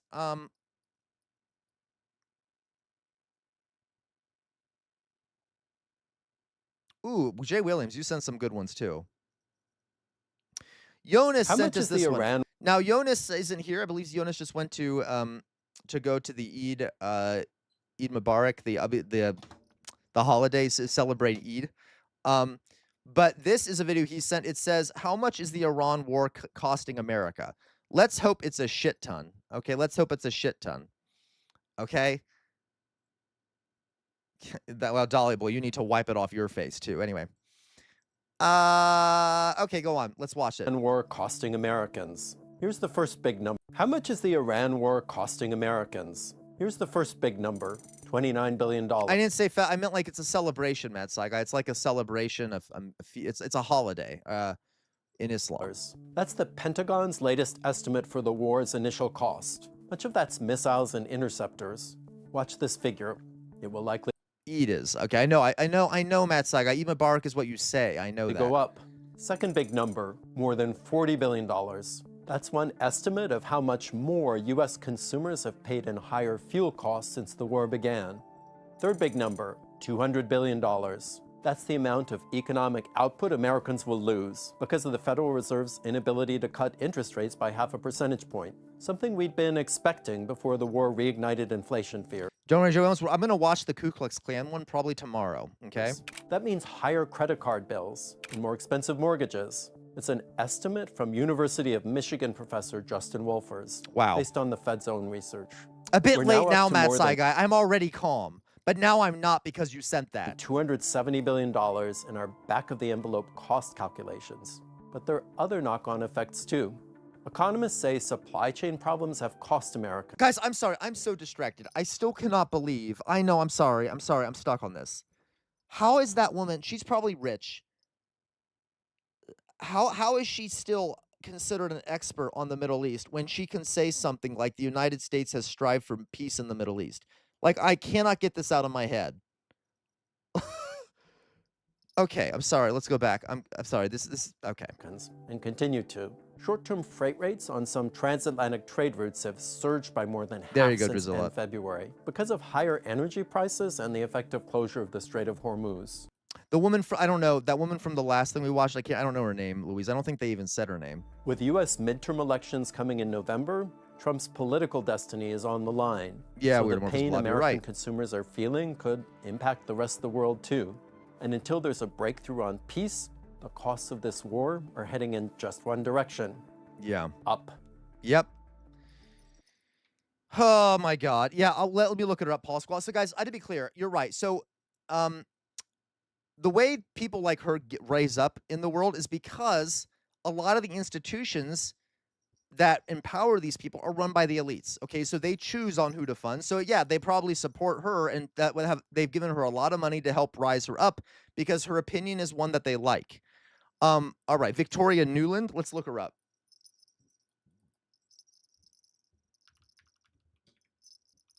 And by the way, guys, her argument is a common one.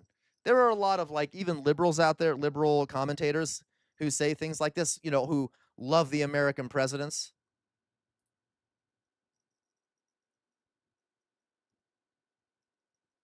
Ah, she's a liberal. She was under Joe Biden.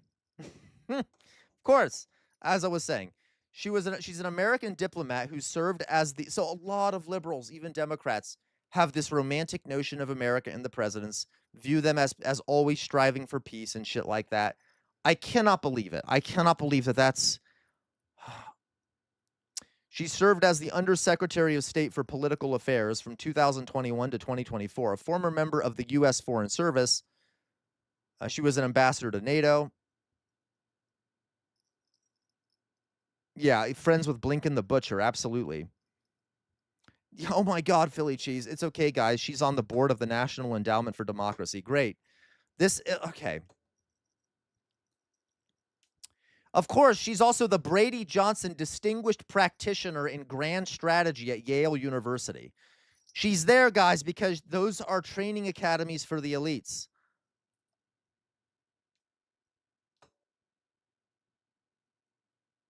Okay.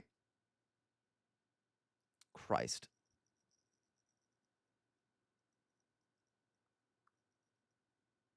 Ugh. She graduated from Brown University. Okay, of course. So she went through all the elite institutions. No, I know, but this is what, like, guys, this is, yeah, I know. But, like, you're right.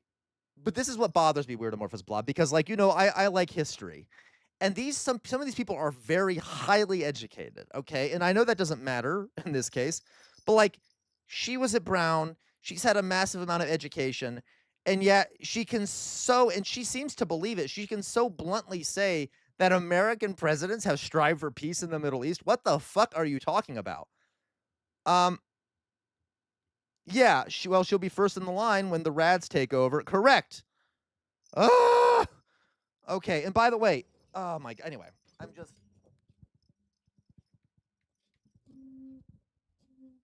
Moving on.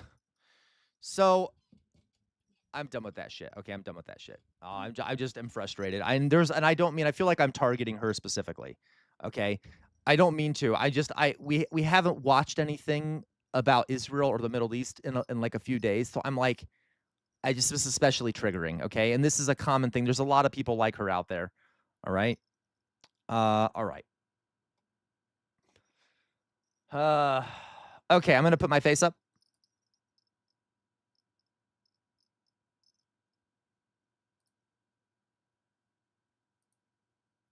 Yeah. Okay. All right. They're good liars. They are. They are good liars. Outer Signal Media. Look at her career. Russia, China, Russia, NATO. This is the view of a highly distinguished, long-serving career diplomat. Wonder how many other almost all of them, Outer Signal. Like, that's my thought. Like, Outer Signal. Like, this is it's groupthink. Like, all these institutions are like think in the same way because they self-reproduce their own ideologies.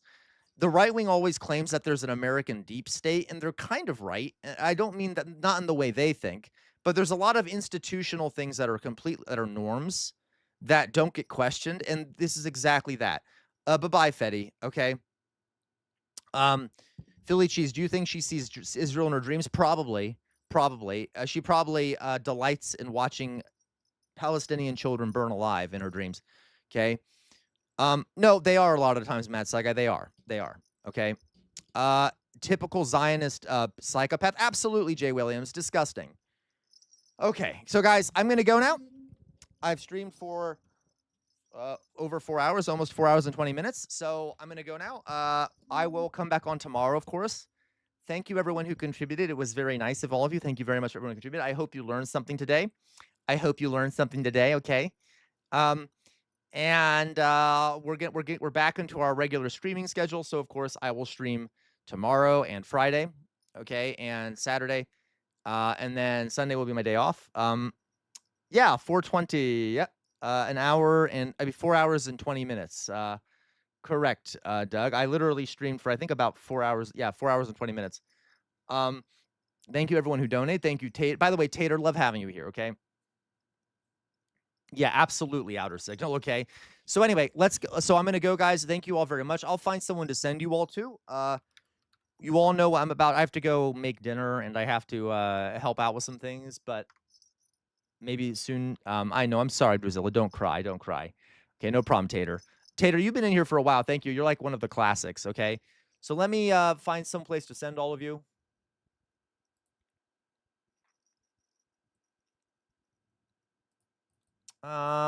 Who should I send you all to? We playing or what? Time to. Are you serious? Like, you can't even spit out the racism? Are you nervous right now? Like, what the fuck? Who should I send you to? Necosurus. Okay, Necosurus. Thank you. Drusilla, let me take a look here. Necosurus.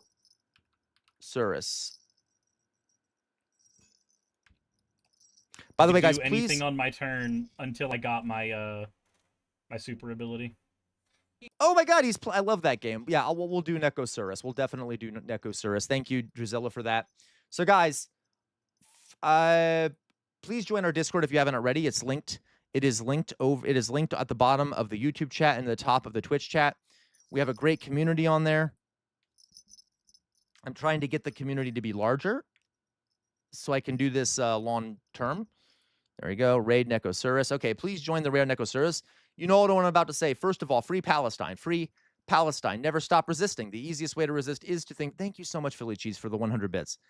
The easiest way to resist is to think for yourselves. The easiest way to resist is to think for yourselves, and that includes when you watch me. I'm not perfect. I make mistakes. See what other people are saying. Don't get caught in an information silo. We need major reforms in this country. We need major revolutionary change. You cannot stand in the center. If you stand in the center, the fascists will walk all over you. Do not be a slug. Do not let the fascists walk all over you. Okay. Fight because you're strong. Okay. On the wall behind me is a sword. The name of the sword is Chainbreaker. It's been passed down in my family for many years. It is thought to have been responsible for the death of 7 slave owners. Why do I have it back there? To remind all of you that our ancestors made some major sacrifices for some of the things we have today, some of the rights we have, some of the freedoms. Please don't let their sacrifice go to waste, folks, and always fight for a better future. I love you all very much. Come chat. You can chat to me over on the Discord, okay? Thank you, everyone. You know I love all of you, okay? Please join the Discord if you haven't. I'll talk to you all later. Bye-bye. All right, guys. I just did the raid.